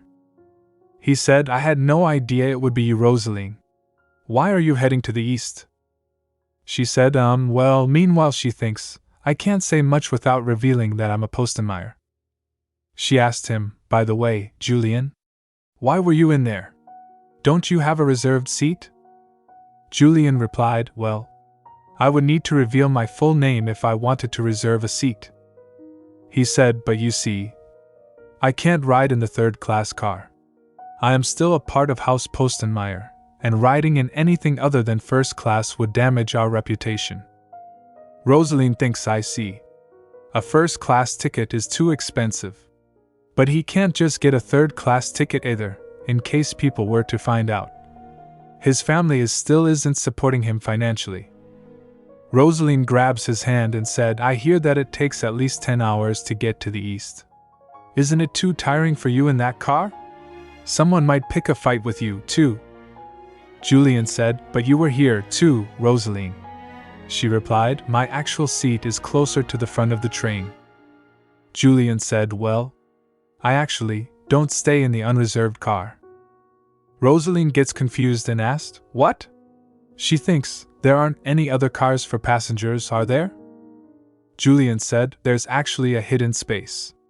She asked, "A hidden space?" Julian said, "Promise me you won't tell the conductor, all right?" Roseline enters in and thinks, "This car feels wider than the rest. What is it used for?" Julian said, "This way. We have to climb up there." Roseline gets shocked and asked, "Onto the roof? That's dangerous." Julian said, "We are not going to the roof. It's like a second floor." She gets confused and asked, "A second floor? So that hatch isn't for the roof?" Julian asked her, "Would you like to take a look, Roseline?" Roseline asked, "Are you sure I can go up there?" Julian replied, "Of course." Julian and Roseline went up there. Roseline thinks, "So there's a space between the top of the train and the ceiling of this car. It's roomier than I thought." She asked him, "How did you find out about this place, Julian?" "I found it while exploring the train when I was young." Roseline asked, "Younger than you are now, you mean?" Julian replied, "Yes, that's right." Julian said, "In any case, the unreserved car was too crowded for me to stay in, so I was pacing back and forth when I noticed ladder. I discovered that this space was large enough for me to be in, so I would come here quite often." Roseline said, "I see." Julian said, "Other kids must have had the same idea, because I would sometimes run into them. But the further you go in, the narrower it gets. If you get stuck, no one can hear your voice over the train noises, so you have to be careful." Hearing this, she gets shocked. Roseline thinks, "Don't tell me. That's where Bernhard's niece is. If she's stuck, she must be very frightened by now." Roseline said, "Julian, I'm sorry, but I have to get going." Julian said, "Oh? Right. I see. This place must be uncomfortable for you." Roseline replied, "That's not it. I'm happy to run into you, but I'm in a bit of a hurry." Julian said, "Oh. I hope I didn't take up too much of your time." Roseline smiled and said, "It's fine. And next time just get a first-class seat." Julian said, "Pardon?" But she interrupts saying, if you don't have the money, make it out to your family. No, even if you do have the money, make your family pay for it. Roseline said, demand that they pay for your train tickets. As a member of a noble family, you are entitled to their protection. She said, if your family has any sort of honor, they won't refuse you. Roseline said, keep your chin up. It's your family, isn't it? You have every right to your family's wealth. Julian said, Roseline. She thinks, if he only knew just how wealthy House Postenmeyer is, he would know that a few train tickets are nothing. Roseline comes down and said 1, 2, 3, she thinks, just like I've been practicing. If I think really hard about going back to the present. Then suddenly she gets back to the present. She again comes up there. She thinks the dust has been disturbed. A child has definitely been here. She shouts, Herta, are you there? She thinks, the train is so noisy that I can't hear anything. She thinks, in that case, and starts crawling. While crawling she thinks, has this space gotten smaller in the present? It's much harder to move in here and the train noises are deafening. It's too dark to see anything too, if a child got stuck here. Suddenly she hears a voice, hic, and she stops. She saw Herta and shouts, Herta. Herta asked, who is it? Roseline said, Herta. I'm here to rescue you. Can you move closer to me? Herta said, which way? It's too dark to see anything. Roseline said, stay right where you are. And she touches her foot. Roseline said, Herta. I think my hand just reached you. Herta said, yes. A finger poked me. Roseline said, would you come this way? I'll take you to your parents. Roseline grabs her and think, great. Now we just have to make our way back to the exit. Herta said, I'm scared, miss. Roseline said, it will be fine. I know where the exit. Suddenly the train stops, and they both fell down. Herta said, miss. Ugh. Miss? Are you okay? Please don't die. Miss. Roseline replied, I won't die, don't worry. She thinks, is Herta all right? She seeing the exit thinks, at least we ended up closer to the exit. She should be able to reach it. Meanwhile Roseline gets injured her arm and said, an NGH. Herta shouts, I'll get someone to help you. Roseline thinks, will Herta be alright on her own? The impact hurts so much that I can't move. I'll have to ask Carmen to take a look when I get back. Lord Sirapierce comes and take Roseline down. He said, thank you so much, Your Grace. I cannot thank you enough. He said, your clothes have gotten very worn out. Were you injured? Roseline thinks, if he finds out I'm hurt, he'll insist on repaying me somehow. Roseline replied, I'm fine. More importantly, is your niece all right? Herta shouts, I'm fine. But she was hurt. She shouts, there was a loud bang. And she yelled. I even saw her eyes tear up. Roseline said, Herta, please. Lord Sirapierce said, you should let a doctor take a look at you. My brother-in-law is a doctor by trade. I will bring him here right away. Roseline said, no, that's not necessary. I really am fine. Shouldn't you reunite your niece with her parents first? Lord Sirapierce replied, no, I cannot let you go like this when I am indebted to you. Please allow me to. Meanwhile Melchior comes and said, she said no. Seeing him Roseline gets surprised and said, Melchior? The Imperial Palace a few hours ago. The Emperor said, what a shame. I wish for you to stay by my side a while longer. Melchior said, it would be more helpful to your majesty for me to return to the east and rule my territory, than to remain in the capital. The Emperor said, you could leave that to your vassals. He said, by the way, Melchior, I have a question for you. Melchior replied, yes, sire. The Emperor asked, do you enjoy cross-dressing? Hearing this he gets confused and asked, pardon? The Emperor said, never mind, I was just curious. Ah, to be young again. Though some may wish for eternal life to avoid death. That is foolishness. If one cannot extend their youth, living a long life is meaningless. If one is riddled with sickness and infirmity, simply extending their meager existence is pointless. He said that is why you should take every chance you get to love someone. Love is what drives people, after all. Melchior thinks, if I had known, the Emperor would waste my time with such meaningless drivel, I could have left for the East without bidding him goodbye and sent him a letter instead. He clenched his hand and thinks, that child definitely said that Roseline was hurt. How could such a thing happen again in my absence? Lord Siripirce bent toward his niece and asked, Pardon me, but who are you? Melchior in a cold tone said, If you do not recognize me, you should continue to stay ignorant. Do not concern yourself with Roseline either. Lord Siripirce bowed and asked, Are you the ladies I mean, her Grace's husband? I apologize for everything. He said, Her Grace found my niece, so I was simply trying to repay her. Melchior said, If you realize you have something to apologize for, I would rather you leave us be. Roseline said, Melchior, you don't need to be so rude. Roseline said, I'm sorry, Lord Siripirce.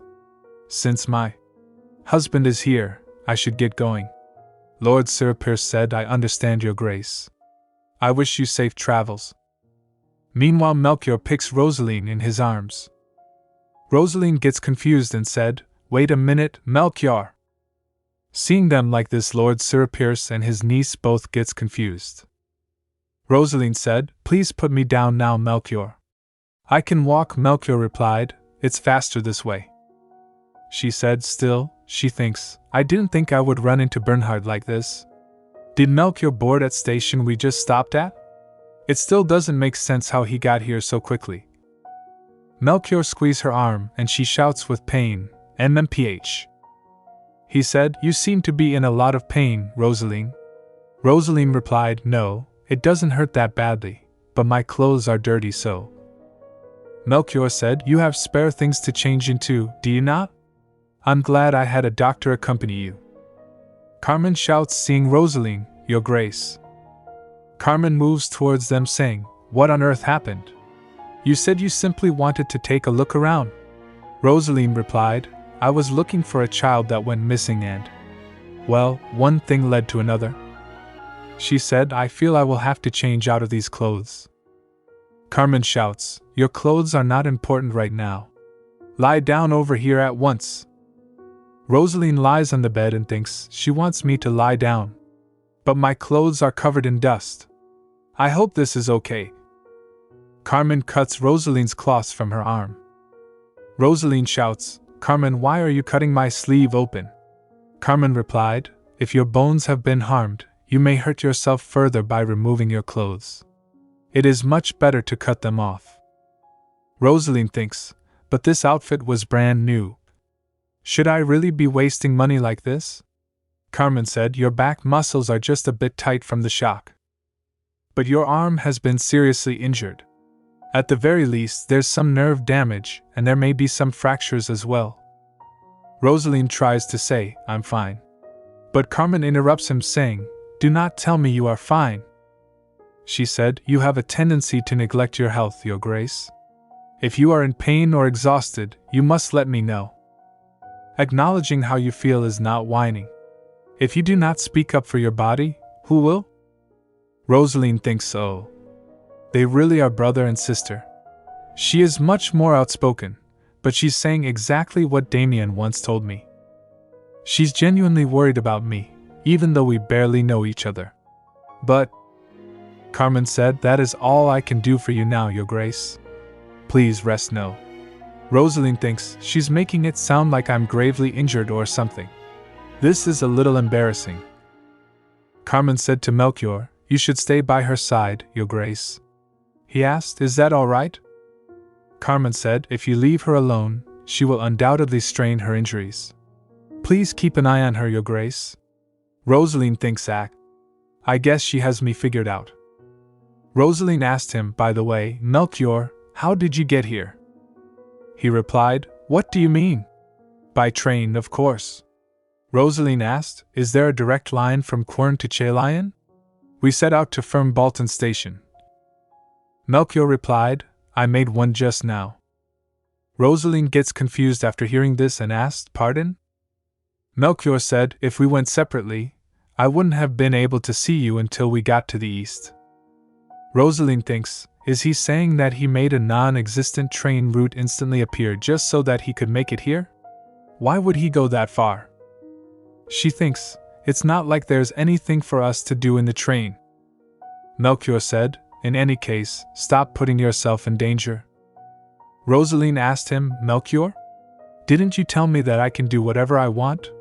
He replied, "I was referring to you freely making use of the family wealth or authority. I didn't mean that you should do things that may put you in danger." Roseline said, "I agreed to help look for the child, so what else was I supposed to do? Besides, asking a train attendant to look for her instead would have taken so much more time." Melchior said, "Yeah, since you've brought it up. Why did you agree to help that man when he was the one who lost the child?" Roseline said, "She was missing. How could I ignore that?" He asked, "Do you plan on assisting in every missing child case in the world?" Roseline said, "That's different." He replied, "No, it isn't. You shouldn't feel the need to help every stranger." Melchior gets shocked when she said, "But we weren't strangers." Roseline said, "I owe Lord Sirapirce a lot, so I wanted to repay my debts to him." Melchior asked her, "Your debts?" Melchior gets shocked and freezed when she said, "He is my ex-fiancé. He helped my family when we were struggling financially. We broke off our engagement almost right away, though. It was my fault."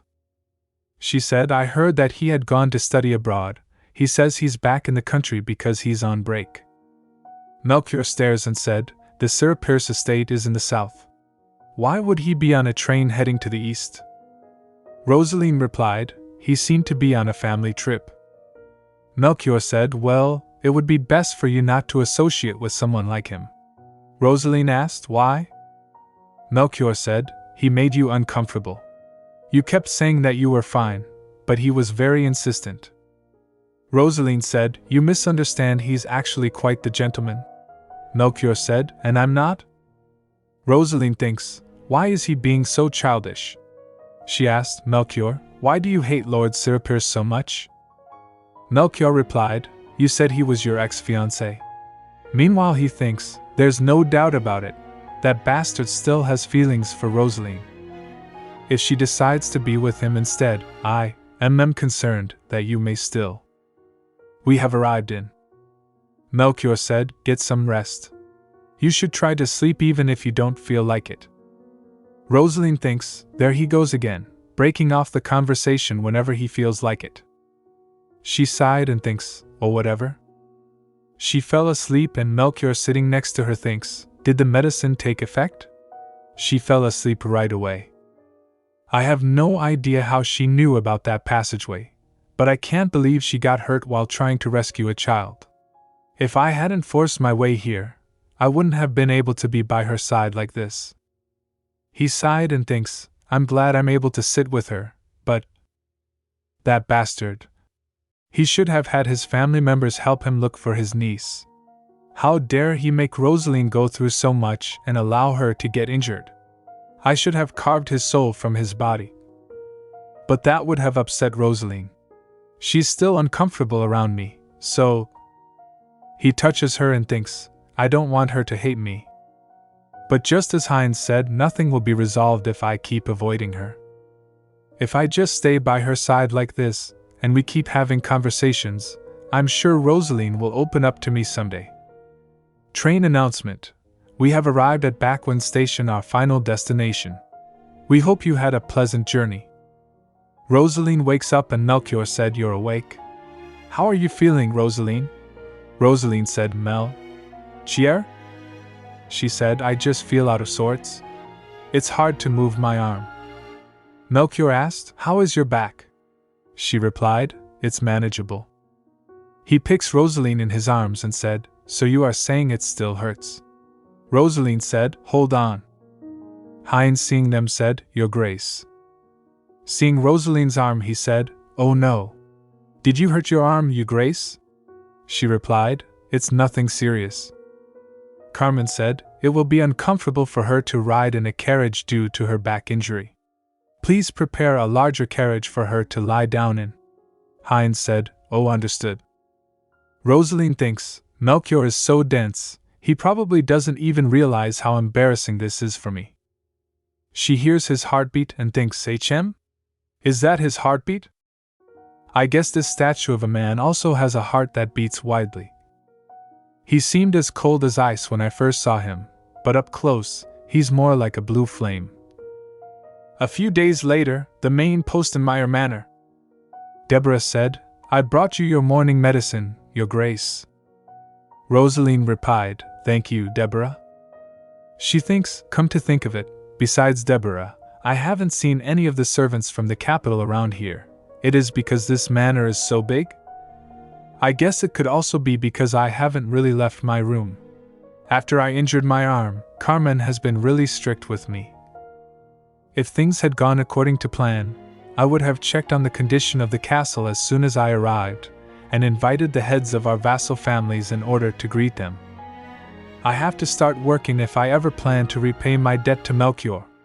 I've recovered now, so why does everything keep getting pushed back? Hugo comes and knocks the door. He enters in and said, Your Grace, I have something to report to you about the servants' work schedules. Roseline asked, Their work schedules? Roseline thinks, we've hired more people due to our arrival, so I suppose we need to readjust everyone's work schedules. Is that what he's here to discuss? Hugo said, Well, you see, the servants who have always worked here are accustomed to a schedule where everyone works at the same time. She thinks that makes sense. The servants at the capital manor were against my new schedule, too. Roseline asked, Are they refusing to work in shifts? Hugo bowed and replied, We wouldn't dare say such a thing. Roseline said, Our location may have changed from the capital to the countryside, but I still believe it to be inappropriate for there to be times when no one is on watch.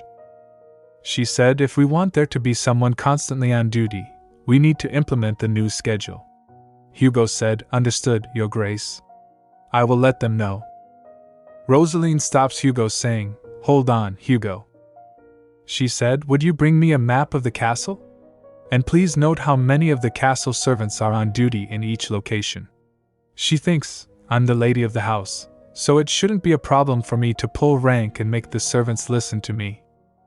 Hugo gets confused and asked, Pardon? She thinks, however, giving them orders is easy, but convincing them of why this is necessary may be difficult. She said, I'll be readjusting everything. Roseline said, I'll try to convince everyone. Roseline gathers all the servants in the hall. They starts whispering, What's going on? Apparently she ordered all the servants who have complaints to gather here. Roseline said, I don't recognize any of them. They're all servants who have been working here at the main estate, correct? Hugo bowed and replied, Yes, they are, Your Grace. Hugo thinks, only around 20 people. The number has shrunk. I suppose most of them didn't want to oppose the new lady of the house in person. 1 hour ago, Roseline said to Hugo, Now that you've told me about this, Hugo, I've noticed something that I overlooked. Hugo asked, Something you overlooked? Roseline said, The trust of the servants. If I come up with a new schedule without ever meeting any of them in person, it may be hard for them to accept it. She said, You said there were servants who were opposed to working in shifts. Please gather all of them.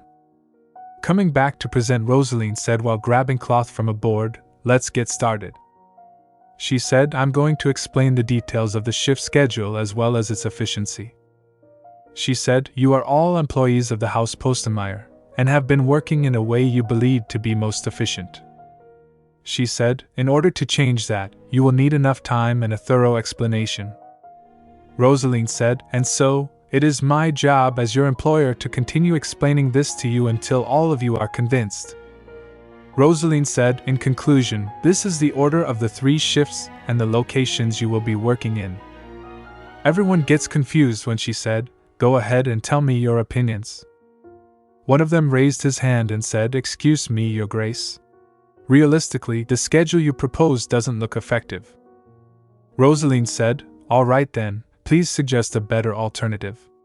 He gets shocked and said, Pardon? Roseline said, effective and ineffective are very relative terms. Aren't you saying that you can think of a better way? He thinks, darn it. I was just going to pick something and start dragging it out. He said we would prefer our old schedule. Roseline interrupts him saying, does that mean you have a solution for the 90 minutes of the day during which no one is on duty? He tries to say, well, no, She interrupts him again saying, you haven't thought of a solution, and yet you insist on keeping things the way they are? Roseline said, can I take that to mean that you will be volunteering your time to fill in for the other servants while they are on break for 90 minutes? He gets shocked and shouts, what? No! Roseline said, if there is a better alternative, I will incorporate it without hesitation. If anyone here is fine with the new schedule, you may leave. A lady servant raised her hand and said, Your Grace, don't tell me, you really intend to repeat this process over and over until all of us are convinced? Roseline said, of course. I have to persuade every last one of you. That's why policy. They starts thinking, don't you think she's a bit scary? I'm going to go along with anything she says from now on. Roseline was walking while Carmen said, Your Grace, and she turns back. She saw Carmen and said, Oh, Carmen. Roseline said, I'm sorry, Carmen. You told me to rest. Carmen interrupts saying, there might still be a few servants at the end of the hall. Stop apologizing, Your Grace. Carmen said, if you keep talking, they may overhear you. Roseline gets surprised and thinks, oh, she doesn't want to nag me in front of the servants because she's concerned for my reputation. Roseline said, you're worried about my image? Thank you. Carmen replied, it's not for you. It's for my own sake. Roseline said, even if you put it like that, I know. Roseline stopped seeing Melchior and asked, Melchior? He said, you were gone for a long time. Roseline replied, I was explaining something to the servants in the reception room. She said, I changed their work schedule. The servants who have only ever worked here needed to understand why. Melchior said, you mean your shift system? I think it's good. Roseline asked, you know about it? Melchior replied, why did you think I wouldn't? Roseline thinks, stay calm, this is just how he talks. And I know he's not doing it on purpose. But the way he says it is really annoying. Roseline replied, because you never mentioned it. That's why I thought you didn't know. Melchior replied, I told you to do whatever you liked. You don't need my opinion. Roseline thinks, I thought he was ignoring what I did because he wasn't interested. This is unexpected. Carmen said, you may talk all you want, but you must take your medicine first. Roseline gets shocked by her sudden appearance and said, yikes. I really think I'm fine now. Carmen said, you're not? You still have to take your medicine. Shall I feed it to you? Melchior grabs the medicine and said, I'll do it. He said, should I use a spoon to feed it to her? She thinks, what? Why? Why would he do that? Roseline said, I can take it myself, Melchior. He replied, no, you're unwell. Roseline thinks, no. She thinks, I'm not a child. I don't want anyone spoon-feeding me, and I definitely don't want anyone to see it. Melchior said, open wide, Roseline. She opens her mouth and said, ah. She clenched her hand and thinks, I can't even tell what it tastes like. He's just so stubborn. Why would he do this? Melchior said, one more time. There's still a lot left. Roseline said, excuse me, I'd like for everyone else to leave. Deborah, holding Carmen's hand, runs outside while shouting, of course, Your Grace. Understood. Roseline said, what were they thinking? He replied, they want you to take your medicine and recover. She thinks, I think you're the only one thinking about that right now. Melchior said, Roseline, the medicine? Roseline said, I'll take it myself now, Melchior. He said I would feed it to you. Roseline said, don't be so stubborn about something so silly. He said, aren't you the one being stubborn? She thinks, that's right, this is the issue. He keeps treating me like a petulant little girl, even though he's the one always being pig-headed. Roseline said, do you want to feed me that badly? Melchior said, I want to see you take it. Roseline thinks, oh right. She thinks, he's a pervert. Roseline drinks the whole medicine and thinks, I ended up taking all of the medicine. The piece of candy helps, but... She asked, by the way, our meeting with the vassal families was postponed because of me, wasn't it? Melchior asked, when will it take place? He said, I'll decide on that once you've recovered. Roseline said, I'm fine now. I could attend the meeting right away. He said, no. Right now, doctor's orders take priority over what you want to do. Roseline said, I know they call it a meeting, but isn't it just greeting everyone and having a meal with them? It's not like I'm going up against them in a duel. He said, it isn't as simple as it seems. Unless you want to leave it all to me, which would be fine. Roseline asked, do the heads of the vassal families hate me? He replied, why would you think that? Roseline said, the Crimson Rose family has very little influence, and we couldn't hold a funeral for my father because he was accused of being a criminal, so... He said, you don't have to worry about that. I'll take care of anyone who thinks that. Roseline shouts, hold on, you'll take care of them? He replied, cutting of those patriarchs' heads would be easy for me. Roseline said, no, you can't do that. Please don't say something so scary. You can't just get rid of your allies like that. It will get you in trouble. Roseline thinks, then the Postenmeier family chooses its successors. The 7 vassal families come up with the test together, and make sure no record of it is left. Whoever supervises the test is also sworn to secrecy. She thinks, Melchior managed to pass this rigorous test and earn the fealty of the vassal families. She thinks, but unlike Melchior, who earned his position, I didn't do anything to become his wife. Besides that, there's also the fact that the heads of the vassal families have been introducing Melchior to many qualified women. They must be dismayed with me. Roseline asked, Melchior? What can I do to earn the respect of the heads of the vassal families? He asked, is it really necessary for you to earn the respect of those people? Roseline thinks, maybe there is something as difficult or dangerous as the successor test that I could do. She asked, Melchior? He replied, intimidate them?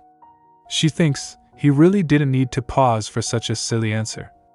What a strange man. He raised from her chair saying, in any case, there's no need to rush into the meeting. You can take your time to think about what to do. Roseline said, all right. He asked, is there anything else you'd like to do? Roseline thinks, something I'd like to do? I'm not allowed outside yet, so I guess the most I can do is read. She asked, why did you come to see me anyway, Melchior? He asked, am I not allowed to? Roseline replied, no, of course you are, but you are so busy. Since you're back at the main estate, I'm sure you have a lot of things to take care of that you couldn't do in the capital. He leans and asked, what use is all that work when my wife is bedridden? Roseline blushed and thinks, my wife, he says, she said, but still, it'll be harder for you if work piles up. He said, it's fine. Roseline thinks, I guess even he knows how to use phrases like that. It's embarrassing to see him say it with a straight face. Roseline asked him, Melchior? What kind of test did you have to go through to become the successor? There are no records left about it. He replied, I'm not sure, my memory of that time is hazy. Roseline asked, wait. Did you start working as the head of the family without your memory? He replied, I suppose so, yes. She asked, what happened to you when you were 18, Melchior? He replied, that's what I don't know. He said, I wasn't injured or anything like that, but when I came to, several years had passed, and I only had bits of my memory left. Seeing his hand, he said, thankfully, I still remembered everything I learned at the academy, and any information I needed to work as the head of the family. My body remembered any physical training I went through, too. Roseline asked, did you ever try to recover your memory? By asking anyone who knew you back then, for example. He clenched his hand and replied, I had just become the head of the family, and they would have taken advantage of me if they had known about my memory. Roseline asked, that was your first thought even without your memories? He replied, That's why I was even more desperate to keep it quiet. It would be over for me if I were to lose what I have. She said that must have been hard for you. She thinks, I'm sure he didn't have any relatives who supported him. It's obvious that no one helped him. By the way, he couldn't get a first-class ticket on the train. Roseline asked, You said you only have memories of Roseline until you were 18, right? He replied, Yes. Roseline said, I'm sorry. He asked, Why are you apologizing? She replied, Because Roseline was the only person you remembered. But you had no idea where she had gone. It must have been hard for you. She said, You must have needed her the most during that difficult time. She thinks, if I had only stayed at Julian's side a bit longer. Melchior said, Don't bring up Roseline anymore.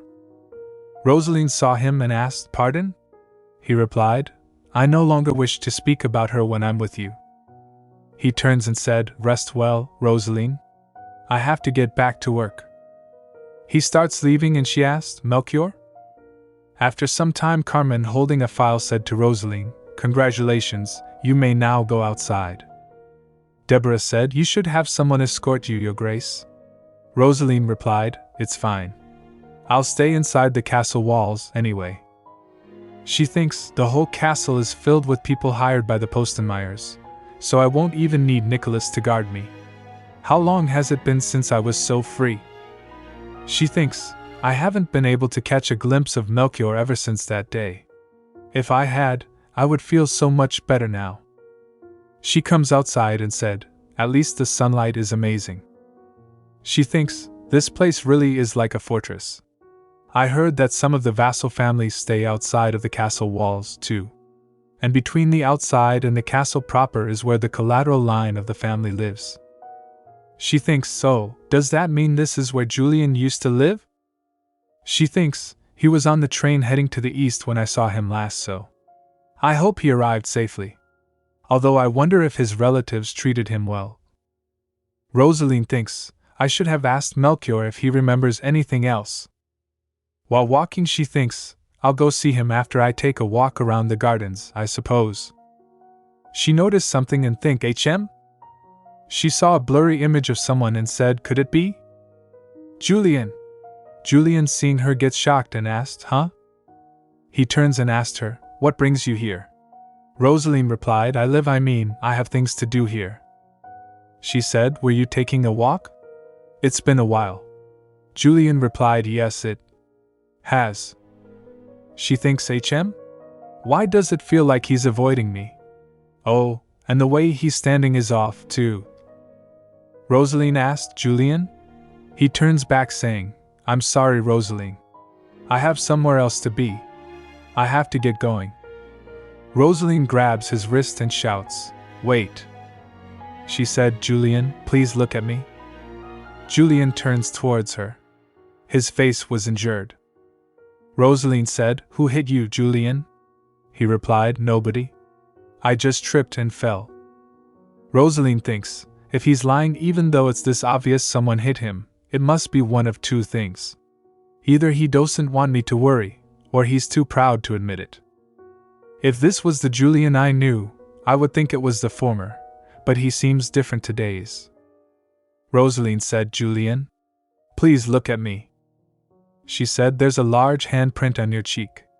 Which means it must have been an adult, not someone your age. She said, If you're here, did you come through the outer passageway? There should be guards posted there. Julian interrupts her saying, Roseline, wait.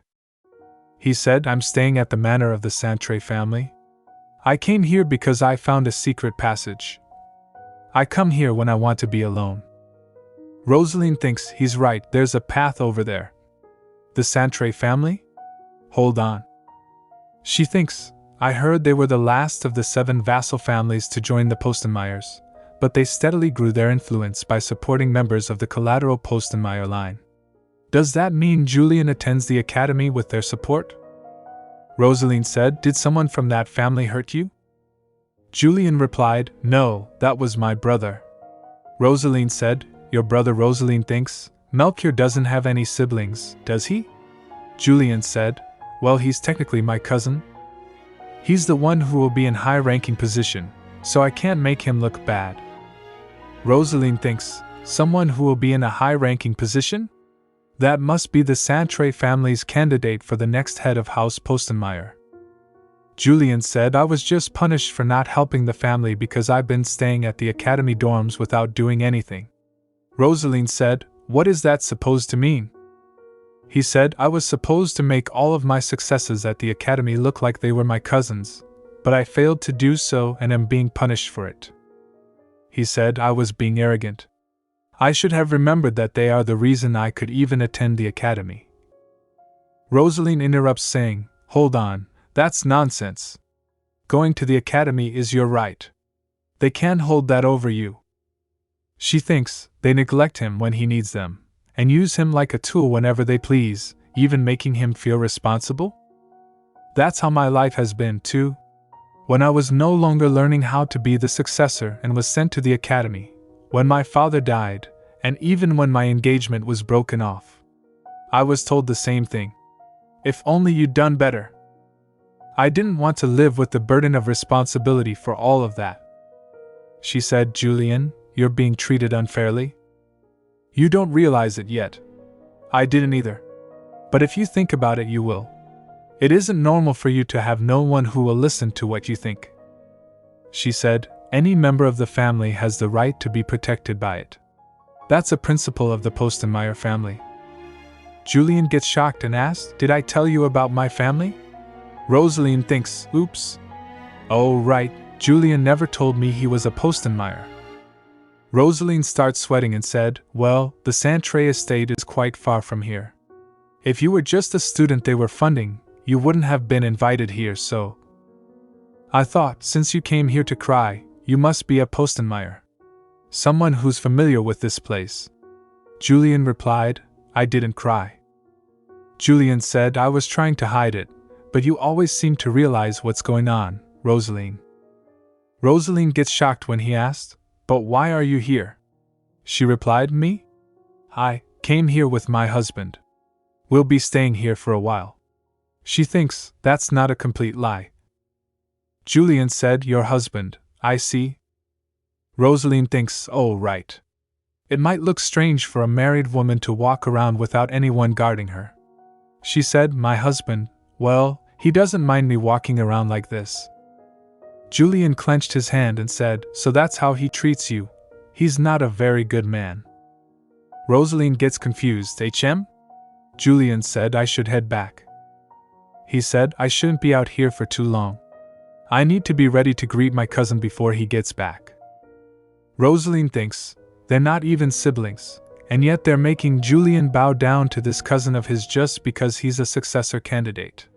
So the Santre family's candidate is a young man who uses violence to subdue his little cousin, who poses no threat to him.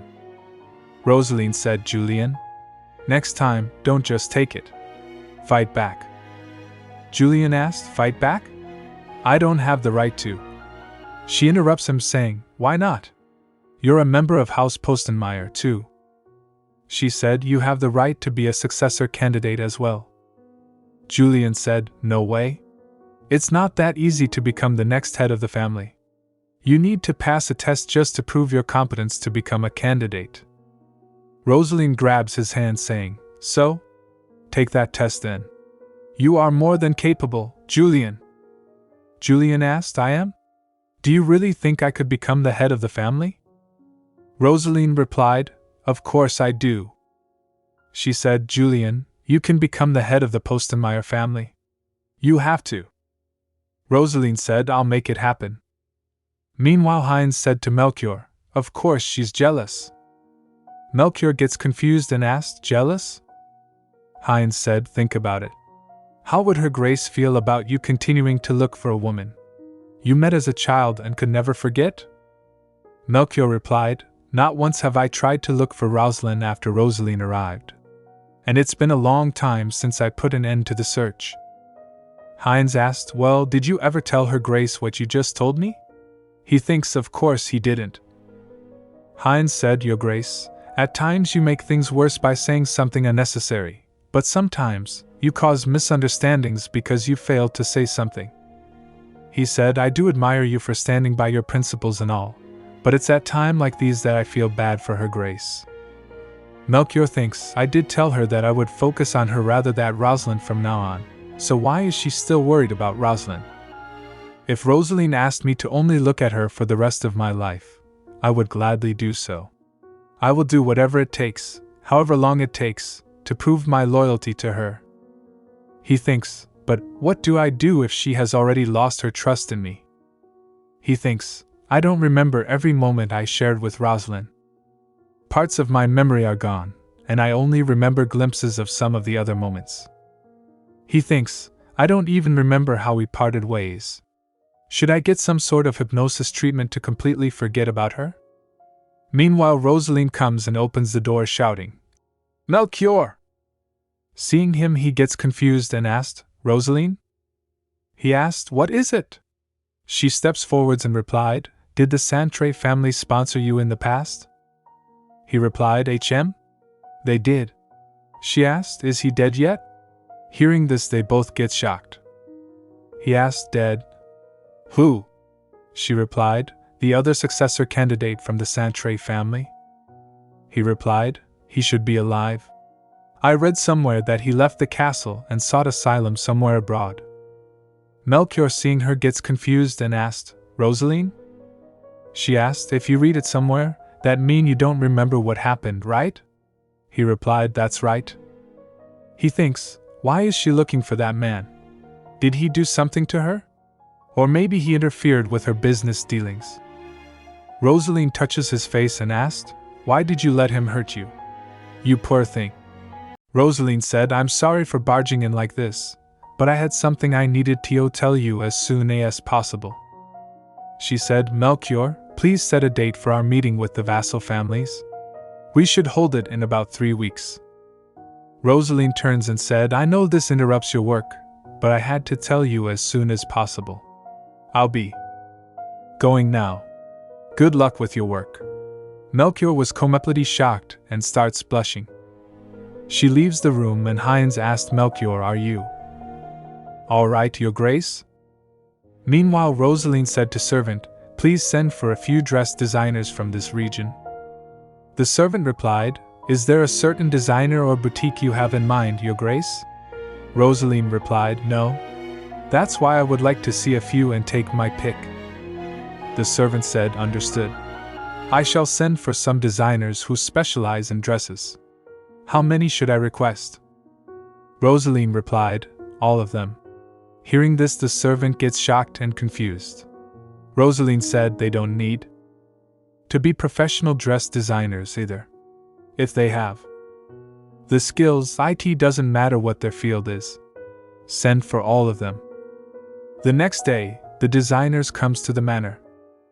The servant asked Roseline, do any of these dresses catch your eye? Roseline, pointing her finger towards a lady, said, this one. Roseline thinks, her dress isn't particularly unique, but her embroidery is outstanding. The lady gets happy and the other lady behind her said, what a great opportunity for you. Congratulations, Natalie. Natalie bowed and said to Roseline, thank you for choosing me, your grace. Which dress from the catalog would you like to order? Roseline said, I don't need a design from you right now. It's not a dress I'm looking for. Natalie gets shocked hearing this and asked, what do you mean, your grace? Roseline said, I intend to purchase you. Natalie asked, pardon? Roseline said, you work for a boutique, do you not? Natalie said, yes, your grace. I have a mandatory IO-year contract. If you would like to hire me, you would have to pay a penalty. Roseline interrupts her saying, that won't be necessary. I'll buy it all. Roseline said, the boutique you work for, and all of its other employees too. Roseline gives a paper to Natalie and she asked, do you mean that you have a design in mind already? Roseline said, I've drawn up this emblem. I have a specific concept in mind. Seeing the designs, Natalie thinks she drew these herself? This just needs a few finishing touches. I guess this is why she chose me for my embroidery. But this is so different from the elegant image everyone strives for in the East. Will this be suitable? Natalie asked. May I make a comment, Your Grace? Roseline replied, Of course. Natalie said this kind of dress would be so eye-catching that it would be hard to make it look elegant no matter how intricate the embroidery. Hearing this, Roseline smiled and said, Actually, that's exactly what I want. She thinks, I don't want to come across as an elegant noblewoman. What I want is, at this banquet, I want to come across as the most powerful person in the room. 3 weeks later, the vassal families comes to the manor. The Santer family patriarch said, the new archduchess must be frail, judging by the way she postponed this meeting. If traveling east by train was so difficult for her, I wonder if she will be able to bear offspring. They comes inside and Roseline said to them, Thank you for attending this meeting, leaders of the 7 vassal families.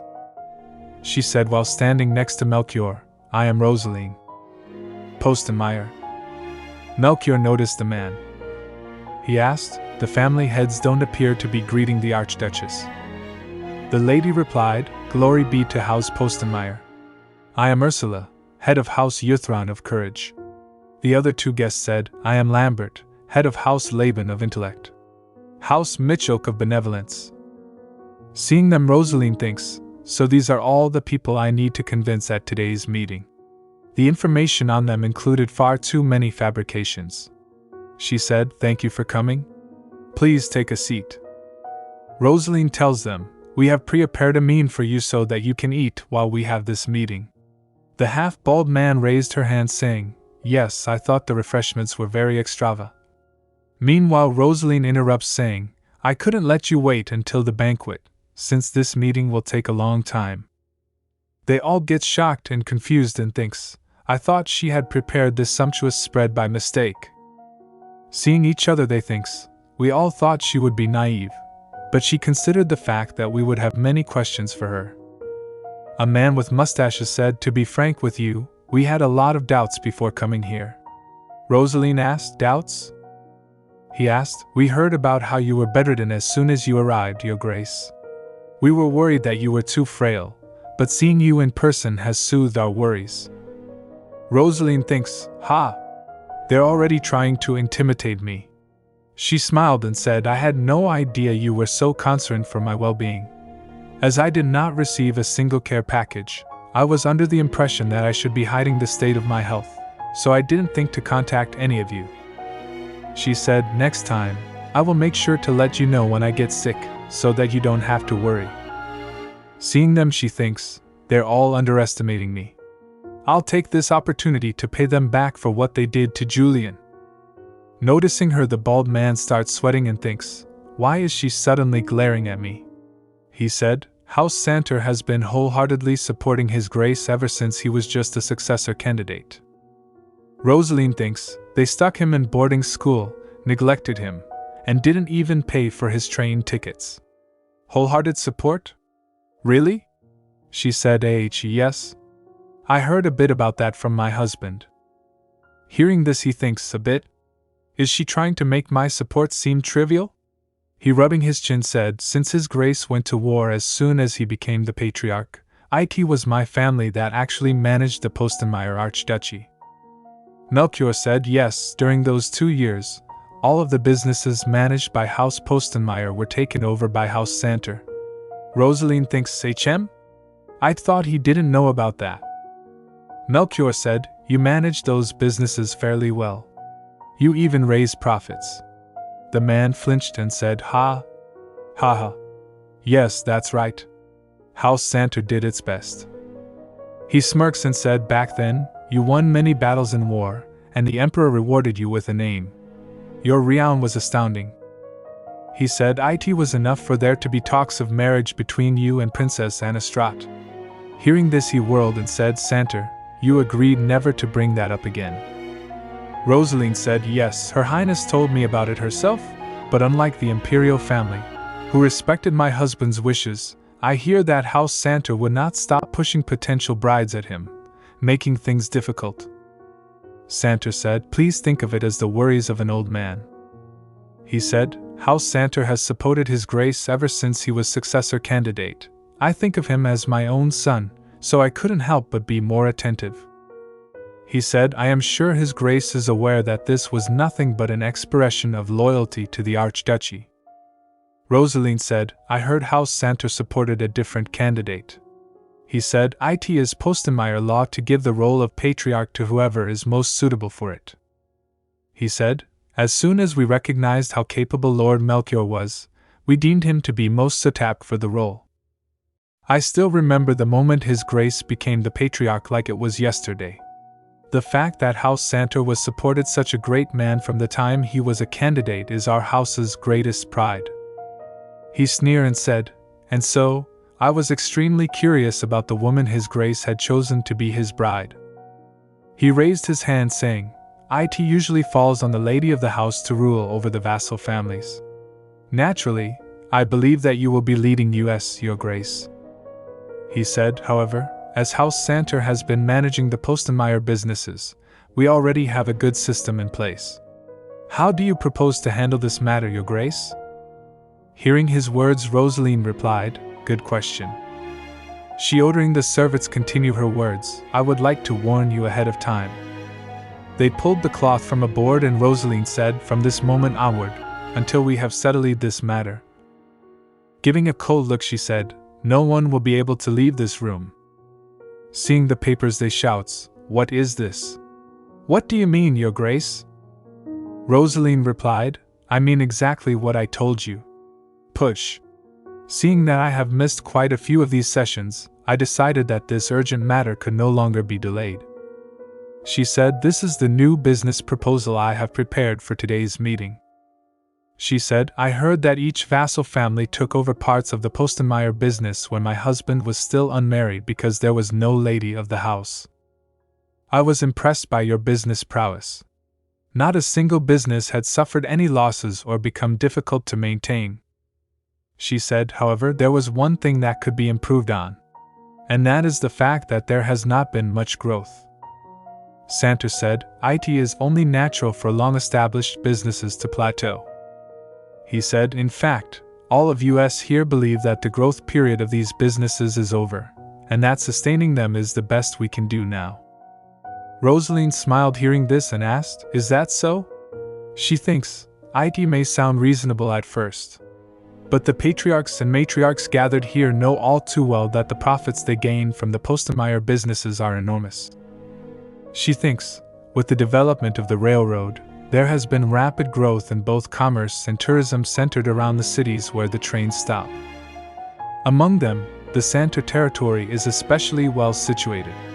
As a reward for supporting the current Postenmeier patriarch, House Santer was able to obtain priority in the railroad business, and over the past 6 years, they opened 2 stations in the Santer territory. In other words, it is inevitable for the Santer region to develop the fastest. Not only do they draw in profits through lodging, distribution, and tourism, with the increase in jobs, a large number of people have also moved there from other regions. An increase in population eventually leads to more tax revenue. Encouraged by this success, House Santer seems to be planning to build another station in its territory soon. She thinks, I'll never let them get away with trying to milk Julian for all he's worth after completely neglecting him all those years. Roseline said, as my husband has been busy with other work, both the railroad and tourism industry has been run by House Santer. But now that I am here, there is no need to make the vassal families do our work for us. Please leave it all to me from now on. Santer raised his hand saying, but Your Grace, we are planning to build another train station in our territory. His Grace has already given his approval. The other man said, also, as most of the train connections in the east already pass through the Santer territory, it would impede the business if you take away their right to. Roseline interrupts him saying, I see you are well informed. She said, that is why I have decided to go with charging royalties instead of withdrawing their business rights. Hearing this, they all get shocked. The lady asked with a confusion, royalties? Roseline replied, yes. After all, the right to the production and operation of the railway and trains exclusively belongs to House Postenmeier. Roseline said, in exchange for sharing that right with you, we will be demanding a fee. Hearing this, they all get silenced. Roseline thinks they're already getting so much profit from the railway industry that they would never risk the chance of starting over from scratch. Moreover, if I were to suggest taking over the railway entirely right now, the vassal families would all definitely object, which is why I came up with a plan they cannot help but agree to. The Santer starts trembling. Roseline stands from her seat and said, also, because the current railway lines are centered around House Santer's territory, I intend to expand its reach.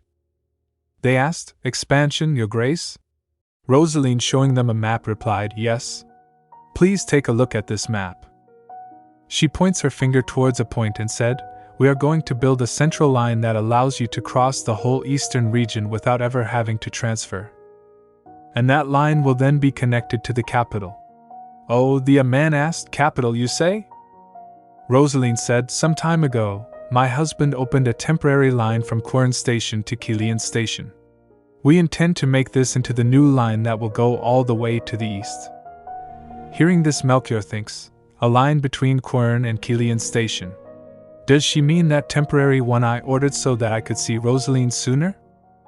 He thinks, it was really just an act of rebellion on my part, but she managed to turn it into a planned safety inspection of the new line. Roseline said, in exchange for retrieving the right to the tourism industries each vassal family has been running, I plan on combining them into one new business. Santer starts shaking and trembling and thinks, damn it! At this rate, my family will lose out. I have to put a stop to this before the other families that haven't benefited as much agree with the Archduchess. He thinks, I have to get out of here and make deals with the other vassal families immediately. He said, this is a very important decision, Your Grace. I don't believe we should come to a conclusion here. He said, we should talk about this amongst ourselves first, and Roseline interrupts him, saying, where on earth would we discuss this important matter if not at a meeting with the 7 vassal families and the Postenmeyers?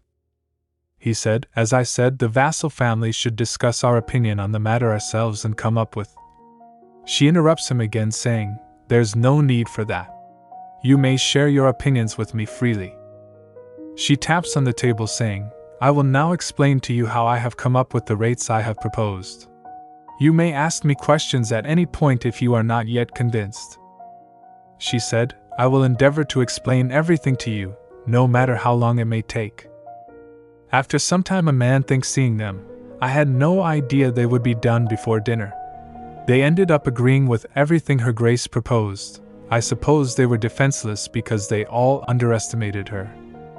House Santer may be taking a loss, but I heard House Youthorn will have to come up with a new plan for the year as well. That sounds difficult. Holding a glass of juice, he thinks, I ended up tagging along because my sister-in-law is the niece of the current head of House Youthorn. But if I had known things would turn out like this, I should have lied about needing to attend an academic conference instead. I planned on going back to Roseline after making a name for myself as an astronomer, but Salvera, I never expected her to marry Archduke Postenmeyer while I was gone. Once a young lady's engagement is broken, it is hard for her to find another suitor, and she was never really interested in marriage, so I thought my plan would work out well. Would things have been different if I had asked her to wait for me? Meanwhile, someone announced, His Grace, Archduke Postenmeyer, and Her Grace, Archduchess Postenmeyer. Roseline, wearing a beautiful dress, comes with Melchior holding each other's arms. Seeing them, he thinks, that's the Archduchess? Goodness. She's as beautiful as they say. She's so charismatic. And her dress looks amazing. It's as if a legendary divine animal has come down to grace the earth. Roseline bowed and said, Thank you for coming to our banquet, everyone. I am Roseline Postenmeyer. Roseline said, I made the preparations for this occasion in place of my husband, but I hope you find nothing lacking. Meanwhile, Melchior glares at someone. The man suddenly turns his face, thinking, a monster. He's a monster. If looks could kill. And yet, despite his grace's intimidating presence, the Archduchess caught everyone's attention first.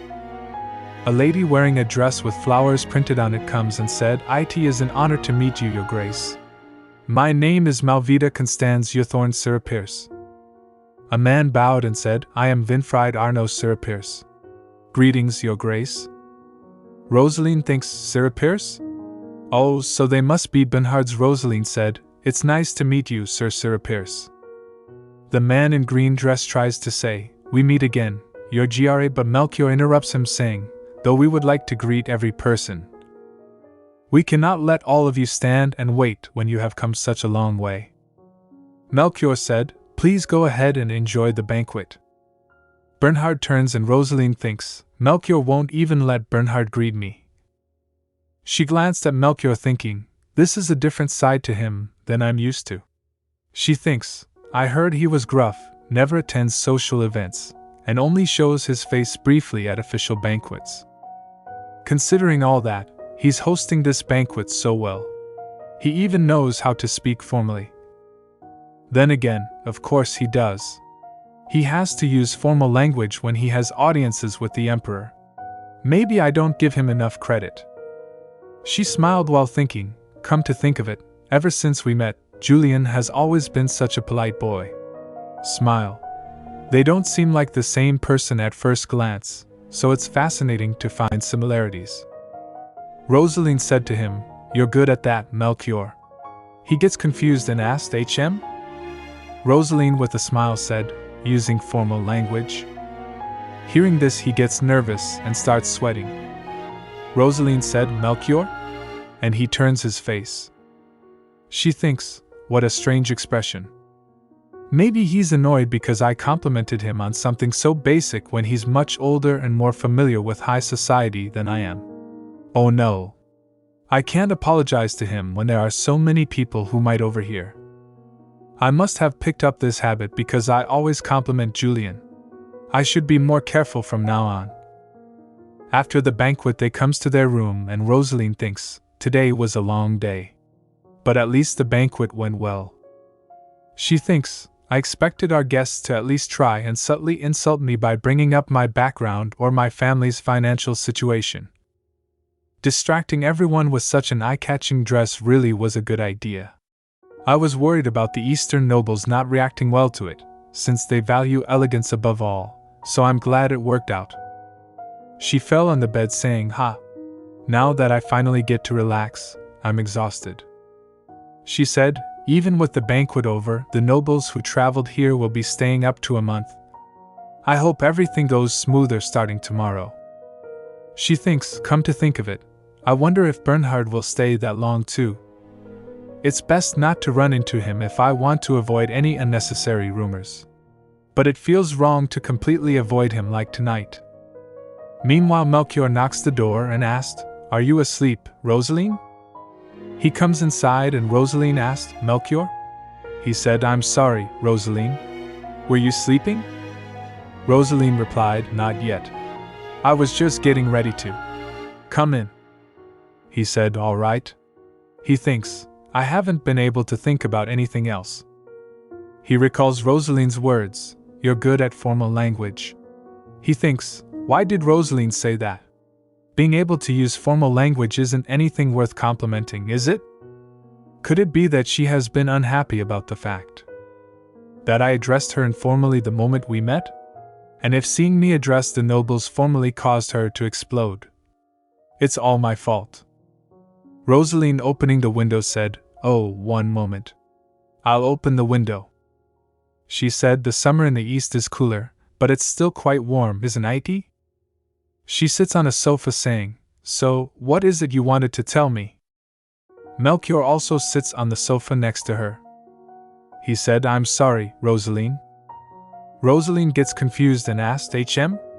About what? He replied, for not following etiquette.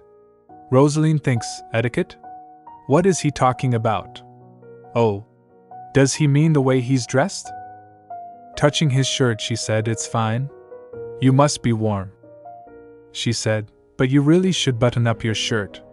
It may be too warm for you, but please bear with it while we talk.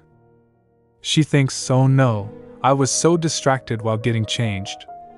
I can't believe I overlooked this.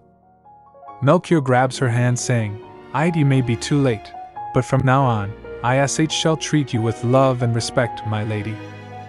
Roseline gets chilled and asked, "Pardon? What's gotten into you?" He said, "I've wronged your ladyship." Roseline interrupts him saying, "Please stop. I hate it." Roseline asked, "Who are you? Are you possessed or something?" Melchior replied, "I just..." He thinks, "What did I do wrong? I was just trying to apologize. Is it because I said I'd treat her with love and respect? Did she hate that I said love?" Melchior says, "My lady." Roseline sigh and interrupts him again saying, "Please don't talk like that. Speak normally." He asked, "Normally?" Roseline replied, "Using that formal tone with me makes my skin crawl." "Lower. You can talk like you usually do. Actually, please do. This doesn't suit you." Roseline said, "Why are you suddenly trying to address me formally? In the middle of the night too?" Hearing this, he gets confused. Melchior said, "No." Roseline asked, "Pardon? What are you talking about?" He clenched his hand and thinks, if there is something about me that Roseline dislikes, I just have to apologize and try to fix it. He thinks, but if she intends to cut ties with me completely? Melchior said, "Roseline?" He said to her, "I need you. I would like you to help me." Roseline asked him, "You came to see me this late because you need my help? Wait, is that why you had your shirt unbuttoned?" She asked, "When you said you were warm, you..." Melchior said, "It's not because of the heat. I was just too distracted by you." She starts trembling and Melchior thinks, "Wait, why is she acting like this? Did I say something wrong again?" She stands and shouts, "Why you? Can't you warn me ahead of time? You're always surprising me with things like this." Melchior gets shocked and confused and asked her, "I warn you?" Roseline turns and said, "One moment. I need to think about this." Melchior suddenly recalls Hein's words. "You should take another step, Your Grace. I promise you, a lot will change." When it comes to most interpersonal relationships, it would be polite to take a step back when they push you away. But you two are married. You don't want to live like that forever, do you? He thinks, another step. I have to take another step. Melchior said to her, "Stay there, Roseline." She gets confused and asked, "Pardon?" Melchior stands and steps towards her, and she asked him, "Melchior, I just told you I need a moment to think." Meanwhile, Melchior reached to her and gets close to her. Melchior gets close to her. They starts blushing and sweating. Roseline thinks he's too close. I always thought Melchior's body would feel solid and firm, but it feels more like a tight rubber ball. And he's warmer than expected. It seems like he's fired up. Don't tell me, the help he said he needed from me was this. I suppose we are married, so. Him, right? I didn't think we would be having our first night together today, but it had to happen sooner or later. He poked her and she shouts, "Eek!" Roseline shouts, "Why did you touch me?" Melchior steps back saying, "He touch you?" "I didn't." Roseline asked, "Then what was that just now?" Suddenly she glanced at him. She starts flushing and Melchior asked, "Roseline?" Roseline said, "We may be married now, but you can't just touch me like that without warning." He gets confused and asked, "Warning?" Roseline hesitates while saying, "We should do this another day. I'm not ready tonight." Melchior thinks, I was being inconsiderate. It's much too late to be having a serious conversation. He said, "I apologize for not being more considerate toward you. All I could think about was myself. I'm sorry for being so hasty, Roseline." Roseline asked him, "Are you that impatient?" Melchior thinks, I really wanted to know why she said that. And why was it that my patience ran thin whenever it came to something related to Roseline? Only with you. He clenched his hands saying, "Please don't worry. I will take care not to repeat tonight's mistake and endeavor to be more patient." Roseline said, "If it's too hard for you to hold back, please let me know." Roseline said, I know this is part of my duty as your wife. I won't keep avoiding it. Hearing this, he thinks, does that mean I can talk to her whenever I want to? He said, there's no need to exert yourself, Roseline. It can wait. For much longer, if necessary. He touched her hand, saying, please let me know when you're ready. I can wait for as long as you need me to. Roseline asked, won't it be too hard for you to hold back? Melchior replied, your condition is more important. Suddenly Roseline turns, saying, hold on. He gets confused. Roseline pulls her underwear from her drawer, saying, tonight may be too soon, but I can at least give you this. Melchior, seeing it, gets shocked and asked, what is this, Roseline? She asked him, do you not want it? Melchior gets confused and thinks, why is she giving me a handkerchief? Melchior said, I will gladly accept whatever you give me. Roseline said, I'm happy to hear that. Underwear would be, well, a bit too much for now. Hearing this, Melchior thinks, is she saying she wants to gift me underwear? Come to think of it, I heard that there is a custom abroad where children use their first paychecks to gift their parents with undergarments.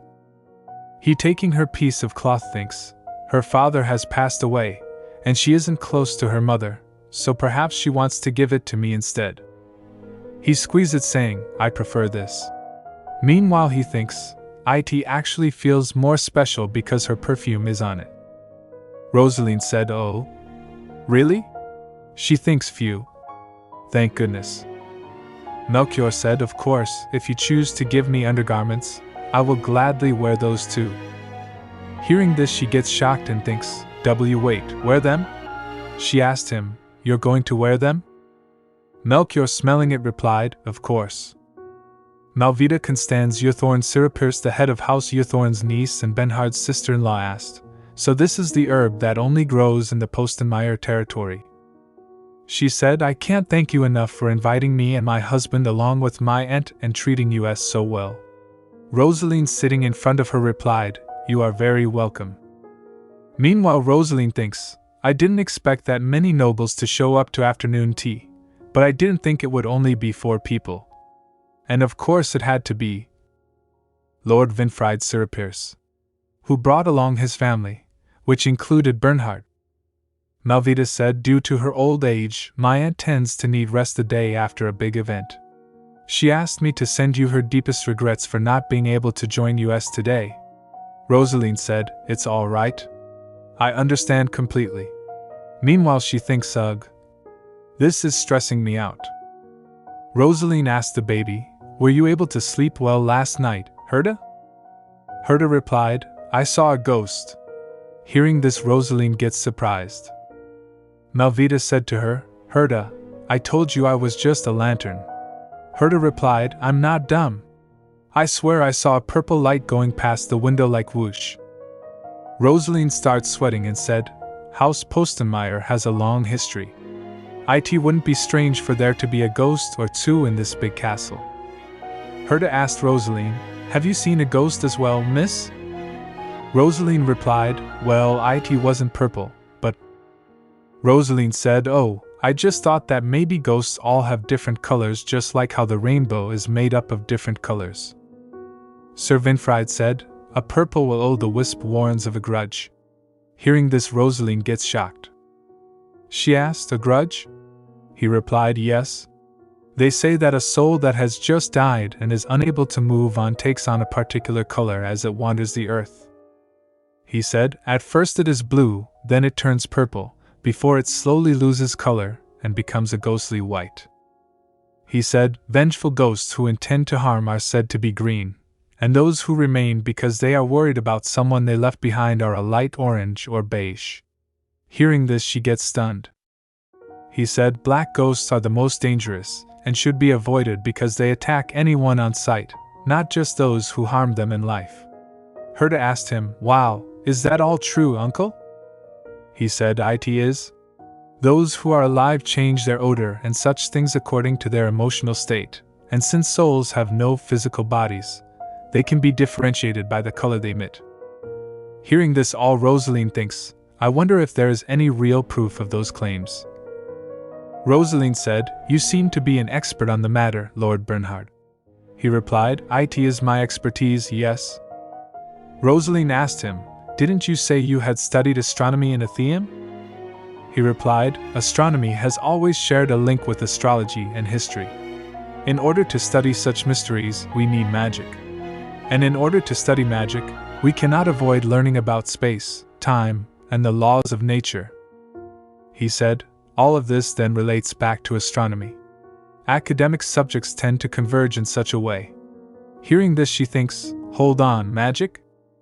Roseline asked him, "Lord Bernhard, do you happen to know anything about time-traveling magic?" He gets confused and asked, "Pardon?" He replied, "I had no idea you were interested in magic, Your Grace." Roseline replied, "Pardon?" "Oh no, I'm just a bit curious. That's all." He said, "It always starts with a little bit of curiosity.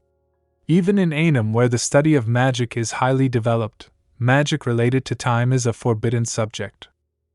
In our empire, only magic wielded through magic stones is considered an ancient kind, but in the Atheum kingdom, there is more. The magic studied there is concerned with life." Roseline asked him, "With life?" He replied, "They say that traveling through time comes at the cost of a person's life energy. Magic stones are not strong enough to wield it, and only the magic caster himself is able to control it." Roseline asked him, "Does that mean only mages are able to travel to the past?" He replied, "Not necessarily." He said, "What I meant by saying that only the spellcaster can control it is that such magic, once completed, can even send someone else into the past. In other words, a completed spell can be passed on to someone else. But because the recipient of such a spell cannot alter magic that has already been cast, it is impossible for them to control or change it." Hearing this, she gets chilled and thinks, "Hold on, does that mean the power that I wield is a magic spell that was created by taking someone else's life?" He said, "Oh, I apologize for rambling," Herta said, "such sinister talk should." Meanwhile, Melchior interrupts him saying, "Not be continued." He gets confused seeing Melchior and Melchior sighed, "What a good idea." Seeing him, Roseline asked, "Melchior?" Melchior glares and said, "As Patriarch of House Postenmeyer, I couldn't possibly miss tea time with our guests." He steps forward saying, "Which is why I wrapped up any urgent business and came here as soon as I could. However, it appears I am a bit late." Melchior comes near to Roseline and leaned towards her. Roseline asked him, "Melchior? Why aren't you sitting down?" He replied, "The seats are all taken." Malvita and her family stands saying, "Oh, look at the time. My aunt will be waking up soon. We should get going."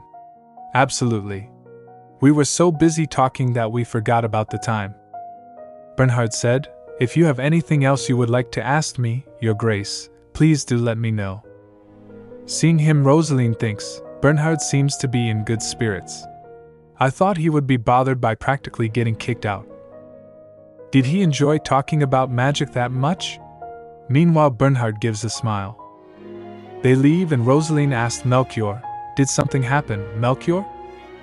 He replied, "Something seems to have happened to you." Roseline gets confused and asked him, "To me?" Melchior said, "You were having tea with our guests." Roseline replied, "They will be staying here for at least a week, and as the lady of the house, I couldn't just sit around and do nothing." Melchior said, "I know. I was the one who told you to do whatever you wanted." Roseline thinks, is this him being grumpy? Don't tell me it's because we didn't end up doing anything last night. Roseline starts blushing while asking Melchior, "Could you be here too? Do that with me? It's the middle of the day." Melchior asked her, "Is there something you wanted to do with me, Roseline?" She replied, "No, I just thought you wanted to, Melchior." Melchior said, "Something I want to do with you. I suppose that would be another sparring match." Roseline asked, "A sparring match?" Melchior said, "You haven't picked up a blade since we got here. We have a training hall, so go ahead and use it all you want if you would like to practice." Roseline said, "It's fine. I never really liked sparring with people. I mostly just enjoyed swinging around a sword." Melchior asked her, so you're more interested in swords? She replied, well, a sword does whatever I want it to. I felt free whenever I wielded one. Melchior said, right now, you have the power to make anyone do as you like. Roseline replied, but that's thanks to you and your influence, Melchior. I didn't achieve that power on my own. He said, if you put it like that, technically I only inherited this power from the efforts of the previous patriarchs, so I can't call it my own either. He said, if you consider that power as my own, then you are free to consider it yours as well. Roseline said, but... He said, a man and his wife are together are one. That was part of our wedding vows, wasn't it? She asked him, are you really all right with that, Melchior? She squeezed her hand saying, doesn't it feel a bit impudent of me to use whatever you have as if it were my own? Melchior said, why would that be impudent of you? It's only natural. He said, I told you, everything I own is also yours. There's no need for you to be wary of me or ask for my permission to use what's yours. I was the one who decided to rescue you without your consent. You can do whatever you want.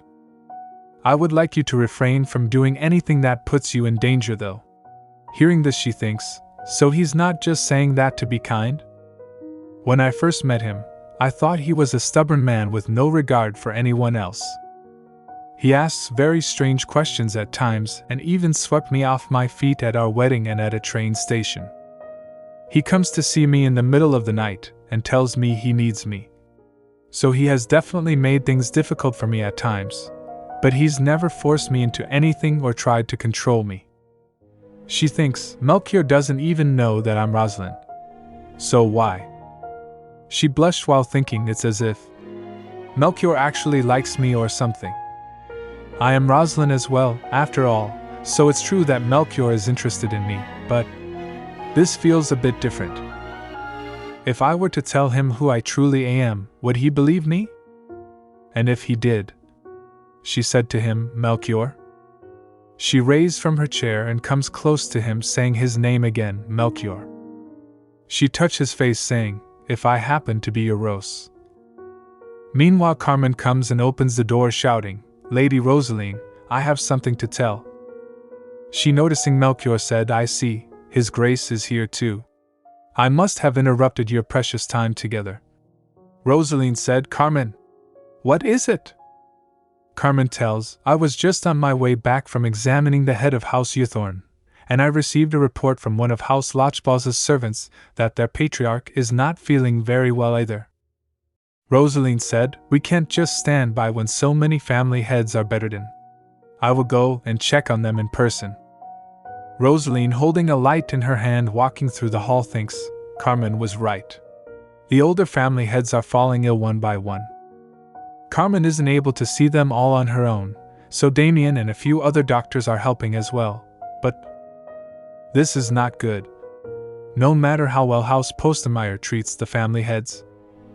Meanwhile, she thinks people whispering, did you hear about how everything that happened is a bad omen because of the new Archduchess? She thinks, this is going to be great gossip for those who dislike me. And on top of that, Carmen said, the servants all reported similarly strange stories. All of the patients claimed to have seen a purple ghost. The first witness of this supposed ghost was Herta, so it's hard to say that this was all a scheme the heads concocted to make me look bad. I had so much to think about that I sent Melchior away, and now he's acting like a child. Patriarch of House Youthron said, I suddenly feel so cold. Melchior said, there is no such thing as ghosts. You must have been hallucinating because you are so frail. Roseline thinks, I told Melchior not to join me in visiting the family heads because they seem to feel worse whenever he's around, but... Meanwhile, she sighed and thinks, did he really think I wouldn't notice him following me? She turns and said, Melchior, I thought I told you not to follow. It was Sir Pierce, not Melchior, and he said, do you have some time to spare, Your Grace? He smiled, and seeing him, Roseline asked, Sir Pierce? He asked her, Your Grace, why are you out by yourself at this time of night? Roseline replied, it's safe here, so I don't need to be accompanied by anyone. She asked, Has something happened to the matriarch of House Ythorn? Is that why you're here to see me? He replied, that's not it, no. Meanwhile she thinks, hold on, maybe Bernhard knows something about this ghost. Roseline said, by the way, Sir Pierce, about what you said earlier. He replied, yes? Roseline said, the color of a soul with a grudge. The heads of the houses claim to have seen a purple-hued ghost. Is there anything that comes to mind? He replied, I am not sure, but there is always a reason for a ghost to stay in one place. The fact that one with a grudge has appeared here means. Roseline said, could it mean that the grudge the ghost has is against House Postenmeier? He replied, not at all, Your Grace. The behavior of ghosts is not that simple. He said, just as a child runs to its parents when they are wronged somehow, if a soul is unable to move on because of its grudge, it tries to find someone who is able to help it. Roseline asked, so it isn't just out for revenge? He said, vengeful ghosts are green or black in color. If it is purple, it is most likely here to seek help from House Postenmeier. Roseline said, I see. He said, but weren't you on your way somewhere, Your Grace? If it has anything to do with the matriarch of House Ythorn, may I lend you a hand? Roseline said, all right. I was just on my way to see her, so please join me. He said, thank you, Your Grace. Roseline glanced at him thinking, he's doing this for the matriarch's sake, so it's fine, right? Meanwhile they saw Melchior standing in their way. He said to them, what a coincidence. If I had known you would be coming as well, Sir Pierce, I would have joined you both. Roseline pressed her head thinking, so this is why he didn't come. He was already here. Melchior said, oh, Roseline, I meant to visit the matriarch. That is my duty as head of House Postenmeier, after all. She sighed and said, I see. Malvita said, thank you all for coming. Please forgive me for not getting up to greet you. Roseline said, that's all right. How are you feeling? She replied, I feel much better. I am simply honored that His Grace has taken the time to look in on me. Meanwhile Melchior stands next to Sir Pierce, glaring him. Roseline said, I am glad to hear you are better. Malvita replied, all this rain as of late was probably. Meanwhile someone shouts, eek. Herta starts crying and shouts, wah. They get shocked and nervous and Sir Pierce said, that voice. Herta? They dashed outside. Sir Pierce hugged Herta and Roseline asked, Sir Pierce, what happened? He said, the ghost appeared. His Grace has gone after it. Meanwhile Melchior thinks, I cannot allow Roseline to be in danger. I have to take care of this quickly. He thinks, I don't see it, but I can feel its presence. Over there. He opens the door with full force. He thinks, the presence disappeared. Damn it. Did it get away? He thinks, no, I definitely felt it going this way. It must be hiding in this room somewhere. Seeing the mirror he notices his eyes and thinks, were my eyes always this cold? Meanwhile a purple light comes near to him from his back. It hits him making a sound. Roseline hears it, and comes towards the room. She opens the door and gets shocked seeing him and shouts, Melchior! She lifts him shouting, is anyone out there? Somebody, please help! The next day Carmen, Damien and Roseline were sitting beside Melchior's bed. Damien said, there still isn't anything wrong with him. Both his pulse and breathing are regular as well. Roseline thinks, it's just like the others who became bedridden. But why won't he wake up? Carmen said, the other heads of houses have all recovered, and there have been no new reports of anyone seeing the ghost. Roseline said, it cannot have simply disappeared after roaming the castle this whole time. And Melchior wouldn't have just collapsed like this either. Meanwhile she thinks, could that mean? Just like when I saw Julian absorb that ghost soul, if Melchior has the same ability. She thinks, could the ghost have gone inside of Melchior's eyes? Meanwhile people in Manor starts gossiping and two-man whispers, this is all because of the Archduchess's immoral behavior, is it not? Whisper. Why else would so many terrible things happen in a row? Sir Pierce seeing them thinks, I don't know what she did during the meeting between the family heads, but she seems to have earned their ire. He thinks she hasn't changed at all, though she's a wonderful person once you get used to it. Didn't ask her to wait for me, but I thought she would, because no one else suited her as well as I do. If only the Count hadn't started gambling, then I would have been able to return after my studies and enjoy a tearful reunion with Roseline. But things aren't hopeless yet, because there are more than enough people who are making Roseline uncomfortable. He smirks while thinking, this may be the perfect opportunity for me to win back her heart. Roseline, still sitting beside Melchior's bed, thinks, he won't respond to my voice either. How on earth can I call out the ghost inside of him? Meanwhile, the door knocked, and she opens it. Roseline, seeing Sir Pierce, asked, Sir Pierce? What is it? He replied, I have something to tell you, Your Grace. He said, I believe I can be of help to you. Roseline asked him, How do you mean? He replied, I would like to try an exorcism. I have come across a similar case during my studies abroad. Hearing this, she thinks, an exorcism? But the East is already so biased against such superstitious ceremonies. She said, I don't believe that to be an appropriate solution. Sir Pierce asked, But you have no other option, do you? If anything goes wrong, I will take full responsibility. She thinks this isn't right. I have to dissuade him somehow. She said, You must be aware of everyone's low opinion of me. I don't understand why you would want to help me so much. Sir Pierce said, I believe it is only natural to want to help the person you love. Hearing this, Roseline gets shocked. Roseline said, Sir Pierce, did you forget that I am married? Sir Pierce replied, Of course not. Roseline said, Yet you thought it would be alright to tell me that you love me despite being fully aware that I am married to the Archduke? Meanwhile, she thinks, Never mind that he apparently still likes me, this is the worst way to tell me. Sir Pierce said, I thought you didn't love your husband. Roseline said, Sir Pierce, you are being incredibly rude. Sir Pierce said, If my love for you is too much to bear. Meanwhile, she interrupts him, shouting, The only thing more impolite than pining after me is revealing your feelings. The issue isn't that you love me, but that you thought it would be alright to tell me that. Sir Pierce said, Your Grace, I just... She interrupts him again, saying, I don't want your help. I would also appreciate it if you never showed your face before me again. Roseline closed the door and stands beside it. She thinks, I thought he respected me. I thought he was different from my parents. Bernhard never pressured me into doing anything, and he never scolded me or looked down on me.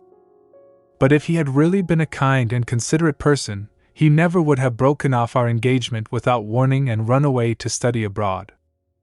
I know now. There was no way Bernhard didn't know how the daughter of a powerless noble would be treated by her family after being abandoned by her fiancé. She mumbled, I guess.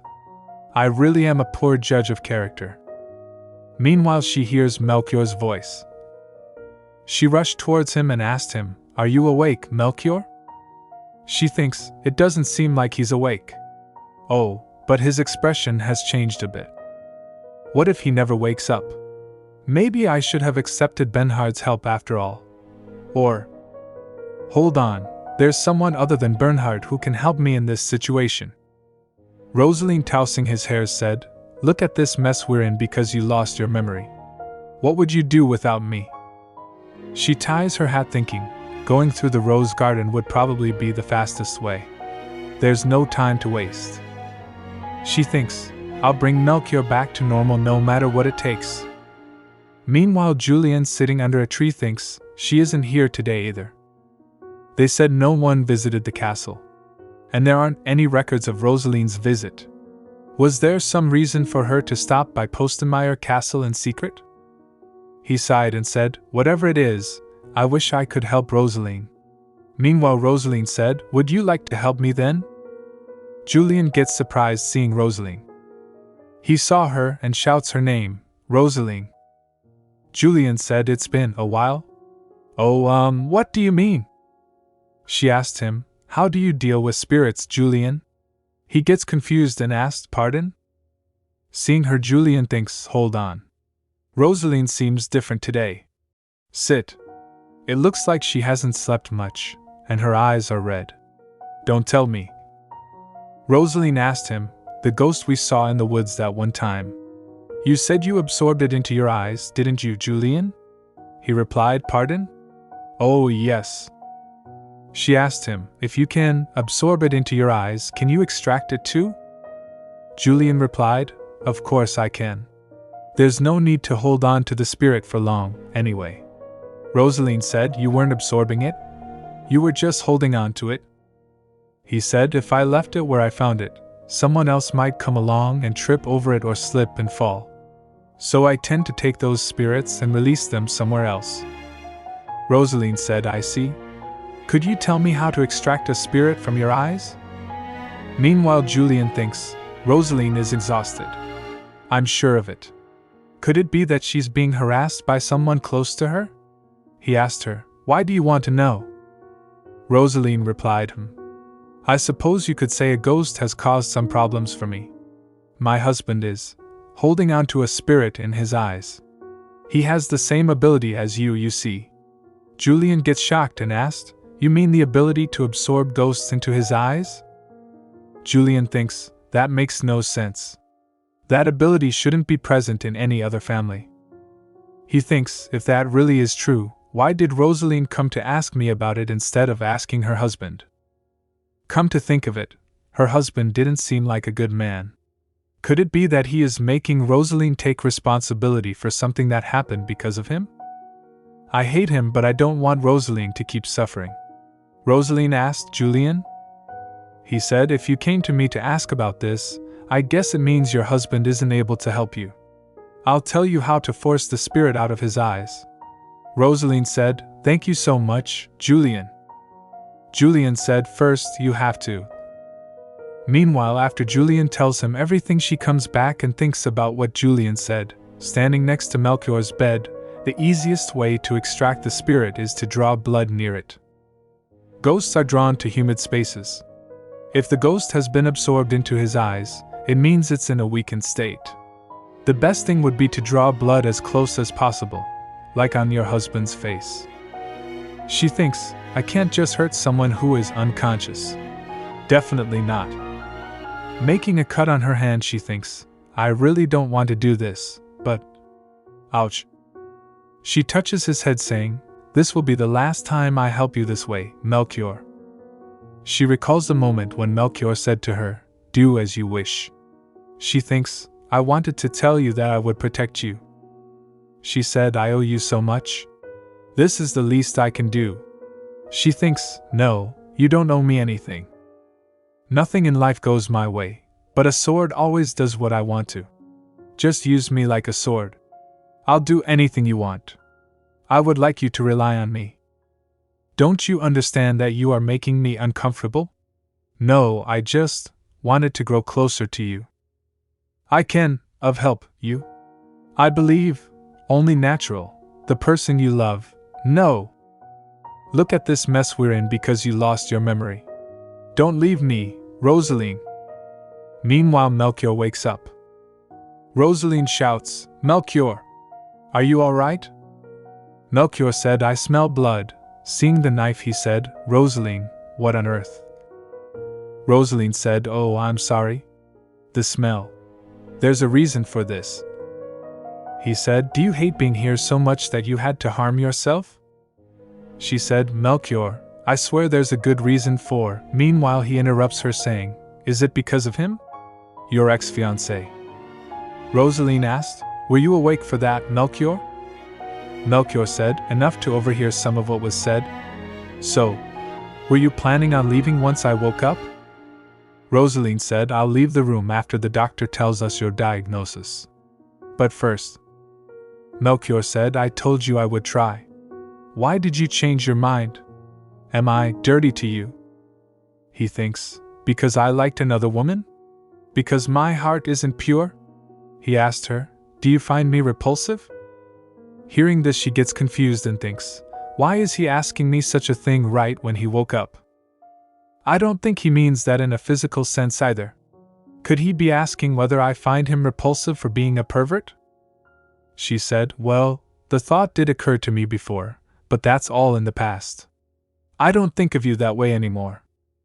She thinks, it was a bit shocking at first, but it's not as if he can control himself. And nobody's perfect.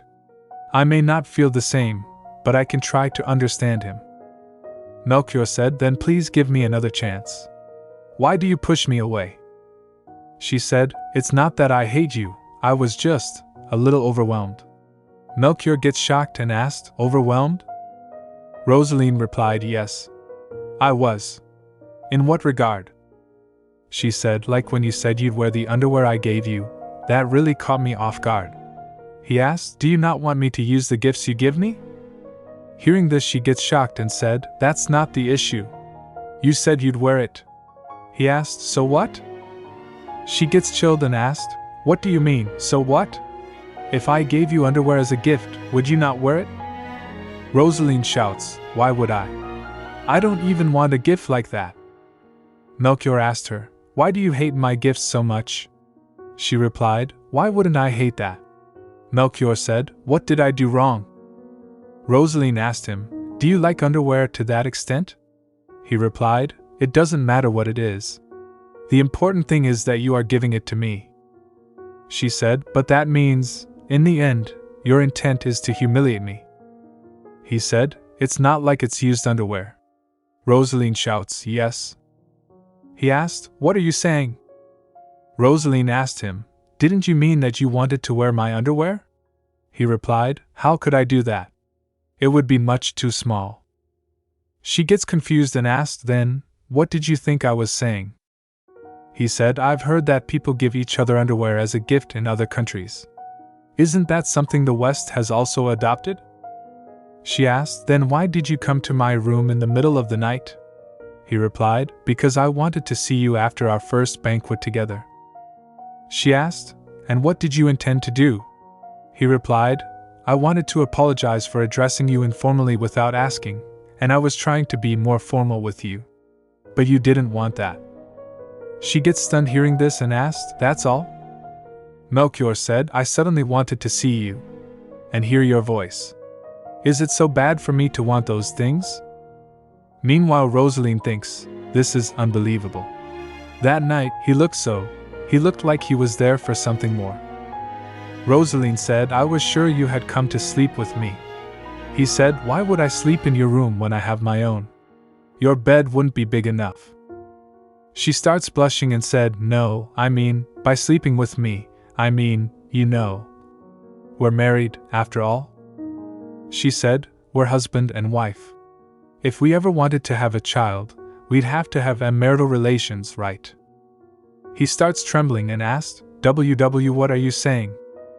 She turns saying, the head of the Postenmeier family may not be a position that's passed down from father to son, but we can't not have any children. Have you thought about when it would be best to have them? He replied, no. She asked, are you saying that you don't intend to sleep with me? He replied, that's not it. He said, it's not. In truth, I've never done it before. Roseline gets shocked and asked, what? He asked, Roseline? Do you want me to? I mean, do you, want to touch me? Seeing him, she thinks, I've never seen Melchior be so shy before. I thought he was a terrible pervert who forced his kinks onto his wife, but I completely misjudged him. She touches his arm thinking, if we want to get to know Melchior better, we'll have to try doing things differently. With actions, not words. Roseline said, well, Melchior, may I touch you right now then? She touches his chest and he said, if you would like to. She said, thank you. Suddenly Melchior holds her hands shouting, wait, Roseline. Your hand. Next day Carmen said, I've finished treating the wound. Be careful not to get any water on it for a while. Roseline said, thank you. Carmen said, don't ever do that again. Nothing is more miserable for a doctor to be thanked by a patient that harmed themselves. Hearing this, she starts sweating and smiled. Damien said, there is nothing wrong with you taking some time to rest as well, Your Grace. Melchior said, Of course there is. What do you think the other family heads will say if I keep staying in bed? Roseline said, Oh, about that, Melchior. Melchior said I should just cut them all off. We don't need any vassal families. Roseline said, Hold on, please calm down. She said, You shouldn't just get rid of the people under you without a good reason. He said, But I can't let things stay the way they are either. She said, About that, I have a favor to ask of you. He gets surprised and asked, A favor? Roseline smiled while thinking, I need someone with no ill will toward us who has so much intense energy that they can make everyone forget all about this. That person could definitely do it. Roseline said, What I'd like you to do. They arranged one more banquet and all the families gathered there. Two men starts whispering, This last banquet is not as grand as the first. The other man said, I agree. But I'm glad we'll all be going back home soon. That ghost incident and His Grace's health. Meanwhile the lights cut off and a spotlight fell on Roseline and Melchior, and everyone gets shocked seeing it. Seeing them they starts whispering, What's that? A golden carriage? How did they get that inside of the banquet hall? Is it a prop for some sort of performance? Roseline said, I am aware of all the inconveniences you have suffered during your stay. In order to make it up to you, we have prepared a special meeting for you tonight.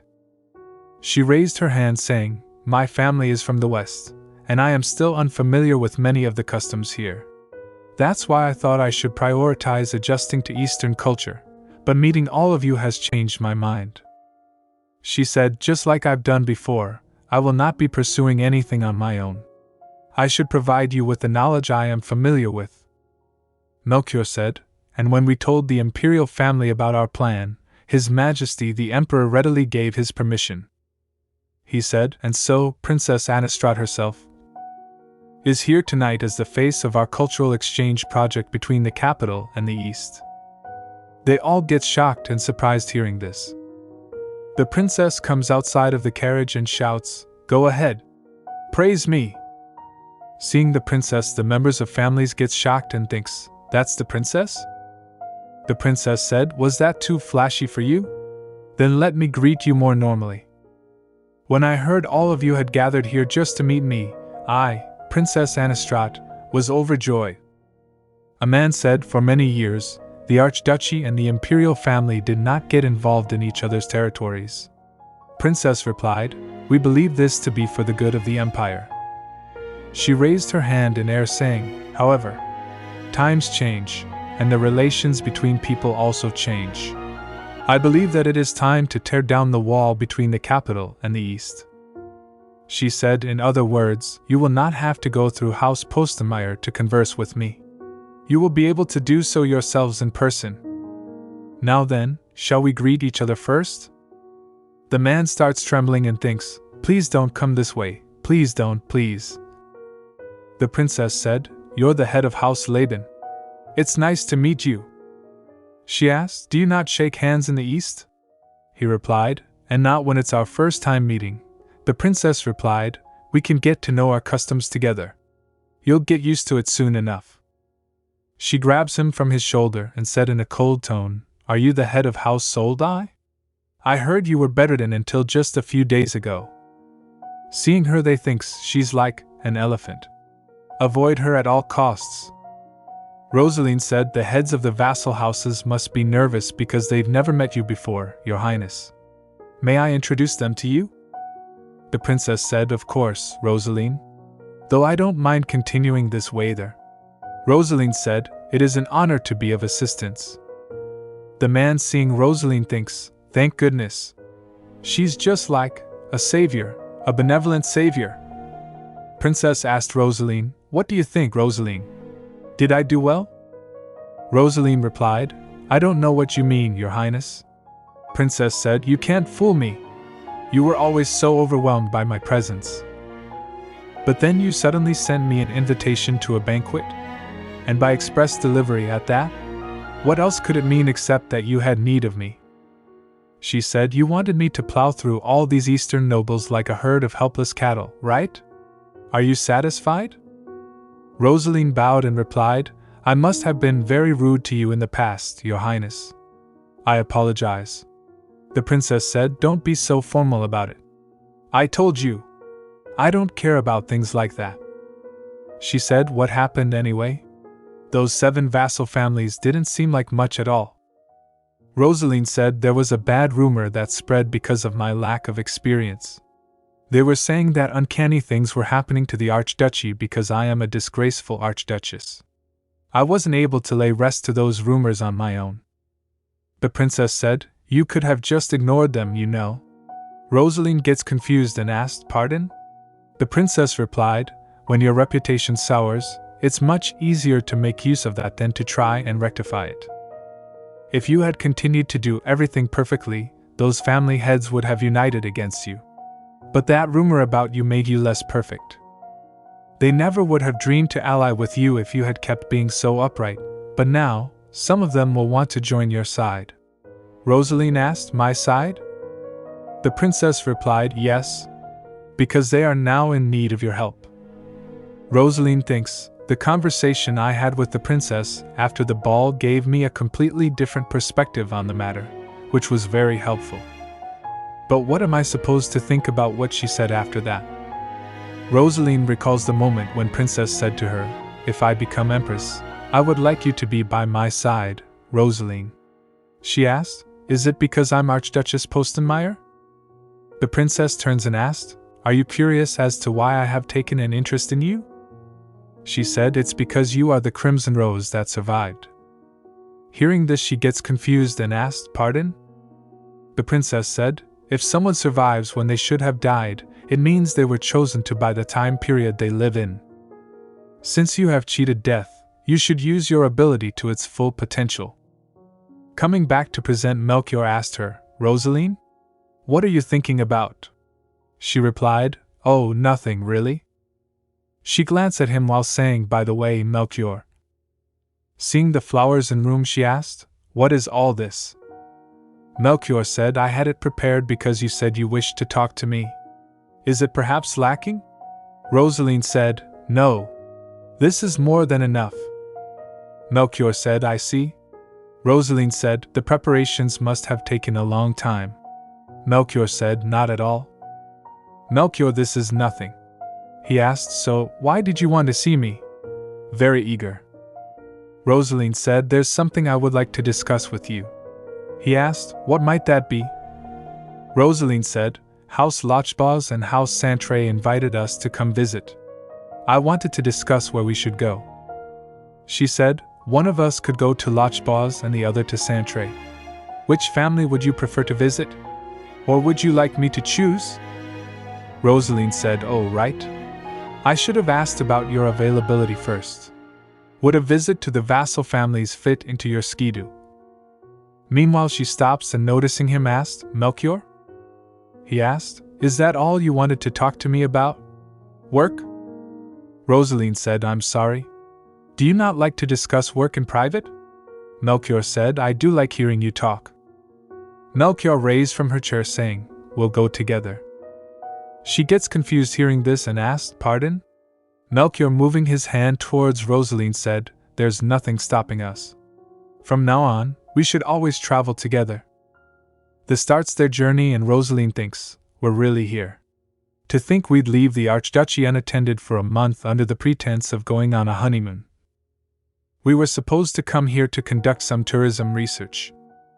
Seeing Melchior dressed casually like this makes me think that we really are here on vacation as a couple. Roseline asked him, oh, but why have we taken the long way around? Wasn't the Santre residence more toward the largest main road? He replied, we're on vacation, so we're going to the hotel. We don't need to waste time at the Santre residence.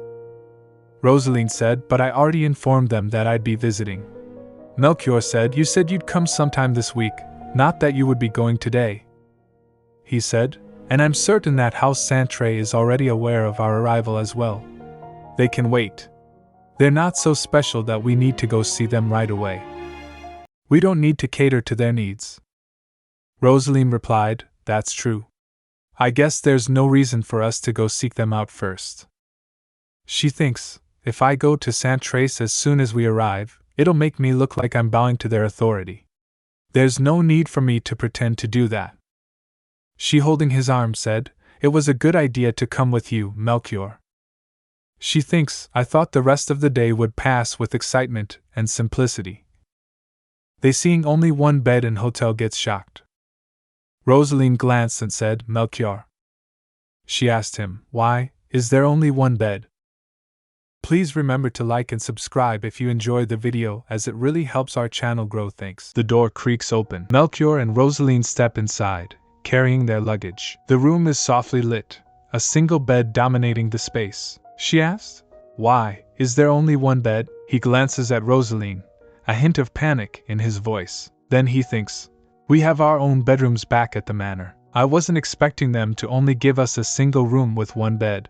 Archduke Melchior said, hesitant. Roseline, if you would rather have your own room. Roseline firmly speaks. We can't do that. What would people think if they found out the Archduke and his wife booked separate rooms at a hotel? Besides, we asked for this room specifically because we wanted to experience a regular hotel stay. If we suddenly ask for another room, we'll only make the hotel employees nervous. We must have made them uncomfortable. If we do anything wrong, we're done for. She turned toward the bed and then asked, We have no choice. May I bathe first, Melchior? Melchior freezes, eyes wide, and he thinks, She's going to bathe? Right now? Roseline gently asked. Or would you like to go first? Melchior fidgets, trying to regain control of the situation. Then he asked, What are you waiting? No. Would you like to go for an outing right now, Roseline? Roseline replied, But it's evening. Melchior held her arm and said, They said there's a festival going on at night. Don't you want to go see it? There's an outdoor shooting range where you aim for glow-in-the-dark lights and set off fireworks. There's even a parade in one of the streets they closed off, and they've put up colored lights along the bridge. The reflection on the river makes it a symbolic landmark. Roseline smiles faintly, but looks tired and says, I'm sorry, Melchior. We've been traveling all day. I'm a little tired. You must be tired too. Let's go to bed early tonight and go out tomorrow. Melchior lowers his gaze, presses his forehead with his hand, and thinks deeply. How am I supposed to fall asleep? The lights are dim. Melchior emerges from the bath. Roseline is by the window, gazing outside. Roseline asked, Oh, are you done? He reaches out toward Roseline and asked, You said you were tired? Why aren't you in bed yet? Roseline softly replied, I couldn't just go to sleep before you. I was simply enjoying the view. There's so much going on, even at night. It must be because this town has so many tourist attractions. He gently asked. You're right. Roseline, you seemed so familiar with the check-in process earlier. Have you stayed at a hotel before? Hearing this, she smiled and replied, I've gone to a few hotels on field trips before, but I've never booked a stay myself. Melchior said, Field trips. Then he thinking, this must have been when she attended the academy. He asked again, Roseline, would you like to study at the academy again? She startled and replied, Pardon? He said, You didn't want to stop, right? If you would like, you could attend. She raises the glass to his lips and says, I don't have time for that, and it's much more efficient to hire a specialist than for me to go and learn what I need to know. He said calmly, No one is rushing you. You can take your time with the business. She places the glass back on the table and said, I told you, I aim to do my best while I am your wife. I may not have started this because I wanted to, but I want to see it through. I've never been able to do that before. Learning to become a successor, graduating from the academy, getting engaged for the sake of my family. She pauses. Silence fills the room. Hearing this, he said to himself, What do I say? Then she asked, In any case, that's how it is. Shall we go to bed now? He replied, All right. They turn to the bed. The two lie in bed, awkwardly. Roseline lies on the bed, lost in thought. There's even less room in this bed than I expected. Is Melchior asleep already? I can't really sleep. Maybe if I get more comfortable. Her foot accidentally touches Melchior's, and she feels flustered. Then she thinks again. Oh no, I didn't wake him. That startled me. More importantly, Melchior is so much bigger than I thought. That must be why his hands are so big. His feet must be large too. We are married. Watching my husband sleep isn't a crime, right? I just want to see how much bigger his feet are. Wow, I guess a body this large would need big feet to support it. His chest muscles seem more lean, but his leg muscles look really taut. I bet other people don't know this about him. Suddenly, Melchior's voice breaks the silence. What are you doing, Roseline? As soon as she started to fall, the Duke caught her and said, Be careful, she replied. You said you were tired, he said. I was earlier, but now that we're so close together, all that exhaustion is gone. Do you feel the same way? You said you wanted to see things through, right? Just go to sleep. Otherwise, you might start things you can't finish again, she asked. What do you mean? Melchior replied. Think about it while you sleep. Hearing this, Roseline thinks, I don't think I'll be able to fall asleep at all. The next day, the two of them went to a marketplace, which was bustling with activity and quite crowded. Roseline asked cheerfully, Melchior, shall we have our portrait drawn to help us cheer up? Melchior replied, No, I'm fine. Then she saw her and said to himself, He looks like he barely got any sleep, just like me. Then, while walking, she pointed toward a shop and asked, Shall we have our portrait drawn to help us cheer up? He replied, No, thank you. Roseline leaned toward the artist and said, Oh, then we'd like just one portrait, please. Artist says, I charge 2 silver pieces per person. Please sit down. Looking at Roseline, he thinks to himself, Why are they talking so much? Just finish the portrait. From now on, I should take her places where there are only things we can do together. The artist finishes. She said, It's done, Melchior. Then he showed her his own picture. He says, Ho! Seeing this, he said to himself, I can see my own face in the mirror whenever I want.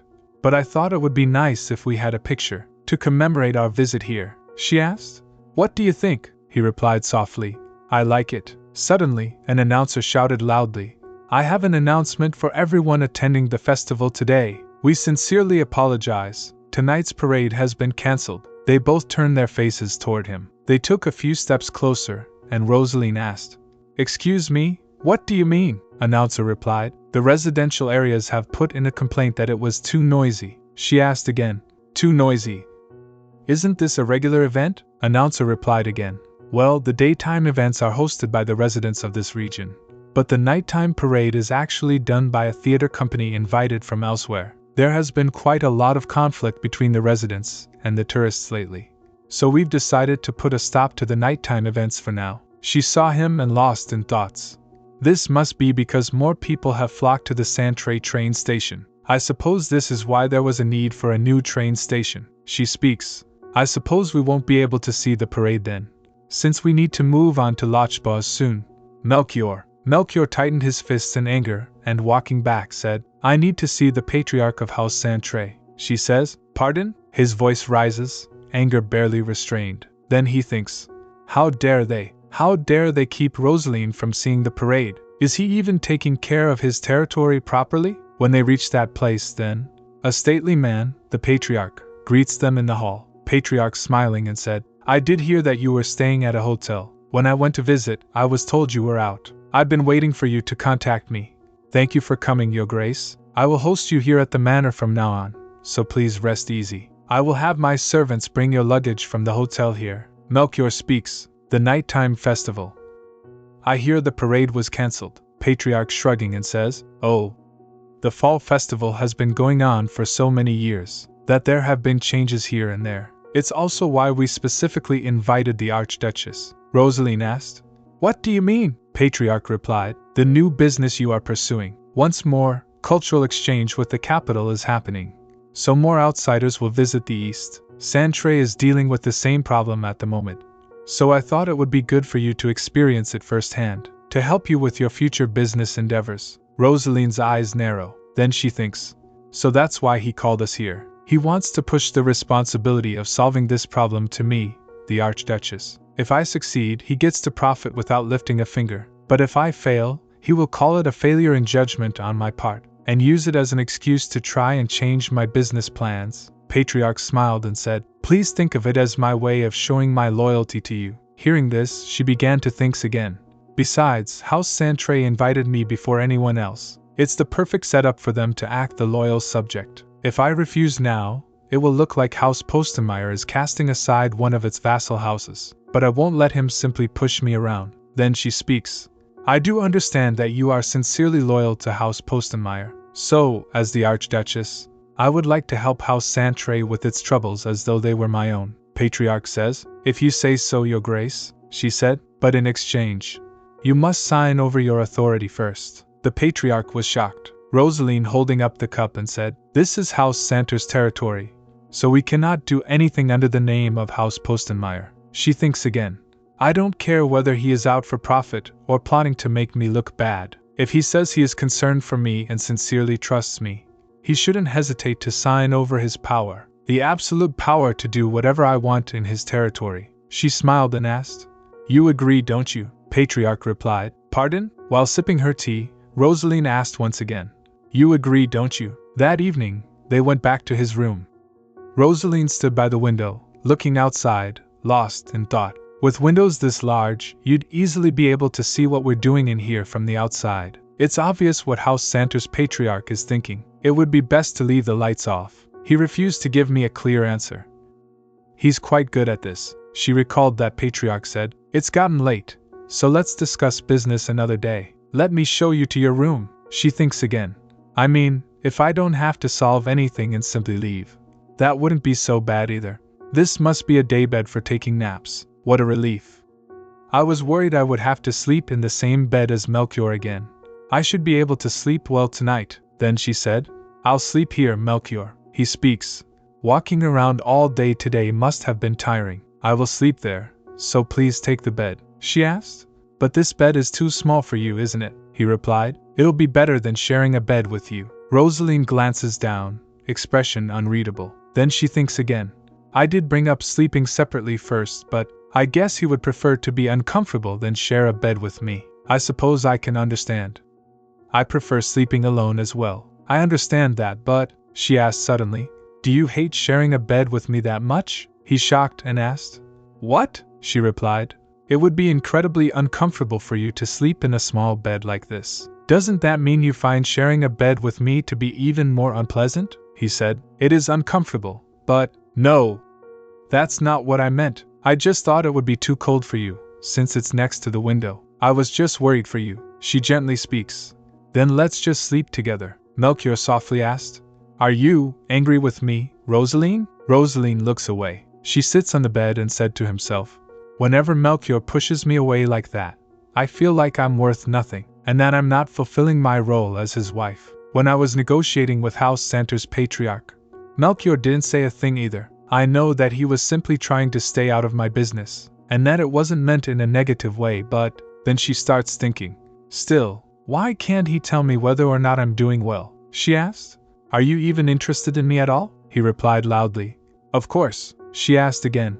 Then may I kiss you? He asked. What? She moved forward and said, you don't want to? Thinking, he's so fond of the Roseline he barely remembers. So why is he pushing me away when I'm his wife? Besides, Roseline and I are the same person. Melchior speaks softly. Roseline. Married couples don't necessarily have to do such. She stepped forward, placed her hand over his mouth, and silenced him. Then she said, I never said I'd actually do it. Dummy, let's just go to bed. It's late. That's just unfair. Roseline laid down on the bed and she buries her face in the pillow. She thinking, what did I just do? No, wait. I didn't do anything wrong. We're married, so this is nothing, right? I wish I could turn back time and undo what I just did. Honestly, why did I do that? So what if I have the ability to jump through time? It's useless to me. A voice calls out faintly. Roseline? Roseline's eyes snap open. Julian sits up, startled. Roseline thinks, Julian, where am I? Is this Julian's room? This is much too sudden. Julian hides his eyes and said, Roseline, are you? She says, yes? He asked. Are you a mage? She confused says. Huh, Julian speaks. It's just, you were lying next to me when I woke up, and I never heard you enter. Can you use teleportation magic? Roseline looks away, thoughtful. Does Julian think magic is real because he has a special ability? Then she said, I'm not sure if it's magic, but I do have a special ability, just like you, Julian. Julian awkwardly says, but I can't really control it. I didn't know I would end up here. Roseline, could you put on some clothes? She puts on a shirt and says, sorry for startling you. Julian speaks.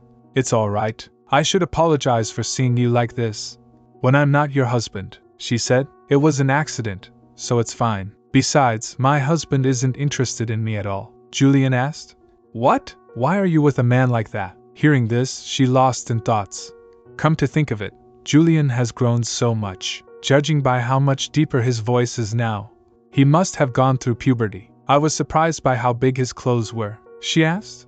By the way, Julian, where are we? He replied. We're at an inn within the Sanctuary territory. I came to see the Patriarch in order to be recognized as a successor candidate. He told me that he would support me if I'm able to bring him 10,000 gold by the end of this year. Roseline shocked and asked, What?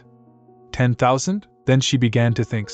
You'd need to be a professional business consultant, or a lawyer working for a noble to make that much in a year. What is that man thinking? She asked again. Julian, how are you going to make that much money? He replied again.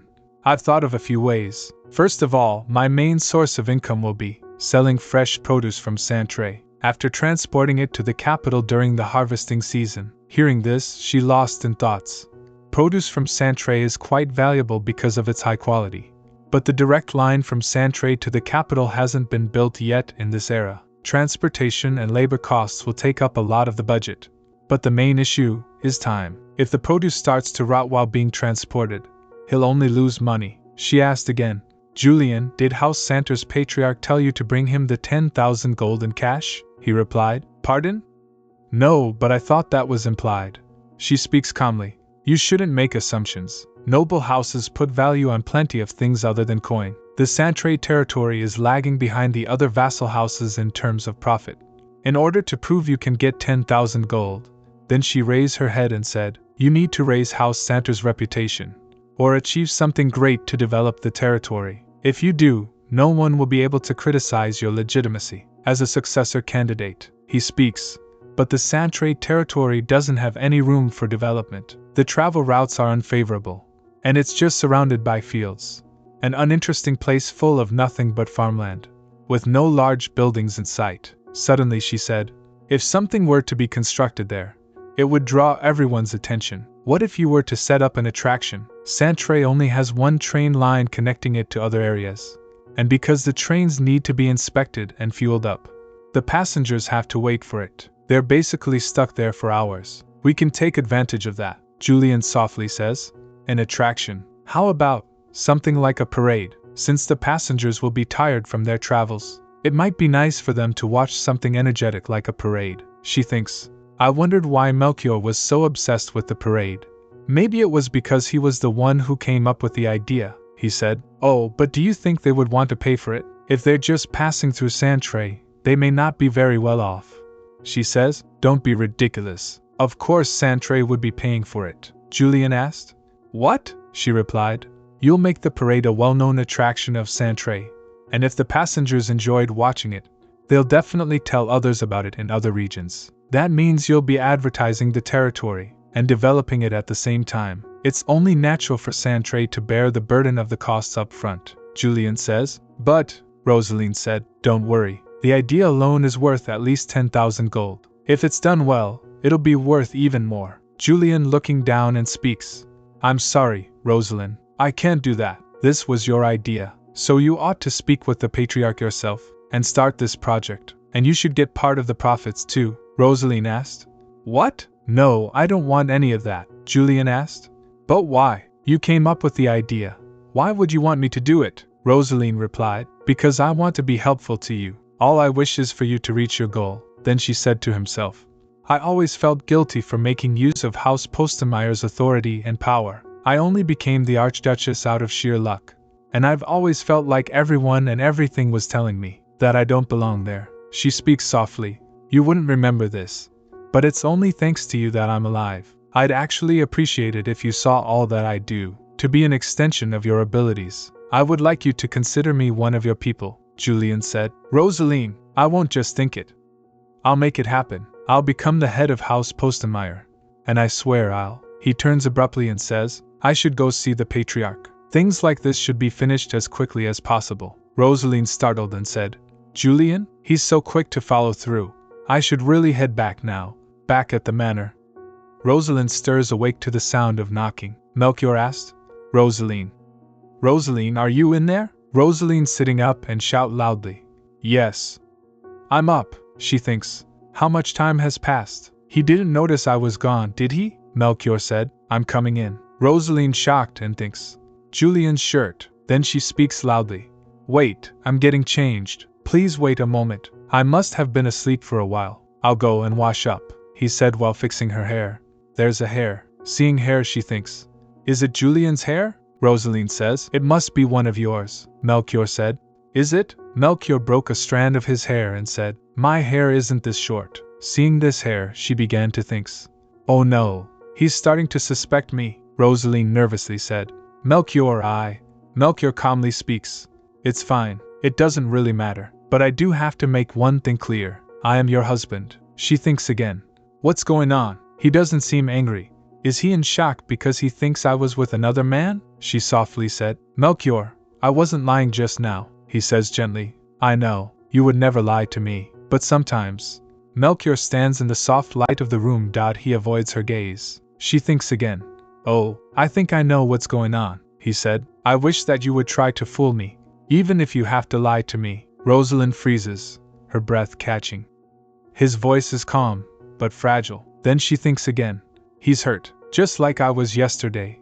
She takes a step closer, her voice trembling but clear. Melchior, it's me, I'm Roseline. He looks up, finally meeting her eyes. He asked, What are you trying to say, Roseline? She replied, I know it's hard to believe, but it's true. The Roseline you remember is me, and I've been traveling to the past to meet your younger self. He asked again, What are you trying to say, Roseline? She replied, It's just as I said, I am your Roseline. Then she thinks, I keep hearing a strange noise.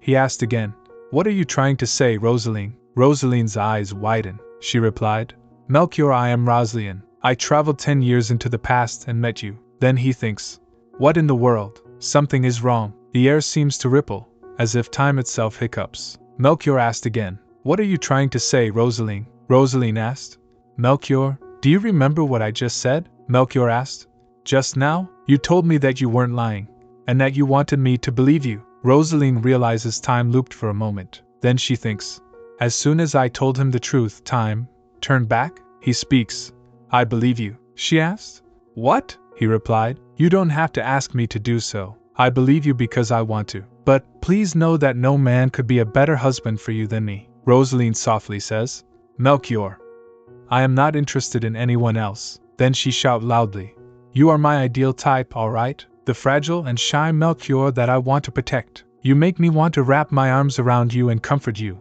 all right? She closed the door. After a while, they sat at the table for breakfast. Lord Santré asked, What? Did they have a fight? Hearing this, he thinks, She likes me because I'm fragile? Was she being sarcastic? No. I decided to believe Roseline, no matter what she says. She said she likes my fragile side, so I should start eating less. She asked, Why aren't you eating, Melchior? Melchior replied, I'm not very hungry, Roseline said, but you haven't even touched your coffee either. Drinking coffee on an empty stomach isn't good for you. Melchior thinking, Hold on, since it's not good to drink coffee on an empty stomach, maybe doing so will make me more fragile. Roseline added, Good idea. In that case, you'll have to eat properly from now on instead of just drinking coffee. Here, Melchior. Have some. Melchior thinks again. Is she testing me? She speaks. You're making me feel awkward. Have some more, Melchior says. All right, she said. You're eating so well now, Melchior. He speaks softly. Of course. You're the one feeding me, she asked. Do you want me to feed you some more? Seeing this, Lord Santré began to think. What is going on? He said. Oh right, Lord Santré. About the problems you are having here. I thought I would try and solve them for you. Lord Santré speaks. Pardon? Thank you for offering, but I cannot sign over full authority. She says, We can discuss that matter later. There is something else we must address first. Lord Santré asked. What might that be? She replied. I would like you to return the night parade patent to my husband. Roseline's voice rings across the room. The patriarch freezes. I knew House Santré had the patent for the parade, but I haven't seen any records specifying that it was Melchior who came up with the idea. She thinks, that must mean the Santré patriarch took advantage of a young Melchior and stole the patent from him. She shouts loudly, My husband is the one who came up with the parade idea, so why does House Santré have the patent and exclusive rights to it? Lord Santré said. That's, Melchior began to think. Judging by his reaction, Roseline must be correct. She shouted loudly again. And that's not all. You even told him to bring you 10,000 gold in order to gain your support. so that he could become a successor candidate. Melchior saw his and thinks, 10,000 gold? She said again. Child abuse, labor exploitation, an unfair contract, identity theft, and even embezzlement. Let us begin the proper procedures to turn this unfair demand into a warranted one. Lord Santré shocked and says, I'll return it. Melchior watches quietly, a hint of awe on his face. Roseline thinking, I'm just glad the Santré patriarch doesn't know about Melchior losing part of his memory. I'm sure he just thought Melchior was turning a blind eye to it. The same room. Roseline outlines her idea, Melchior at her side. Then she speaks. Since my husband was the one who came up with the parade, it would be best for us to take care of the issues related to it. So, we will be turning the parade into a touring performance. Using the train system, we will have the parade visit Lochbos. The Santré territory has been developed enough now, but Lochbos still hasn't. Lord Santré shocked and asked, What? Melchior said, Lord Santré, I am inexperienced and still have much to learn, which seems to have caused much conflict between the 7 houses. I intend to correct things from now on, and am glad to hear that you are willing to cooperate with this idea. No wonder you are the most powerful of the vassal families. Lord Santré muttering. Wait, I never, Melchior said. I am sure House Lochbos will be grateful to you as well. It is the duty of high-ranking noble houses to share the wealth they have with others. Isn't that right? Lord Santré speaks. Yes, you are correct. As the two of them were heading back to the room, Melchior asked, Roseline, how did you find out that I was the one who came up with the parade idea? Roseline smiling and said, I just guessed. Melchior says, You guessed? Then she speaks.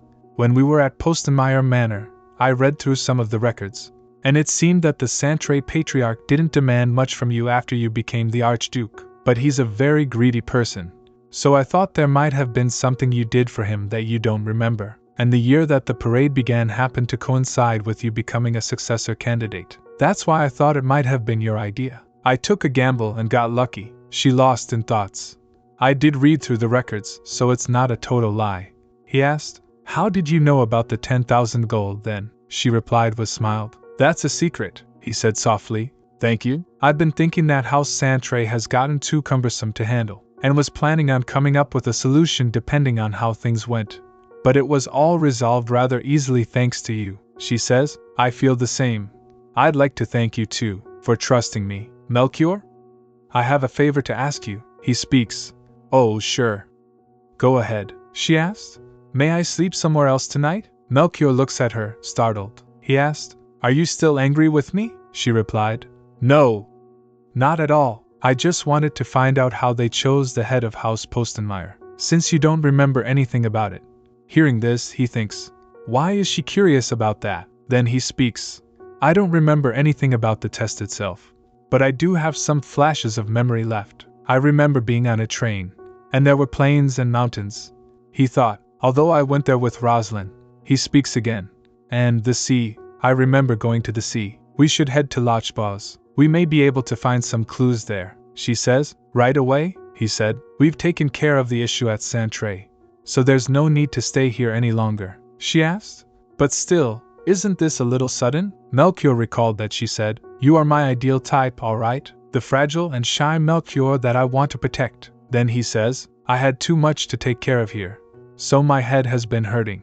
The Lochbos territory has wide, open plains, so it's a good place to relax, and it's close to the sea, she thinks. I guess I've never actually been to the sea, he asked. I would like to go there with you. Is that all right? All right then. Let's go there together. They were at the train station when Roseline thought, I didn't think we'd be leaving Santré right away. He stepped into the carriage and, holding Roseline's hand, said, Watch your step, Roseline, she asked. Thank you, Melchior. How long do you think it will take to get there? He replied. 2 hours, maybe. At that very moment, a step moved toward them. The train had set off and was passing through beautiful landscapes when Roseline, gazing out, asked, Have we left the Santré territory yet? He replied. No, not quite yet, she said. Really? It's so different out here, he asked. Are you done watching the scenery? She replied. Oh yes, it's just fields now. Saying this, he began to think. Now that she's done watching the scenery, it should be all right for me to have a conversation with her. Then he allowed, In that case. Suddenly, a woman from the train staff approached and asked, Is there anything you might need, my lady? Roseline asked. Great timing. Do you have anything to read? She picked up the book, opened it slowly, and began to examine its pages, lost in thought. Half of this is just gossip, and the other half is nothing but advertisements. Huh, that's Bernhard. And the article goes into great detail about astrology. The people of the East act like they're not, but maybe they're actually quite superstitious. Then she reads aloud. Astrology can be used to know the past and ascertain the future. She began to think. Come to think of it, Julian and I went to a fortune teller that one time. They were undoubtedly a fake, but I have experience going back in time myself. Maybe there are superstitions that are actually true.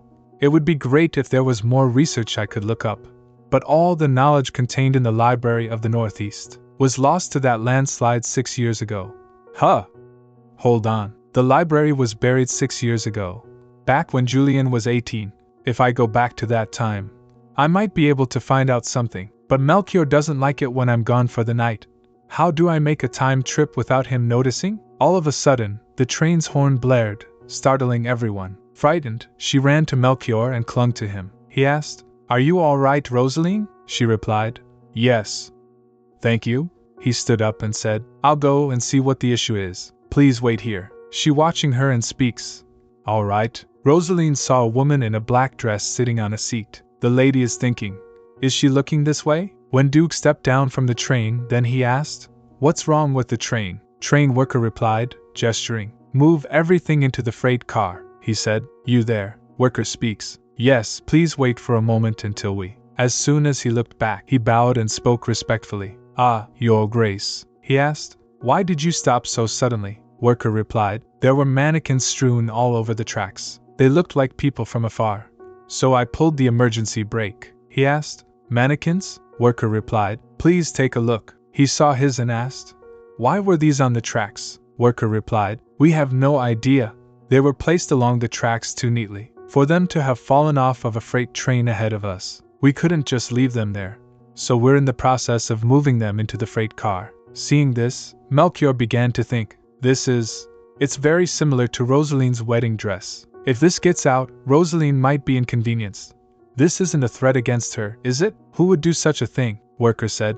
Your Grace, there seems to be no issue with the train, and we have completed our inspection.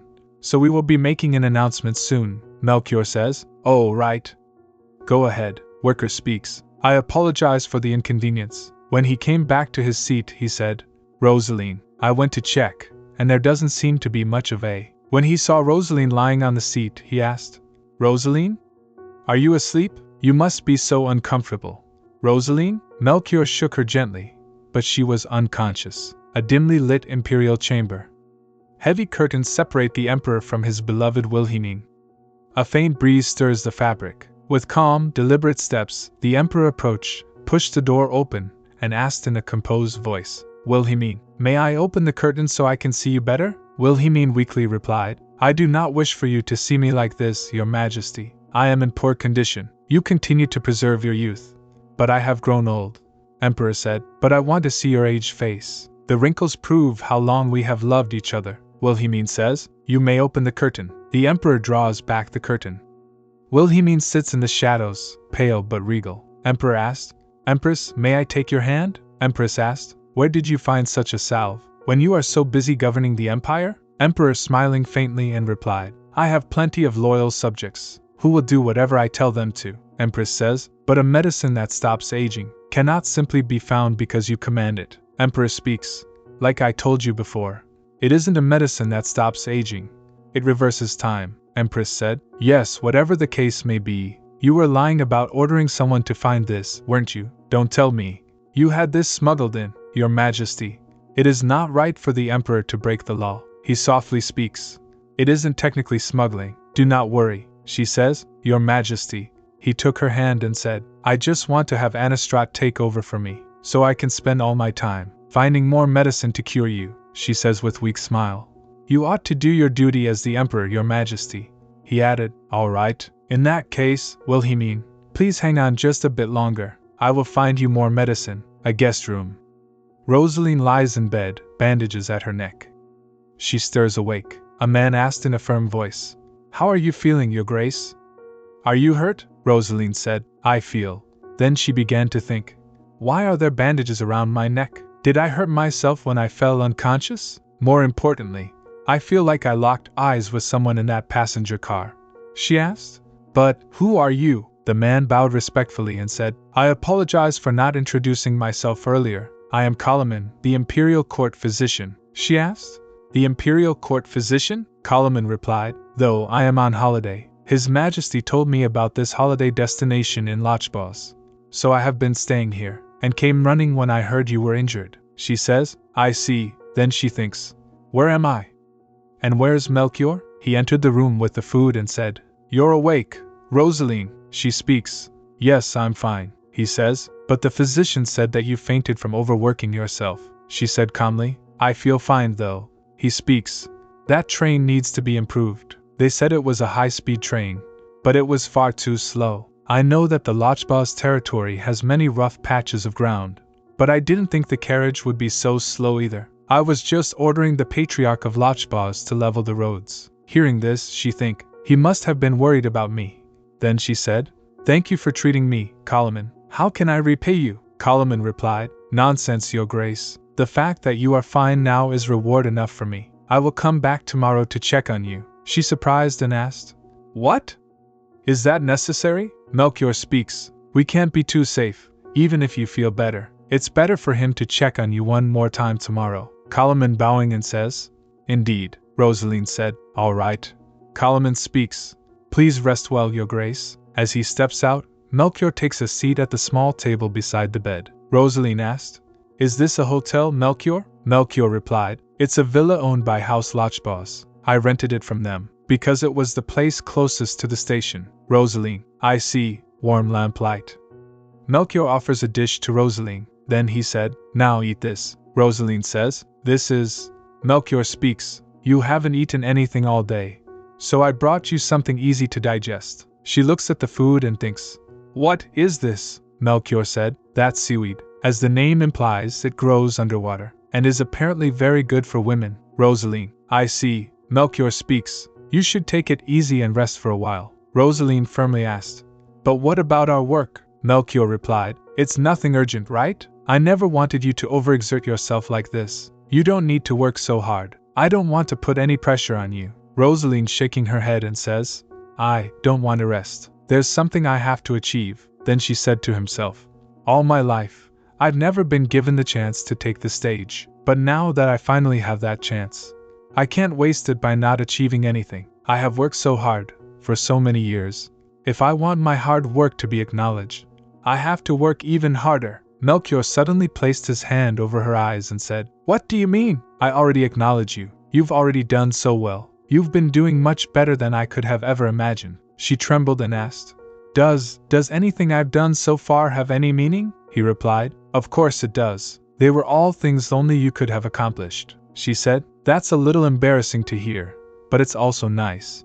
He gently added, Still, you mustn't overdo it. You have to rest for a while. He says, I'm asking you to give me a chance too. You have done so much for me as my wife, but I have yet to do anything for you as your husband. Hearing this, she lost in thought. He's already done plenty, like saving my life and settling my family's debt. He added, In any case, that's that.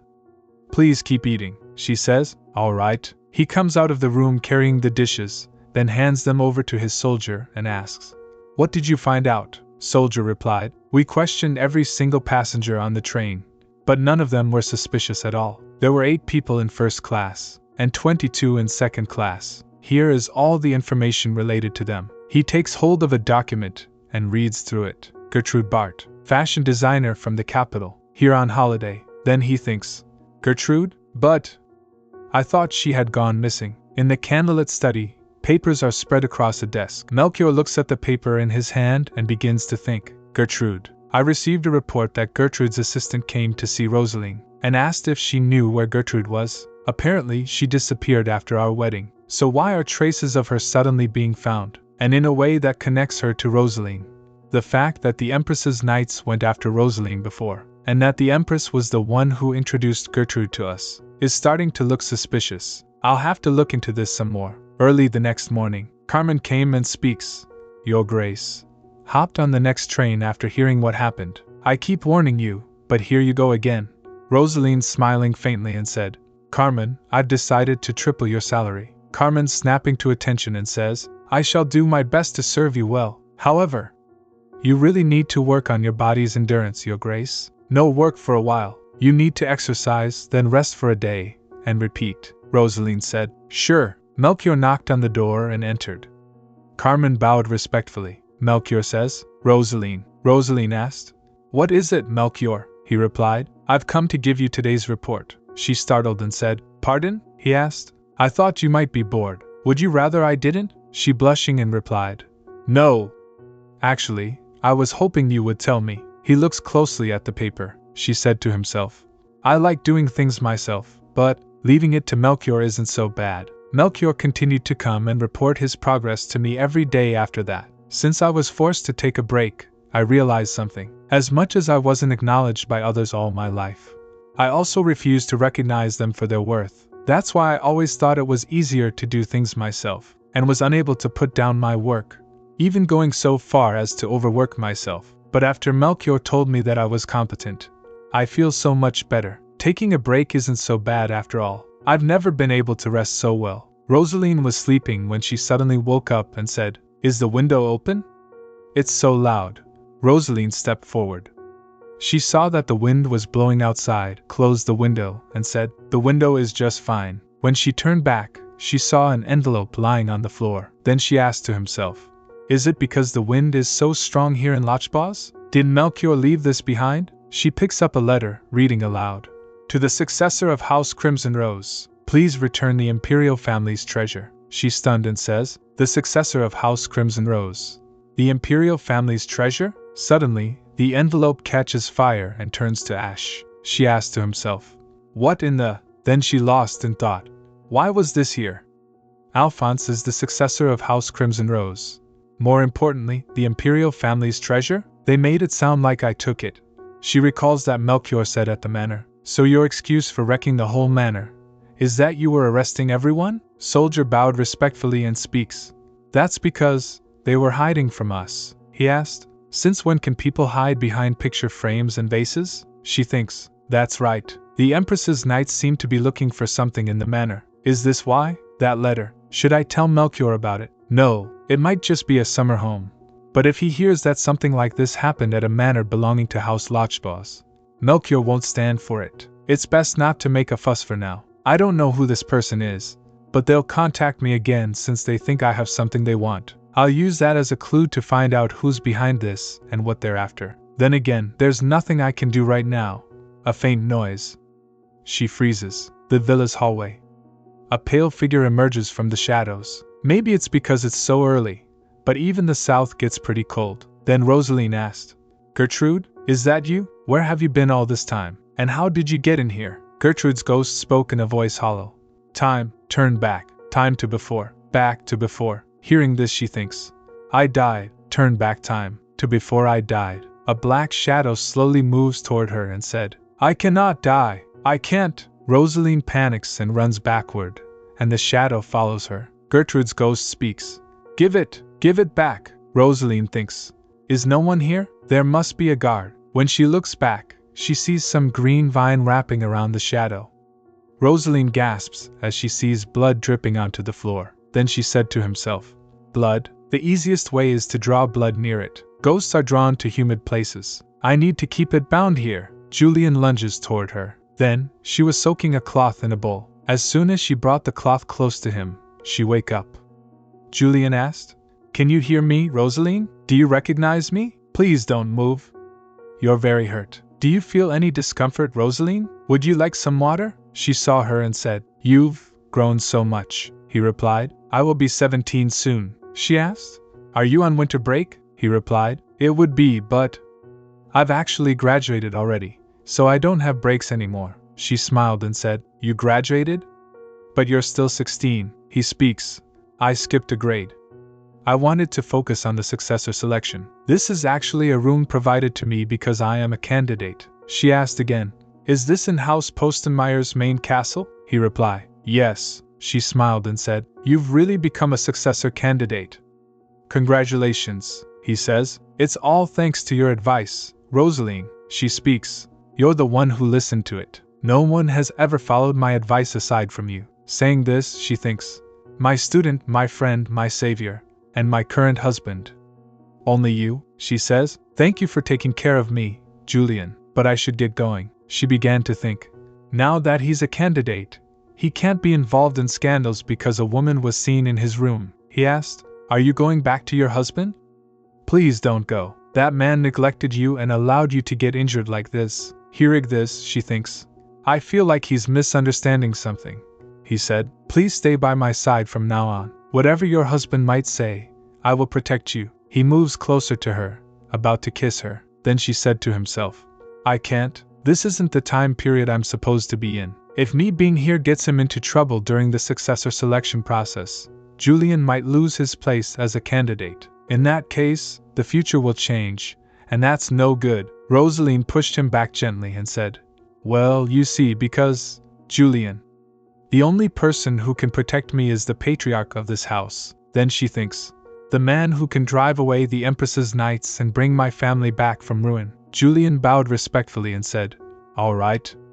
Then I swear to become Archduke Melchior for your sake, Roseline. Roseline sits silently, staring in deep in thought. There are no opportunities for me to leave and return to my time, because he insists on having me stay until my injuries heal. I think at most an hour has passed in the present. Melchior won't be back until evening, so staying in the past for 2 to 3 days should be fine. But I wonder what that ghost was. Time, turn back, time, to before. Why did it say things like that? She asked. Is it possible to turn back time to before someone's death? He replied. That's illegal, she said. Oh, I see. She thinks again. I didn't realize I was thinking out loud, she asked. Wait, what do you mean by illegal? Julian replied. It's a type of witchcraft outlawed even abroad, where the study of magic is legal. That kind of magic requires human souls to function, which is why I absorb wandering spirits into my eyes and disperse them later, so they can't be used for such sinister things. If ghosts take shape, they can't be exorcised right away. It would be sad for them to be unable to move on when they already died, right? Hearing this, she began to think. We will not forget the grace engraved in our souls. There's something about souls in the pledge the vassal families of House Melchior make. Is there a connection? She asked. Julian, do you happen to know why you have this ability? Julian replied. No, not at all. There was no way for me to find out anything about it. Please excuse me for a moment, Roseline. Then he gently touches Roseline's forehead to check and says, Good. Your fever seems to have gone down, she thinks. I feel so embarrassed for letting him startle me. Julian speaks. I know that you are very knowledgeable in various ways, Roseline, but you need your rest. I feel like you're a bit of a workaholic sometimes. Please rest, Roseline, she asked. Are you going somewhere? Julian replied. To my office. I'm looking for the right person to help me with my assignment. She asked again. The right person? Julian replied. Oh, you see. The successor candidates don't take the exam alone. They are expected to find adequate people to help them so as to prove their ability to make allies as well as managing subordinates. But the exam assignment itself is a secret, so I can't tell you much more. I'm sorry. Hearing this, she lost in thought. That's right. The actual successor selection exam is top secret, so it's customary not to record any of it. In other words, if I were to become an assistant to a successor candidate rather than Julian's guest, my actions wouldn't be recorded and there won't be any scandals. She smiled and asked, Would you tell me about that assignment? He says, Pardon? I was going to get to the field research as soon as I found someone to help me, but I saved some time thanks to you, Roseline, although I would prefer for you to get more rest. These are the documents detailing the assignment. Please take a look. She held the documents, glanced over them, and then asked, Recovery from crop damage caused by coastal flooding in Lochbos. Is this based on something that actually occurred? He replied, Yes. There was an underwater earthquake some time ago, and the seawater flooded some of the fields. There were no human casualties, but many of the crops were damaged beyond repair. Until the damage is reversed, House Melchior is sending them financial support, so this is more of a mock exam. I was considering a method of resolving the food shortage using resources in Lochbos itself. Meat can be replaced by fish, but the vegetables are a problem. Roseline asked. What about things like seaweed? He asked. Seaweed? Is that edible? She asked again. Isn't it part of the diet here? he replied. No, I've never heard of seaweed being consumed. Suddenly she lost in thought. But I remember there being quite a few dishes and lachbas that utilized seaweed and other marine plants. Does that mean this was a recent development? She speaks. There are already cases of seaweed being used for food abroad. What if you were to bring that culture to lachbas? He says. Culture from abroad. Oh, I have read about examples of marine agriculture abroad. What if we made use of those methods? She asked. Oh? What kind of methods do they use? They got off the train and walked into the fields. He speaks. Well, watch your step, Roseline. The ground is slick. He placed the scarf around his neck and said, the night air is cold. She looks at the scarf and starts thinking. We came here to do research for the exam assignment, but this feels more like a date. She said, let's get to work, shall we? Clenching his fist tightly, he said, I know you want to be faithful to your husband, Roseline, but I don't want you to hide your feelings when it's just the two of us. She turned and speaks.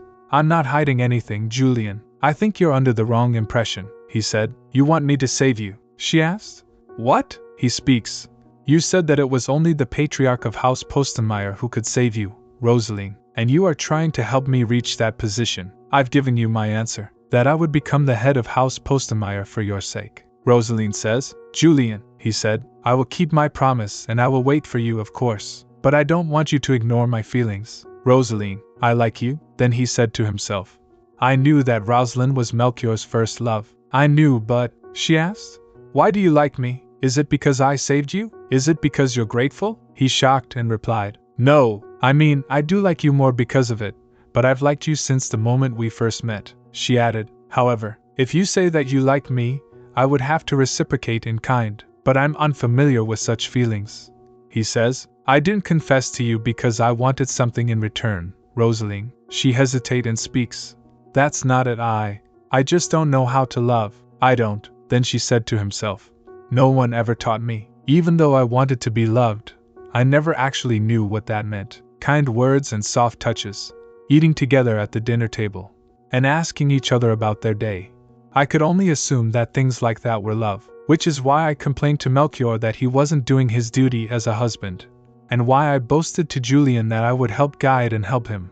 As if I was so wise. Because I thought that's what love was. But now I've realized that this is truly what love is. I acted like I was the adult when I didn't even know something so basic. I'm so pathetic, she said. I'm sorry, Julian. Julian steps forward, embraces Roseline, and says, please don't apologize, Roseline. You told me before that it's fine to not know things. I didn't know what love was either. I never would have known if I hadn't met you. I wouldn't have been able to understand or empathize at all when it comes to feelings of liking another person. So Roseline, what if you tried to do that from now on? Liking me, I mean. Julian takes her hand and said, I will do my exam assignment, and your assignment will be regarding feelings. You don't have to hurry. I won't be hurt or resent you if you don't end up reciprocating my feelings. So let's try it out together. The morning sun peeked over the horizon, casting a golden glow on the garden bench where she sat lost in deep thought. I've returned to the Lochbaugh's summer villa. I was suddenly too embarrassed to be alone with Julian that I practically ran away.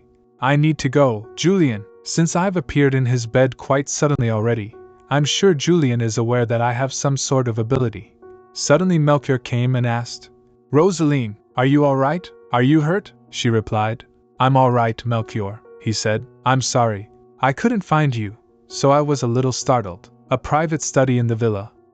Melchior stands by the window. She speaks. Melchior, just in case you're imagining things, I didn't do anything disgraceful, all right? He says. I know that you aren't lying to me and that you are trying your best to do your duty as my spouse. But since someone out there is targeting you right now, wouldn't it be best for you to stay at my side? She said. I didn't go anywhere dangerous. Then she thinks. All these strange things don't really happen in the past anyway. He speaks. After Roseline disappeared, I spent 6 years searching for her. But if you were to disappear as well? She asked. What am I supposed to do? He replied. If you disappear and go somewhere I can't protect you anymore. She got up, walked over to him, placed her hand gently on his, and said, You like Roseline, don't you, Melchior? And you like me as well. Then she said to himself, I have no way of knowing whether Melchior loves me as much as he loves Roseline. She looks out the window, lost in thought. But I'm aware his attitude toward me isn't simply out of a sense of duty, or kindness to one's spouse, because Melchior regards me with the same look in his eyes as Julian. But I just don't know if I like you. I don't understand what such feelings are like. I don't run around trying to look for Melchior just because I haven't seen him in a while, like he does for me. And I've never been so drastically affected by anything he says either. I won't be able to exactly return the feelings Melchior has for me. Maybe not even for the rest of our lives. But, she looks toward Melchior, then says to herself, I want to be with you regardless. Though I didn't know how to take care of myself, let alone love myself. Melchior taught me how. He recognized my hard work and showed me how wonderful it felt. The fact that you need me and that I am able to help you fills my heart with joy. If I were to accept your love for me, I feel like I would be able to love myself too. And once I am able to do that, maybe one day. She smiled and said, So I will never leave your side, Melchior. He speaks. Then let's sleep together tonight. Melchior falls asleep, and Roseline lies down on the bed, lost in thought. He just wanted to make sure I couldn't go anywhere. I suppose it's good that he seems relieved. Suddenly, she finds herself in a different place. She sees a letter fluttering in the air nearby. She catches it, opens it carefully, and begins to read. To the successor of House Crimson Rose. Please return the Imperial family's treasure. It's that strange letter from before. My message must be clear now, so hand it over now. I don't want any unnecessary fuss. Suddenly, numerous letters swirl together, gathering in one spot. At that moment, the Emperor appears there. She said, Your Majesty? Emperor asked. Have we met before? She replied. No, we haven't. But there could only be one albino who knows of the Imperial treasure. She thinking, I thought he was around the same age as the Empress. Why does he look so young? Then she said, But Your Majesty, I am not the successor of House Crimson Rose. That would be my younger brother. Emperor added, Well, that is what the records say, but it was passed down to you when the Count died, so you are his successor. Hearing this, she began to think, Something that was passed down to me when father died. She asked, Could it be that this ability to turn back time is an Imperial treasure? Emperor replied, You're quite sharp. She shouted loudly. Why was it passed down to me? He replied, Unless they are given to someone else manually, Imperial treasures are passed down to the closest blood relative. Children come first, then spouses. And if none of those are alive, the ability returns to its last living owner. She began to think again. So it's passed down to the oldest child? But why did father have an Imperial treasure to begin with? The day it was revealed that father was involved in illegal gambling, the Empress sent her knights to our manor before the Emperor could. It hadn't made any sense. She recalls the knight said, Members of the Crimson Rose House, admit to breaking Imperial law and show yourselves. The reason the Empress was able to find evidence of my father's gambling, and the reason she wanted to kill the remaining members of House Crimson Rose before the Emperor could act. Back in the throne room, she said, The Empress gambled with my father, didn't she? And the Imperial treasure was the prize. He says, I don't like how you worded that. Wilhelmine is not guilty of anything. Your father is to blame for tempting her. Wilhelmine has been wrought with guilt over losing the treasure, so I would like you to return it now. Hearing this, she thought, But that means the Empress tried to take back the treasure that day by killing my whole family. How can the Emperor demand that I give back the treasure without acknowledging any of that? Roseline says angrily, I have a condition. I want you to announce to the public that the Empress gambled with my father, and that she killed him and tried to eradicate House Crimson Rose as well. Otherwise, I can't give this power back to you. Emperor said, Look here, Crimson Rose girl. Roseline speaks. My surname is Postenmeyer, not Crimson Rose. Emperor says, I could simply kill you and take back the treasure. Roseline said, But you haven't. Since I married Melchior, if I die, the ability would pass to him, and then it would be even harder for you to get it back, wouldn't it? How annoying. Emperor speaks. I really should have killed you before you were born. She began to think. Besides, the Crimson Rose family has only ever had sons. So maybe Alphonse is the actual successor, and I'm an outlier. The Emperor, muttering about old noble families, names Penbrot, Blaheim, Redleaf. She think again. Is he saying that he could have killed me before I was born? Emperor said, All these families only ever had one son per generation, and ended up dying out because the last head of their house died without a successor. Hearing this, she thinks again. Just like all those other noble families who only ever had one son. But why would the Emperor target unborn children? Emperor said, Roseline, magic that turns back time is illegal. That kind of magic requires human souls to function. Roseline thinks once more. It's been at least 100 years since noble families have only ever had one child each. That means this wasn't just the emperor's doing. Then Roseline, horrified, asked, so the imperial family has been killing unborn children? Just for this magic that turns back time? Emperor replied, I thought you were too distracted with your work, but it looks like you've been doing your research on me as well. Roseline asked again, why? Why did it have to be unborn children? Emperor replied again, killing a living person would leave traces, and killing several would stand out. Hearing those words, she thought, he's lost his mind. I need to get out of here. Then she speaks, that's horrific. So the imperial family turned magic into mere superstition, just to cover up the terrible magic they're actually using. Suddenly, she hurled a vase at the emperor. Then Emperor said, it's really not that grand.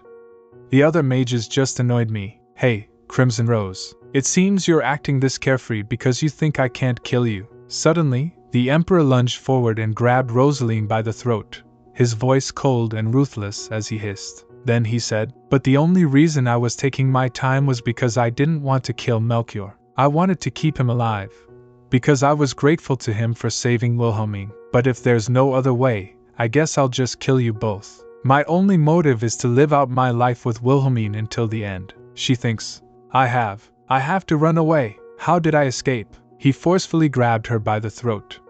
She let out a scream. When she got up, she realized she was somewhere else. Seeing this, she said, this is the place I saw so often in my dreams. Roseline saw a light shining brightly. From within the light, a young man asked, what have you done? Who is that? She thinks, what is that place? The architecture looks so old. Casper grabbed her collar firmly, then asked, you dabbled with dark magic again, did you not? He replied, let go of me, Casper. Violence is wrong, Casper said, stop changing the subject. 6 horses died on the farm. You did this, he speaks. I heard they were too old to run. We will save on hay and labor costs. Is this not a good thing? Casper says, you have lost your mind. You are mistaken about something. Our magic is meant to assist His Majesty from the shadows. Stop making him nervous with your suspicious behavior, he said. It was a mistake to put a coward who fears mages will steal his position on the throne. Think about it, Casper. The 3 mages assisting the emperor from the shadows.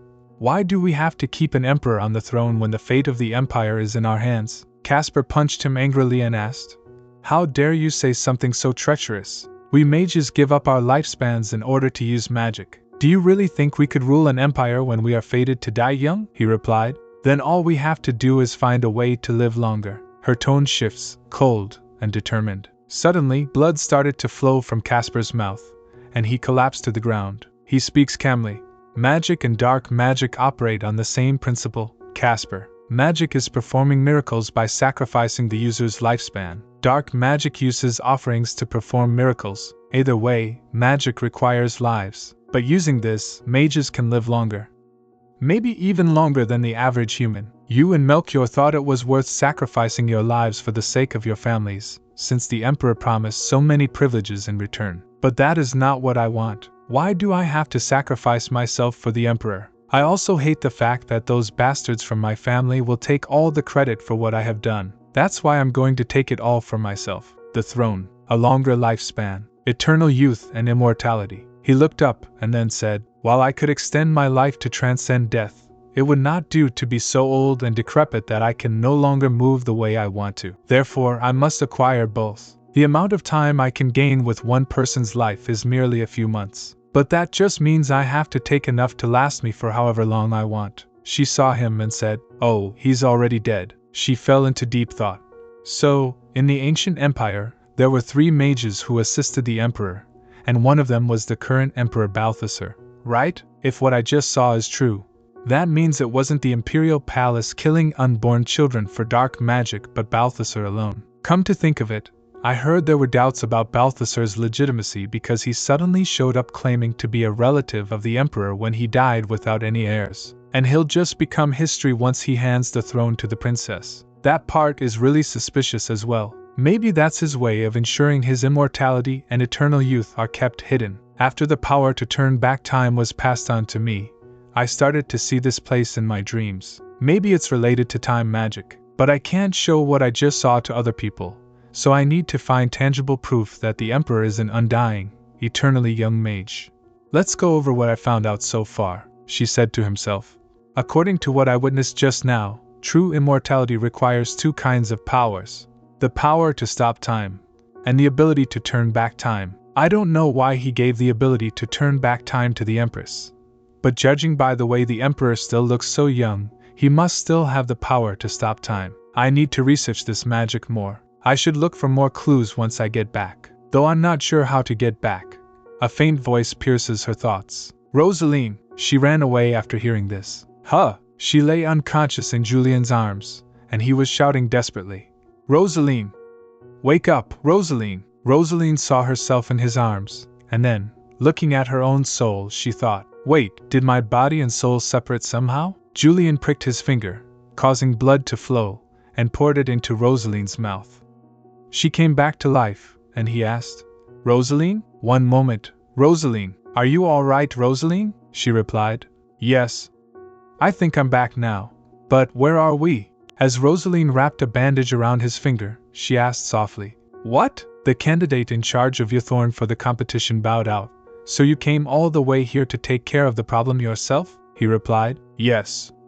The matter of tearing down the ancient ruins in Youthorn are a subject of much debate, you see. She asked again, what about your assignment for the competition? He replied, I was able to finish that before the summer. It's all thanks to you, Roseline. She asked, does that mean you will get extra points for solving someone else's assignment? He replied, no. I won't, but once I become the patriarch, House Youthorn will be one of my vassals too. When you told me that I had to become the Archduke to save you, Roseline, I know you weren't just referring to the title. I want to expand my influence as much as possible while I have the chance. She sat down on a stone, then she began to think. Wait, ancient ruins? I don't know if this is the same place I saw in that vision, but if it's ruins from the same time period, there may be historical records left on magic. Even if they're not about magic, there might be proof that Balthasar is from that time period. She asked again, Julian, where are the ancient artifacts being kept? He replied, Roseline, I can take care of the issue here in Youthorn myself. You don't have to help me anymore, so I would like you to rest at my side until the competition is over. Please stop putting yourself in danger, Roseline, she said. I haven't actually done anything dangerous. He speaks. I told you that I would wait for you so as not to overwhelm you. I didn't mean that I would just sit by while you are in danger. I've stopped myself from asking you questions because I know you won't answer them, Roseline. But you arrived here with your soul outside of your body this time. Is your husband to blame for this as well? She replied loudly. No. This was just an accident no one could have foreseen. It had nothing to do with my husband. Then she began to think. I can't let his misunderstanding get even worse. She speaks. Julian, I'm looking into these strange things that have been happening to me. That's why I need to find every record about magic I can. Julian said, the ancient ruins here in Youthorn have nothing to do with magic. The relics they have here won't help you. She says, I'd still like to see them. He speaks. All right.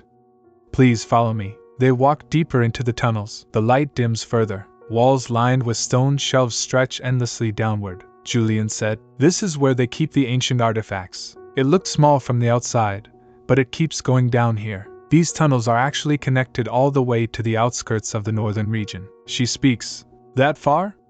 So it's a huge underground cavern, Julian says. They say there used to be a space on the other side that looked like a temple. It's gone now because they hollowed it out decades ago to build a library. Hearing this, she thinks, a library in the outskirts of the northern region? Could that be the library in the northeast that was destroyed 6 years ago? It would be located to the north of the Postenmeyer territory, so... Then she asked, does that mean I could reach the library through this tunnel, Julian? Julian replied, no, the construction work blocked off the tunnel on that side. She says, I see. Then she began to think. I thought I might be able to check the library records while I'm in the past, but not that we could have walked that far anyway. If everything here is this rundown, even existing records might be hard to look at. I guess there was nothing to find out down here. Roseline turns back toward Julian. She speaks. I guess you were right, Julian. There's nothing here for me to find out. I should get going now, Julian said. Back to that man, you mean? What if something happens to you again? You should rest here for a while. You're not well. Hearing those words, she think, he looks so worried. Melchior will be worried about me if I don't go back right away. But if I leave now, Julian will be anxious. I should reassure Julian before I go, she says aloud. All right then, I'll stay just for today. They comes back into the room. Julian smiled and said, Please rest well, Roseline. Let me know if you need anything. She speaks. All right, Julian. You should rest too, Julian says. I will. As soon as he leaves, Roseline closes the door and walks forward, lost in thought. I should go back to Melchior now and come up with a plan. I'm sure he'll believe me if I tell him everything I've been through. I just have to close my eyes and think of where I was before. Maybe I'm too mixed up to return to the present by just visualizing it. Going through a doorway might work. I can't go back to the present? As soon as she opens the door, Roseline stands alone in the dim light of the room, anxiety growing on her face. She said to herself, Can I not return to the present? But why? I might not have been able to go to the past whenever I liked. But whenever I thought about going back, I'd always wake up in the present. Have my time travel powers run out? She looks around in all directions, grabs the door lock, and says, No. Roseline disappeared when Julian was 18, but he's only 17 right now. I'm sure there's a reason I can't go back. I need to think about what's different this time. She recalls that Julian said, Wake up, Roseline, she said to himself. First of all, it's strange that I came here with my body and soul separated. Did that cause some sort of problem? I can't resolve that right now, so let's put that aside. What did I do whenever I came to the past? She goes into a flashback. Some kids were playing, and one of them said, Damn it! Where is it coming from? Julian was a kid back then, she says. This is the kind of thing I'll be teaching you. At another place, she said, Julian, you can become the head of the Postenmeier family. You have to. Julian bowed respectfully speaks. Then I swear to become Archduke Postenmeier. Then she stands there and says it to herself. Come to think of it, I always helped Julian before I went back to the present. The ability to turn back time should allow me to go to any time period. But I always ended up at a time when Julian needed help. How is Julian connected to this power? She closes her eyes briefly, connecting the dots. She said to himself again, We will not forget the grace engraved in our souls. Grace engraved in our souls. Can I only return to the present once I help Julian in some way? She exhales slowly, conflicted. Melchior will be worried about me, but I should just focus on what I can do right now. She goes to Julian and asks, Julian, is there anything I can help you with? He said. Roseline? Julian and Roseline are sitting in the study room, studying. He asked, Shall we take a break now? She replied, Sure. I suppose I could rest. Roseline, feeling weary, lets out a sigh and then speaks to herself. It's already been 3 months since I came to the past. I was a bit nervous about being here for so long at first. But once I absorbed myself in the work, I had no time to worry. Then she began to think. I can see how I became such a hard worker. I've always just been throwing myself into my work, because it helps me ignore my worries. He asked, May I sit next to you, Roseline? Roseline smiled and replied, Of course. She sits down on a sofa, and Roseline rests her head on his shoulder, lost in thought. But since I have Julian now, I don't have to overwork myself. Maybe it's because we've been working together for a while now. But I feel like we're business partners. He's someone I can rely on. I wonder how much time has passed in the present. If I'd been here for 3 months, it would mean at least a fortnight has passed there. Melchior must be so worried. Then she said, Julian, don't worry about me if I suddenly disappear. Julian hugs her and says, I won't let you. Why would you want to go back? Roseline touches his face and asked, Julian, what do I have to do to make sure you don't feel so anxious? Then she think, both you and Melchior, he replied. I'm not anxious if you're at my side, Roseline, she asked. And if I'm not, he asked, you weren't anxious whenever I was gone in the past, right? Julian hugs her again and says, I was, actually. I just couldn't let it show. I knew it was immature of me. Hearing this, she said to himself, Oh, I see. Julian has never had anyone to rely on, since he had no close family members, and his relatives and sponsors only know him as a name on some documents. So as the first friend and mentor he ever had, my presence must have been much more significant to him. She speaks calmly. You'll have to learn how to not be anxious even without me to be a true adult, Julian. I suppose you still have a long way to go, she said to himself again. How in the world did Melchior get through those 6 years without Roseline? Julian gets so anxious as soon as I even mention going back. Wait, Melchior told me that Roseline disappeared when he was 18. What if I can't go back to the present until then? What if I just disappear? Suddenly she stood up. Then Julian asked, Roseline, what is it? She replied, Julian, I need to go to the magic library that's in the northeast by myself. She thinks, I have to find a clue about the Emperor being a mage before the place is buried, and I need to come up with a plan, in case I simply disappear and never return to the present. Roseline is sitting in the library, reading a book. She asked, You really didn't have to come with me. You still had some work to do, didn't you? He replied, I can just do it here. Besides, I feel a lot more at ease this way. Roseline looks at the book, lost in thought. I see. I would usually prioritize Julian, but I'm running out of time. The family trees of noble families. I should focus on the ones that went extinct. It isn't common knowledge because it was hushed up. But everything that happened to these families is very unnatural. Of course, this won't directly prove that the Emperor was taking away the lifespans of babies in the womb. But the patriarchs of each house will surely find it strange. That's how I should instigate a falling out between the nobility and the Emperor. She flips through the pages and then falls back into thought. I need to take a look at the 3 mages first. You and Melchior thought it was worth sacrificing your lives for the sake of your families, since the Emperor promised so many privileges to your families in return. There was Balthasar and Caspar, so the third one must have been named Melchior. Come to think of it, why did the Emperor insist on granting Julian the name Melchior? Was it because Julian's ability appears to be magic? Julian does have a special ability, but it doesn't use up any life energy. So I don't think it can be considered magic. Actually, it's much more likely he didn't even know about Julian's ability to begin with. Melchior isn't the type to tell people about it. Let's see. Does that mean Julian could be a descendant of that person? If the family of Melchior the Mage continued, it's most likely House Postenmeier. They have the longest history in the Empire, after all. There it is. Melchior's family really did lead to the Postenmeiers. She drags her finger across the old patterned family chart. She writes on the paper and thinks at the same time. It looks like Balthasar completely eradicated his own family. He didn't seem to like them. Caspar's family leads to House Crimson Rose. There were numerous families that stemmed from Caspar's, but only House Crimson Rose remains now. If House Crimson Rose is the last surviving descendant of Caspar, who was murdered by Balthasar, we can justify taking the Emperor to court. If I gather all of these documents and send them to Father. But will he do as I suggest? I'm 7 years in the past. At this point, my family isn't at risk in any way. My father wouldn't be willing to do something as risky as targeting the Emperor. She recalls that Emperor said, Your father is to blame for tempting her. After remembering this, she goes lost in thought. Something risky. Is this why Father made a bet with the Empress for her ability to turn back time? Because it was right before our family was going to be ruined? In that case, the main issue now is to get these documents to Father safely. I can't put my name on it, so this letter has to be anonymous.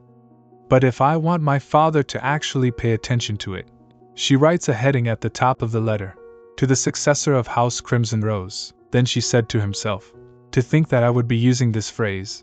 Alphonse hasn't been born at this point, so the recipient of this letter would be an 11-year-old Roseline Crimson Rose. I'm sure my father will open this letter just to see what it contains if it's addressed so dubiously to a child who hasn't even made her debut yet. Still, I'm sure he won't take anything about magic or immortality seriously. So I'll write the first letter in the form of a fairy tale, directed at a child. And if I arrange it so that a few years later, when the family is in danger of ruin, the same letter and documents arrive, Father won't be able to ignore it. To think that the first and last time my father ever listens to me results in his death. It feels odd. A few days later, Julian says, the letter you asked me to send arrived at House Crimson Rose today, Roseline, and I've made sure that the second letter will get there in 6 years' time. She smiled and said, I'm sorry, Julian. I had to use your authority to make sure those anonymous letters don't end up getting lost. Julian speaks. It's all right. I'm just glad to be of help to you, Roseline. Suddenly a voice called out, Master Julian, someone from the railway construction company is here, he said. Yes, I'll be right there. I won't be long, Roseline. I'll see you later. Roseline got up, opened the window, and looked outside. She stood there, lost in thought. It's already been 5 months since I came to the past. I wonder if Melchior is all right. I wish I could go back to the present and promise him that I'll never leave him again. Come to think of it, Melchior and I have hardly ever had a normal conversation. I should have spent more time talking to him. I could have reached out to him first. Julian looked up at her from below and said, "It's cold. You should close the window," she says. "All right. The successor to House Postenmeier will be announced in 3 days' time. Julian will turn 18 soon. I wonder how I will disappear." She lost in thought. Then again, exchanging my life for all the memories I made with both Julian and Melchior isn't such a bad deal. I do feel like there's so much I need to apologize to them for, but the thought of it all being over soon, it just makes me feel so unmotivated. I've only ever run ahead toward the future, and I've only now learned to stop and look back, but it's as though I went blind as soon as I turned around. The following day, on the way to the train station, Roseline spoke. "You look so happy today, Julian," he smiled and said. "Well, it's because you agreed to come to the successor announcement ceremony with me. You've been so down lately that I was getting worried." I guess it showed. "If I'm lucky, I might get to witness Julian becoming the official successor of House Postenmeier before I disappear, so that does make me feel a bit better." On the way, there was a couple. The boy was holding the girl in his arms like a bride. Seeing this, Julian asked, "How lewd! Do they not have a shred of decency left?" She replied, "Let's just get on the train, shall we?" He said, "Pardon me for a moment, Roseline." Then suddenly, Julian takes off Roseline's shoes and says, "It'll be a long train ride until we reach the Postenmeier territory, and you looked so uncomfortable in these shoes. Please make yourself comfortable until we arrive," she said. "But this would make it uncomfortable for you." Then he used to blush if I so much as sat close to him. She asked, "You've grown quite bold, haven't you, Julian?" He replied, "I'll have to get used to it once I become the patriarch anyway." She asked again, "Get used to what?" He replied again, "This kind of thing won't be out of the ordinary for us anymore, right? I'll help you get a divorce as soon as I become the patriarch." She smiled and said, "They haven't even announced the successor yet." "You're a bit overconfident, aren't you?" he replied. "I was just being realistic. I'm sorry if I came across as arrogant." She speaks. "Being confident is a good thing. I like that side of you too." Saying this, she began to think. "When I first met him, I was flustered by just how strong-willed he seemed. But that's what saved my life," she said again. "Also, you don't have to always be so kind. If you think something is right, just go ahead and act on it." He's shocked and says, "I'll respect your wishes no matter what, Roseline." "I'm different from him," she speaks. "I don't know. I think you'll turn out just like my husband," he shouted loudly. "Never." She saw his and lost in thought. Oh goodness, would this be considered hatred for one's family?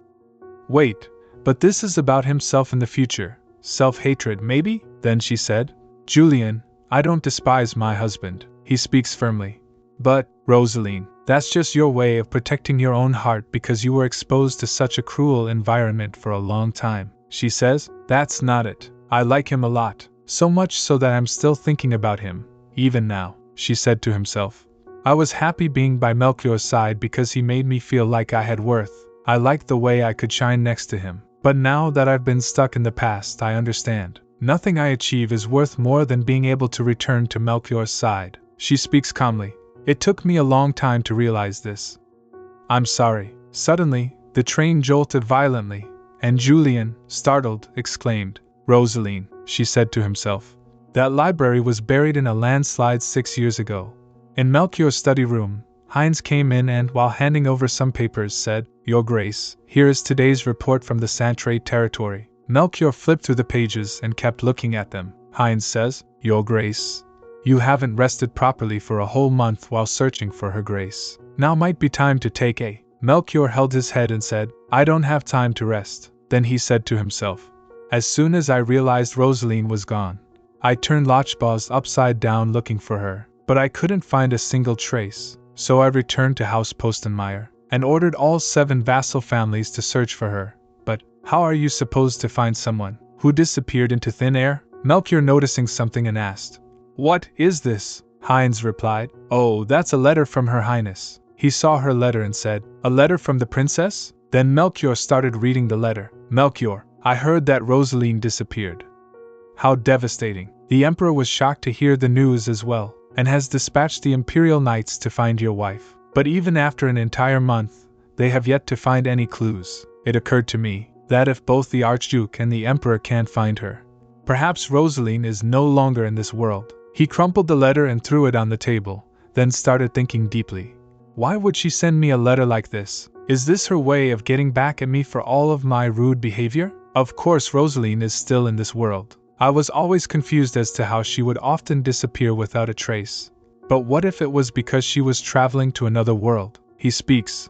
Heinz, I'm adding something else to the list of information you must find. Heinz says, Yes, Your Grace, he said. Look into various supernatural phenomena, including unsolved missing persons cases. A few days later, Melchior was in his study, examining some papers. He placed the papers on the table and, looking at them, began to say to himself.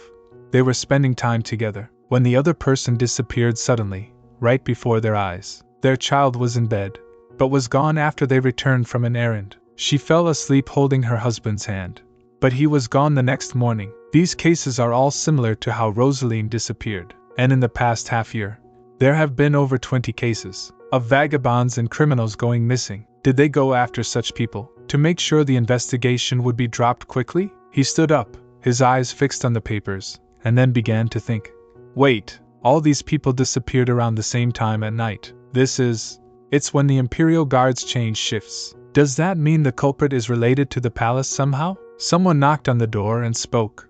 Master, the Emperor has arrived. When Melchior looked at them, they were sitting and enjoying tea. Emperor saw her and said, Melchior, he asked, Your Majesty, what brings you here all of a sudden? Emperor replied, I heard you still haven't found your wife. I thought I might be of help. I am also worried sick, because Wilhelmine has been bedridden for a while now. I thought we might be able to help each other, since we are both worried about our wives. Hearing this, he thinks, I haven't heard about the Empress being unwell. Then he said, If Her Majesty is so unwell, should you not be at her side, Your Majesty? Emperor speaks calmly. Well, she's doing a bit better today. That's why I took the opportunity to visit you. I don't intend to stay long. His eyes widened, and he began to think.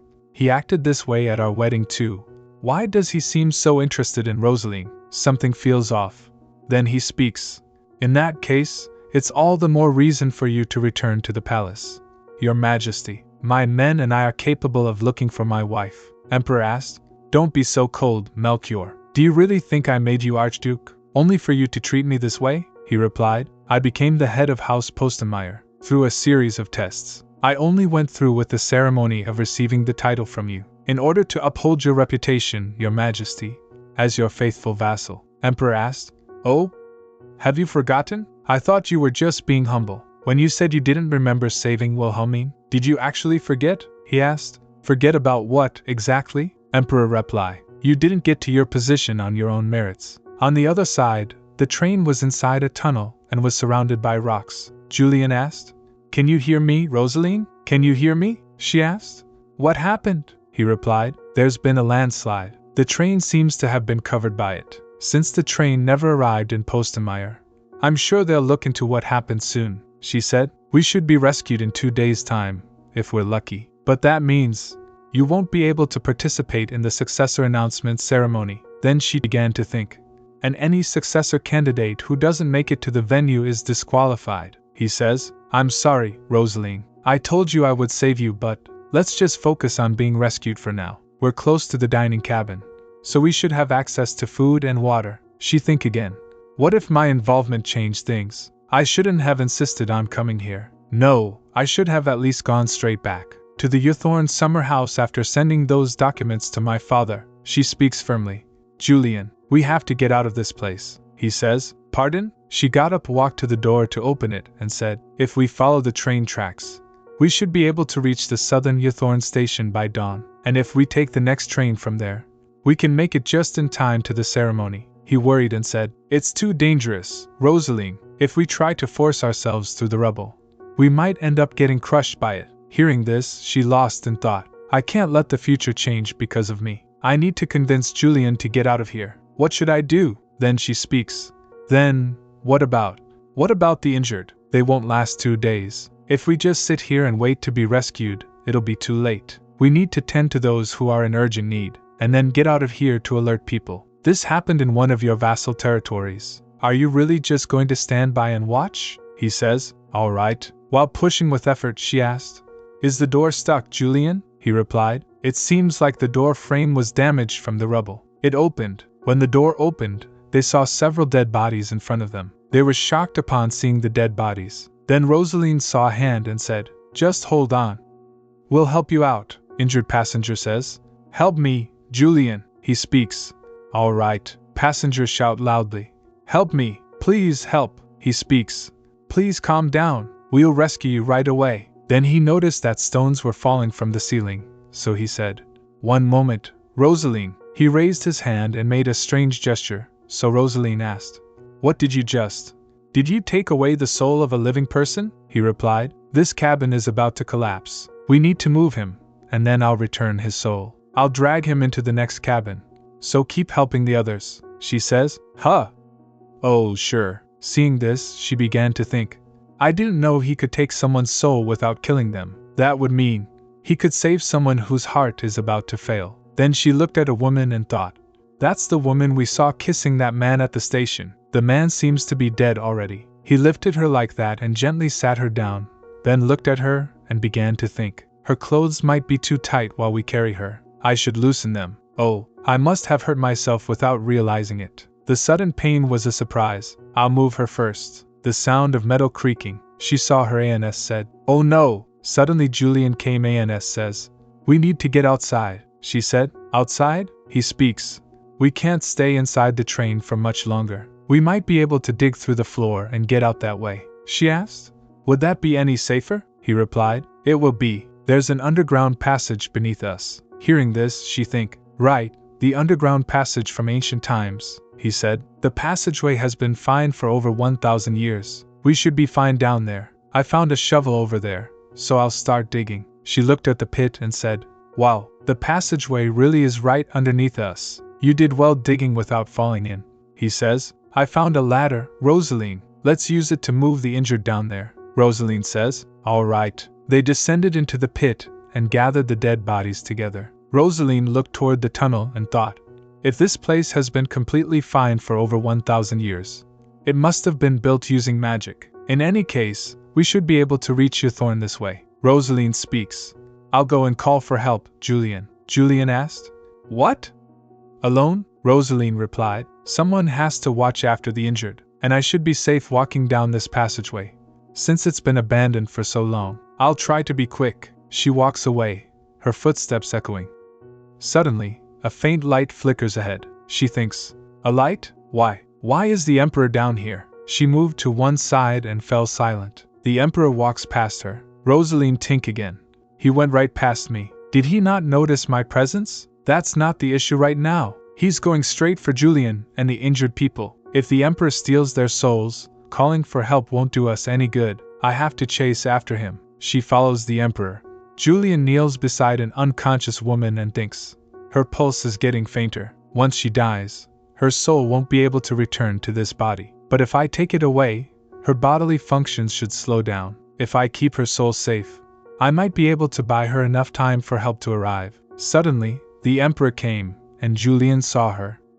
His eyes widened in disbelief as he took a step forward and asked, Who are you? The Emperor saw a woman and said, Wilhelmine. The Emperor's face twists with grief and rage. Then he hugs her tightly and walks away, crying. He said, I told you it was all right. I told you that you didn't have to love me, and that you could see other men, as long as you stayed by my side. But you left me, and died. Julian thinks, has he lost his mind? That's the direction Roseline went. Don't tell me this man did something to her. He looks at Roseline, and she tells him to stay silent. Emperor speaks. Her soul is gone. Where is it? If her soul is gone, it can't return to its body. Even if I turn back time, I should have gotten here before she took her last breath. Hearing this, he began to think, I don't know how this man got down here, but I need to calm him down so he doesn't do anything drastic. He speaks clearly to the Emperor. I have this lady's soul. If you would like, I will return it. Emperor asked, What? You have it? Then he grabbed his collar and said, Give it back. If you return my wife's soul to her, I'll do whatever you wish for. She lost in thought. That noblewoman is the Empress? The emperor was so protective of his wife that I thought they were close. But it looks like it was all one-sided. Emperor says, please return my wife's soul. Please. Julian bit his finger, drew blood, and put it into her mouth and said, all right. Please stand back for a moment. Julian concentrates. The soul flickers faintly, refusing to return. Her soul won't return to her body.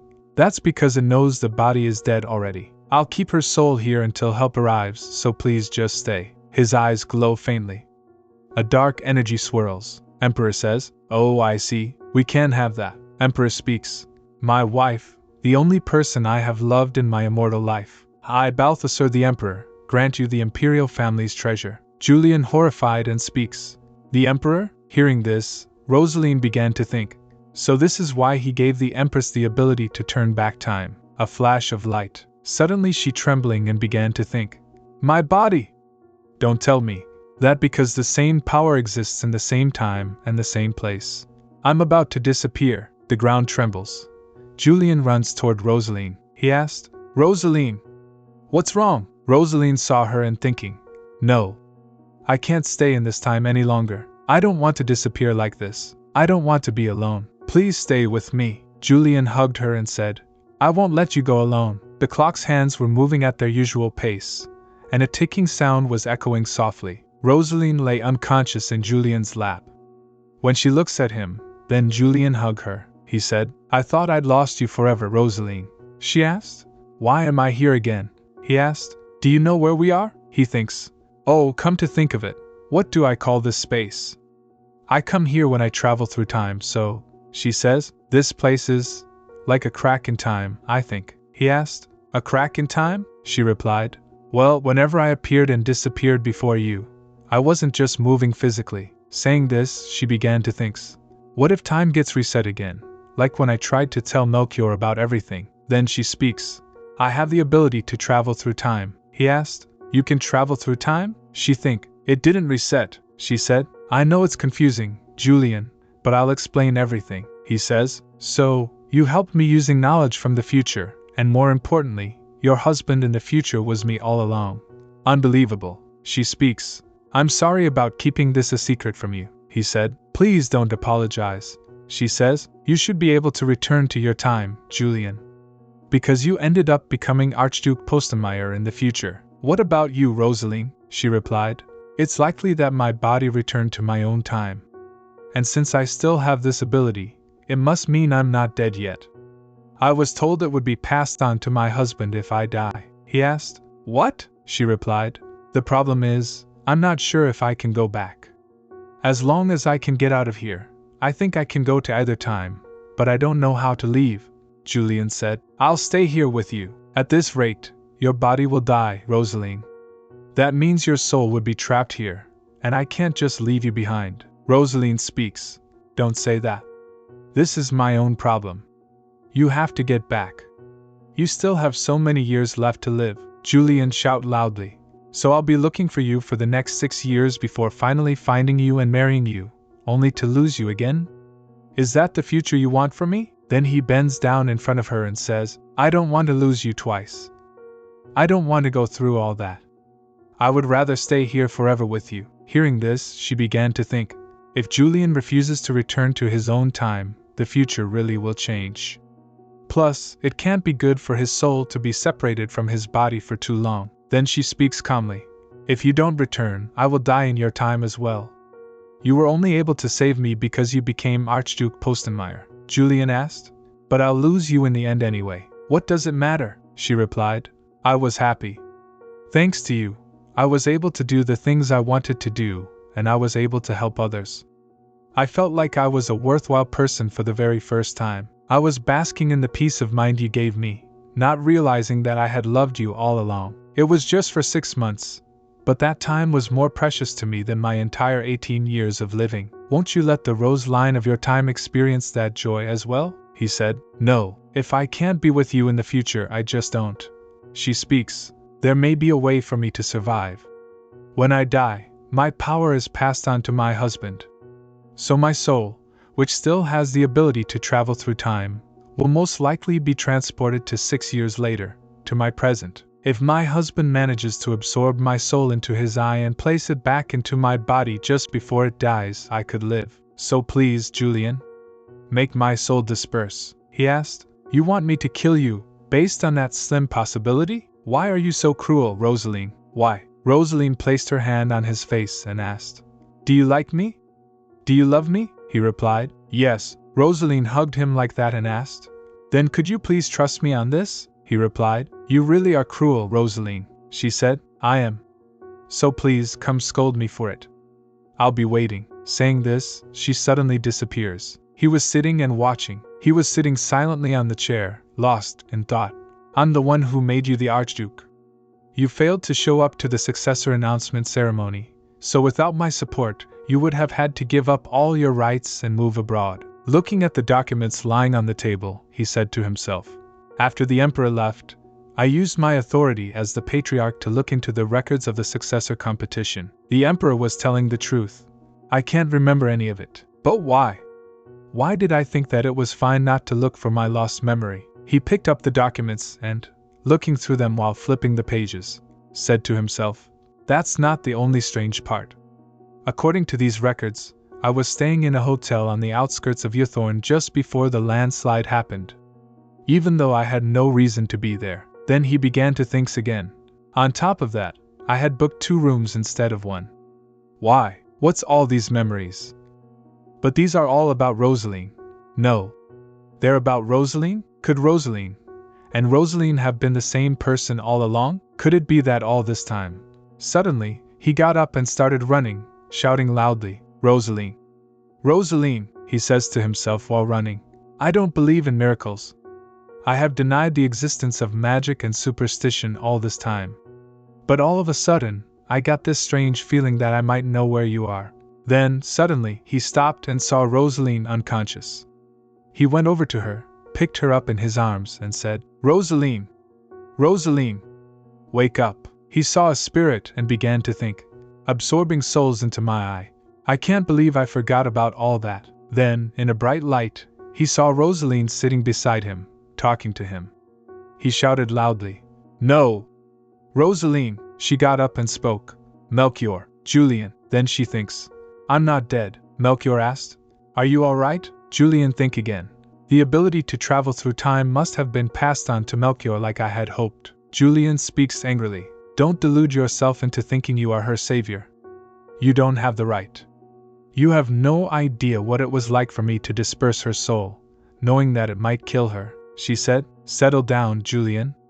This is, Julian asked. You don't remember? Is that why you did all of that? You left your wife alone in a world where no one understood her. You were the most powerful man in the East. What were you doing? She said. Why are you acting like this all of a sudden, Julian? Roseline replied. Melchior, this isn't a stranger. He's you from the past, Melchior said. I know.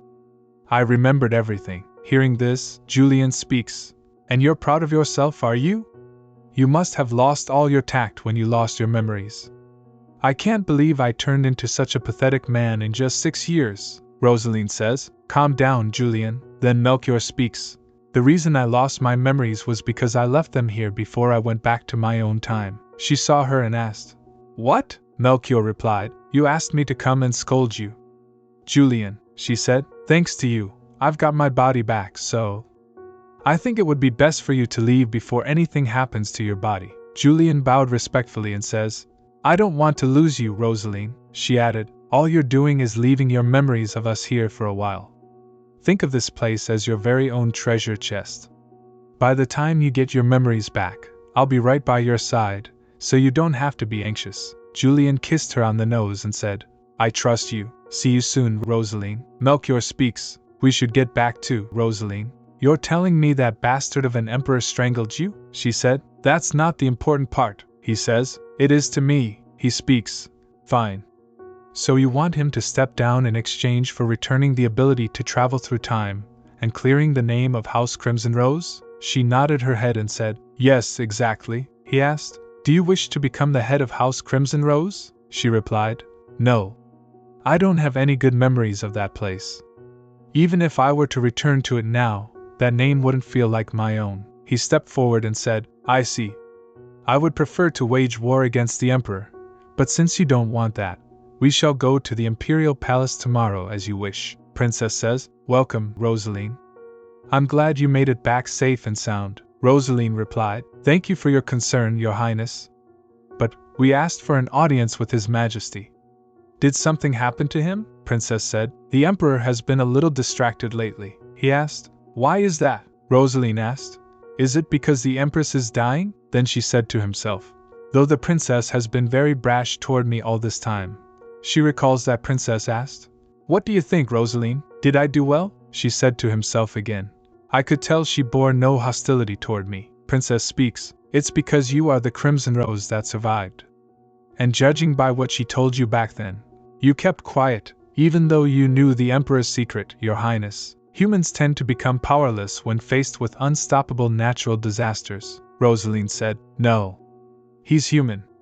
He's simply lived a little longer than others. Please take us to His Majesty. I will repay you for the favor you have shown me all this time, Your Highness. Princess smiled and said, I told you not to be so formal with me. Then Roseline think. It looks like the princess doesn't have any servants. Though she may have been raised as the next in line to the throne, her life was always in danger of being taken away by the Emperor. Maybe that's why she was always so passionate about everything she did. I thought I told you not to let anyone in. The door opened, and the Emperor looked at her and said, Crimson Rose? Ah, so you've come to return my magic to me. A wise decision. Melchior stepped forward and opened his arms to protect them. Then Roseline speaks. I will return it to you once you confess to all your crimes and accept your punishment. Emperor says, You must be joking. There's not enough time. I've run out of souls. Souls that were killed one by one fade away too quickly if they haven't been touched by time magic. At this rate, Wilhelmine will? Roseline asked.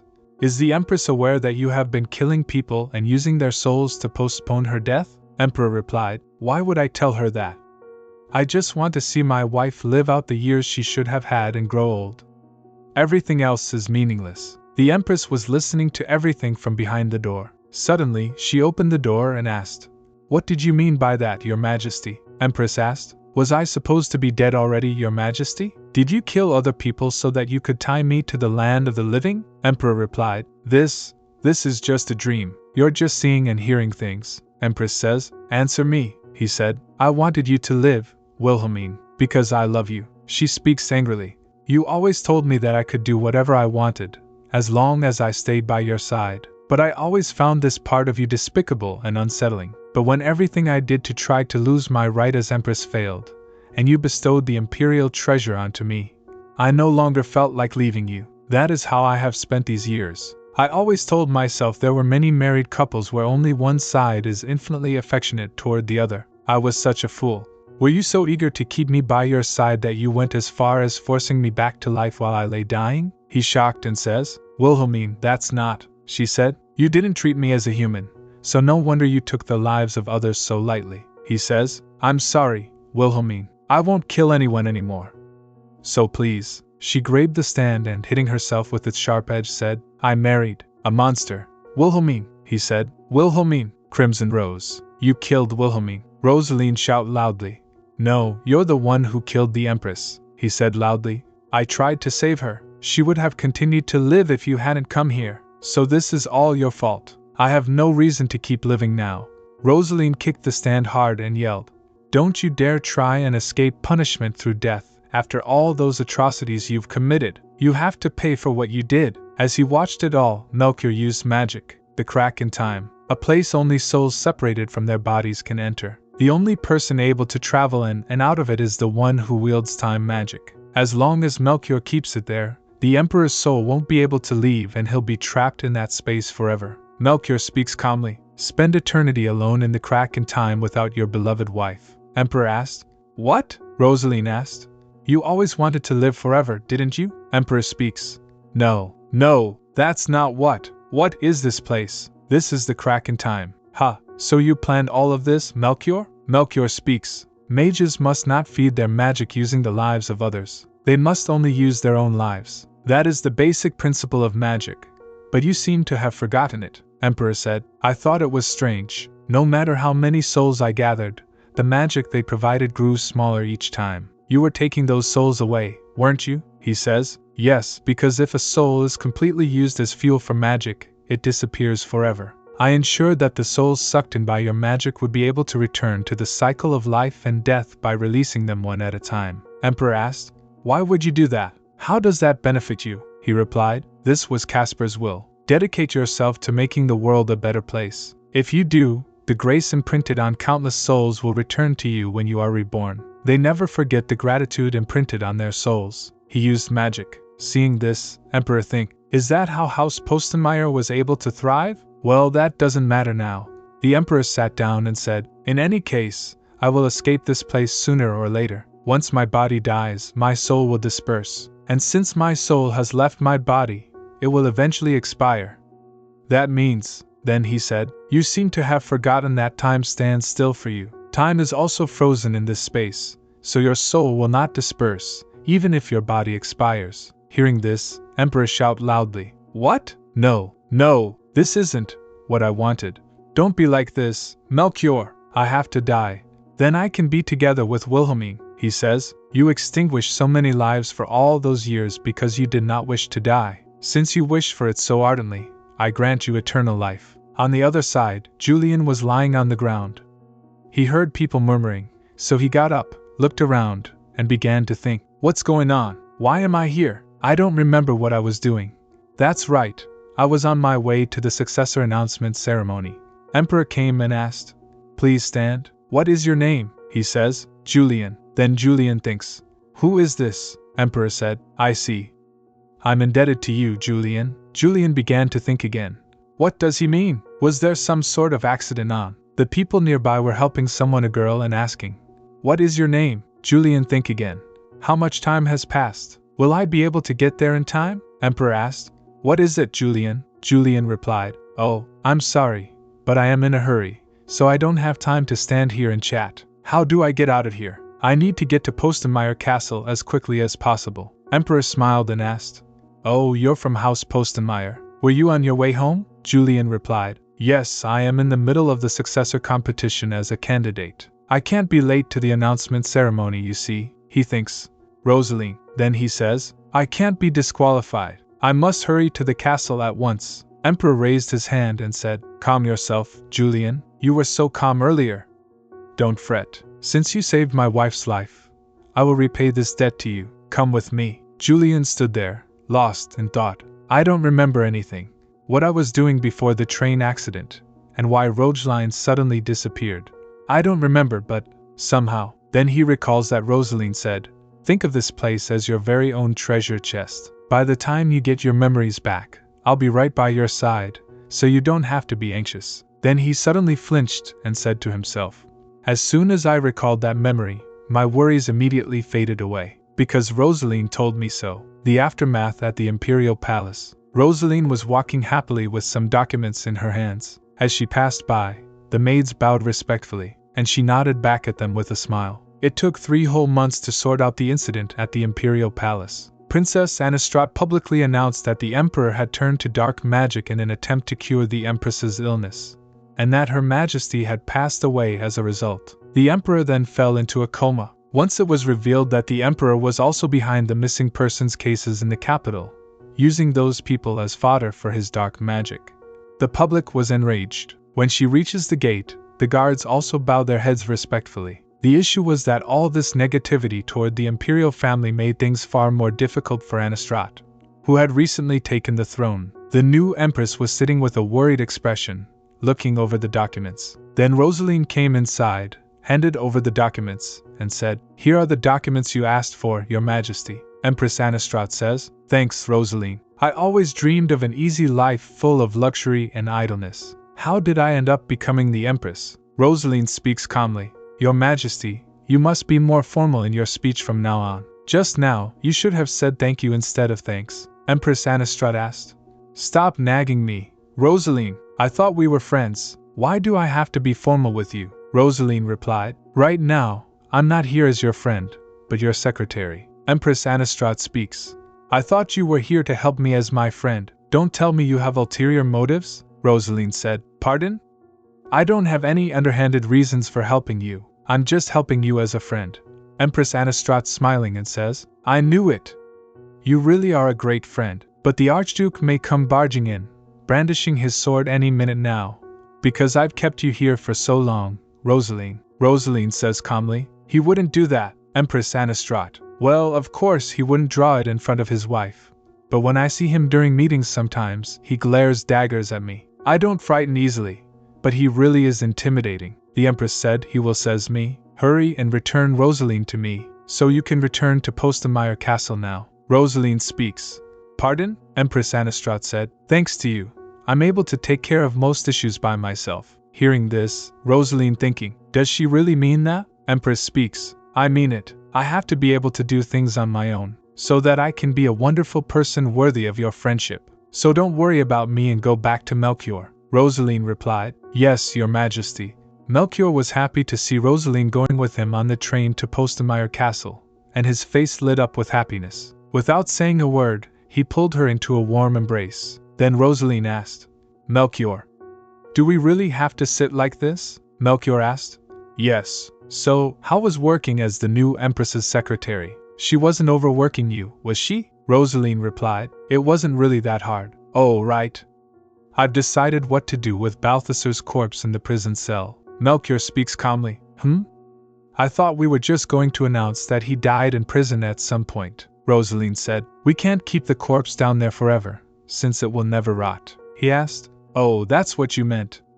What do you want to do with it? She replied, we'll cremate it, and bury the urn with the ashes inside the underground tunnel of the ancient ruins. The greatest punishment for him will be the fact that he isn't buried with his wife. Melchior rested his head on her shoulder and said, all right.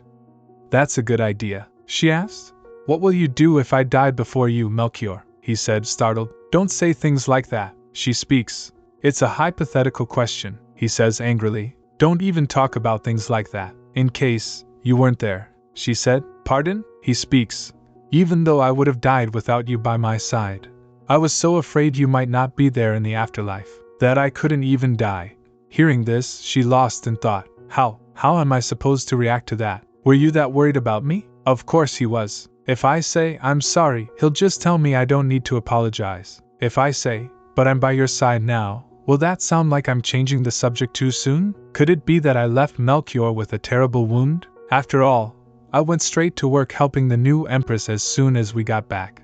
Roseline suddenly stood up and settled into his lap, and he asked her, what are you trying to do, Roseline? She replied, I wanted to ask you that. I don't know what to do to make you feel better. Then she think, to be more specific.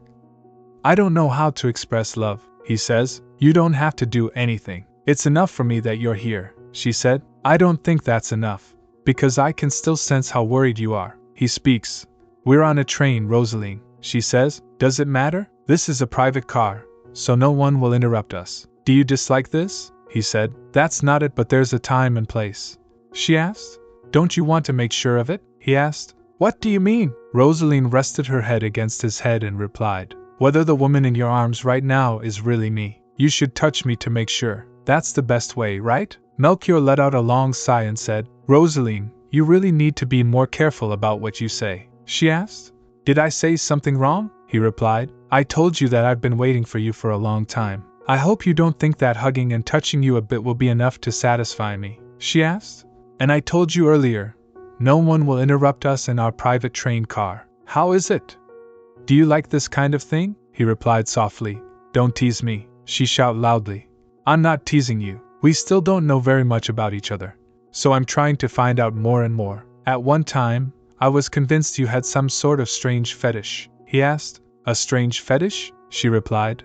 Well, you would stare at me when I was eating, so I thought you were obsessed with things going into my mouth. He said. I still like watching you. Hearing this, she thinks, is he actually a pervert? He touched his face and said, the way your eyelashes flutter when you smile, the way your lips and tongue move when you eat or drink, the way your shoulders and chest rise and fall when you breathe. I like watching all of it. I want to look at you forever, so much that even blinking feels like a waste of time. She says, I can't tell whether that's wholesome or lewd. He speaks. Ha ha. Shall we find out? I love you. She kissed her gently. When she blinked her eyes open, Melchior asked, Are you awake? She asked. Was I being used as a pillow? he replied. You fell asleep after climbing on top of me. She blushed and think. Come to think of it, as soon as they arrived, they comes getting ready. Servant bowed respectfully and said, Welcome back, your graces. He asked, Is the bedroom ready? Servant replied, We've made sure you'll be able to head to bed right away. He says, Please get a bath ready for us. She thinks, Oh my. I'm ashamed to face the attendants. Why did we act like that last night? He held their hand and then leaned in to kiss them. He asked, Is that a no? She replied, No. I want to. She sat quietly in her office, absorbed in her work. She had to coax Melchior into letting her go to the office. Because he refused to release her even once it was noon, she shouted loudly, Julian! As Archduke, you have to yada yada. Think of the family reputation. She smiled and think again. At first I thought I would have to leave this place soon. But now, this is truly my home. He picked up a paper and rubbing his eyes said, I should get back to work. Oh. The railway business has advanced a lot while I was gone. Early morning. Roseline and Julian sit overlooking the garden. The wind is soft. Roseline tells everything. He asked, You want to go on an inspection? She replied, That's right. I started this business, but I haven't looked into it at all recently. He took a sip of tea and said, It would be a good opportunity to stop by some of the towns. She asked again, Pardon? You want to join me, Melchior? He replied, You don't have to. Our honeymoon was interrupted, remember? Ah, that's when you suddenly went missing. He held her hand, kissed it gently, and said, So this time, let's come home together. She speaks, Together, all right. She looked at the House Laban items and said, Wow. House Laban stands for intellect, which is why it has so many museums and libraries. They're taking really good care of these relics too. He saw Roseline and think, It's nice to see her so happy. Roseline speaks, But it's a pity. The Laban territory is so focused on preserving relics that plotting the town isn't prioritized. The roads are narrow, and there aren't many tourists. Making people aware of the value of these relics is also important. Melchior says, I suppose they intend for only the most dedicated people to visit. Roseline saw and thinks, Julian? Casper? Melchior? Casper asked. Have you calmed down a bit now? Melchior replied, Yes. Thank you, Casper. Casper asked again. What happened? Melchior asked. What if I'm not supposed to be alive? Casper asked. What? What are you talking about? Melchior replied. All I can do is keep souls in my eye. I can barely do any magic. The title of sage is too good for me. If I die, a much more talented mage will be born into the family, so I should just. Casper firmly speaks. Melchior, just because mages have shorter lifespans doesn't mean they're worth any less. We have to use our shorter lives for more good, Melchior said, but I'm not able to help anyone. Casper says, You're able to help souls. Souls that are stuck on earth because of resentment and regret. They wander, forgetting how to move on. Then they either get eaten by a soul with a stronger grudge, or disappear after being used as dark magic material. Melchior, you protect these souls. You hold them in your eye before letting them go again. A soul dispersed like that returns to the natural order and is reborn. In other words, you protect the people of the future. Melchior said, The people of the future. Casper, does that mean? He smiled and asked, Can I also become a mage who is able to help others, just like you? Melchior shook her hard and said, Snap out of it, Roseline. Then he asked, Did you not hear me call your name? Are you feeling unwell? She replied, No. I think I just saw Melchior. He asked, You mean me? I'm right here, she replied. No. Not you. The Melchior you were named after. I wonder how though. I no longer have the ability to turn back time, he said. Maybe these ancient relics have something to do with it. She added, Maybe. Then she began to think. Casper's soul must have disappeared because of Balthasar's magic. Melchior must have been devastated when he realized Casper's soul was gone. Suddenly she asked, Would you do it, if I disappeared forever? Then she think, Oh no! Wait, that's a traumatic memory for Melchior. She smiled and says, Melchior, I didn't mean to, he said. I'd wait. She blinked his eyes and speaks. Pardon? Melchior says, Because if you know that I'll be waiting, you'll come back to me. I will protect you with all my might so you don't disappear. But if you do, I'll search for you with everything I have. And if I still can't find you, that means I've done all I can. And there's nothing more I can do, so I'll just have to trust you. That's right. Hearing this, she said to himself, The reason I was able to return to Melchior. even after practically throwing my life away in the crack of time, was because I knew he trusted me completely. I guess this is the trust between a husband and wife. Then she speaks calmly.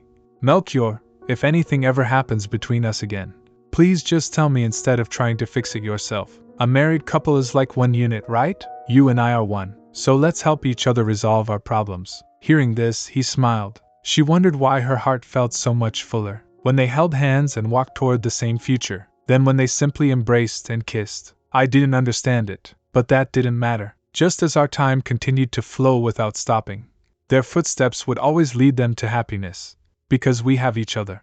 Please remember to like and subscribe if you enjoyed the video, as it really helps our channel grow. Thanks.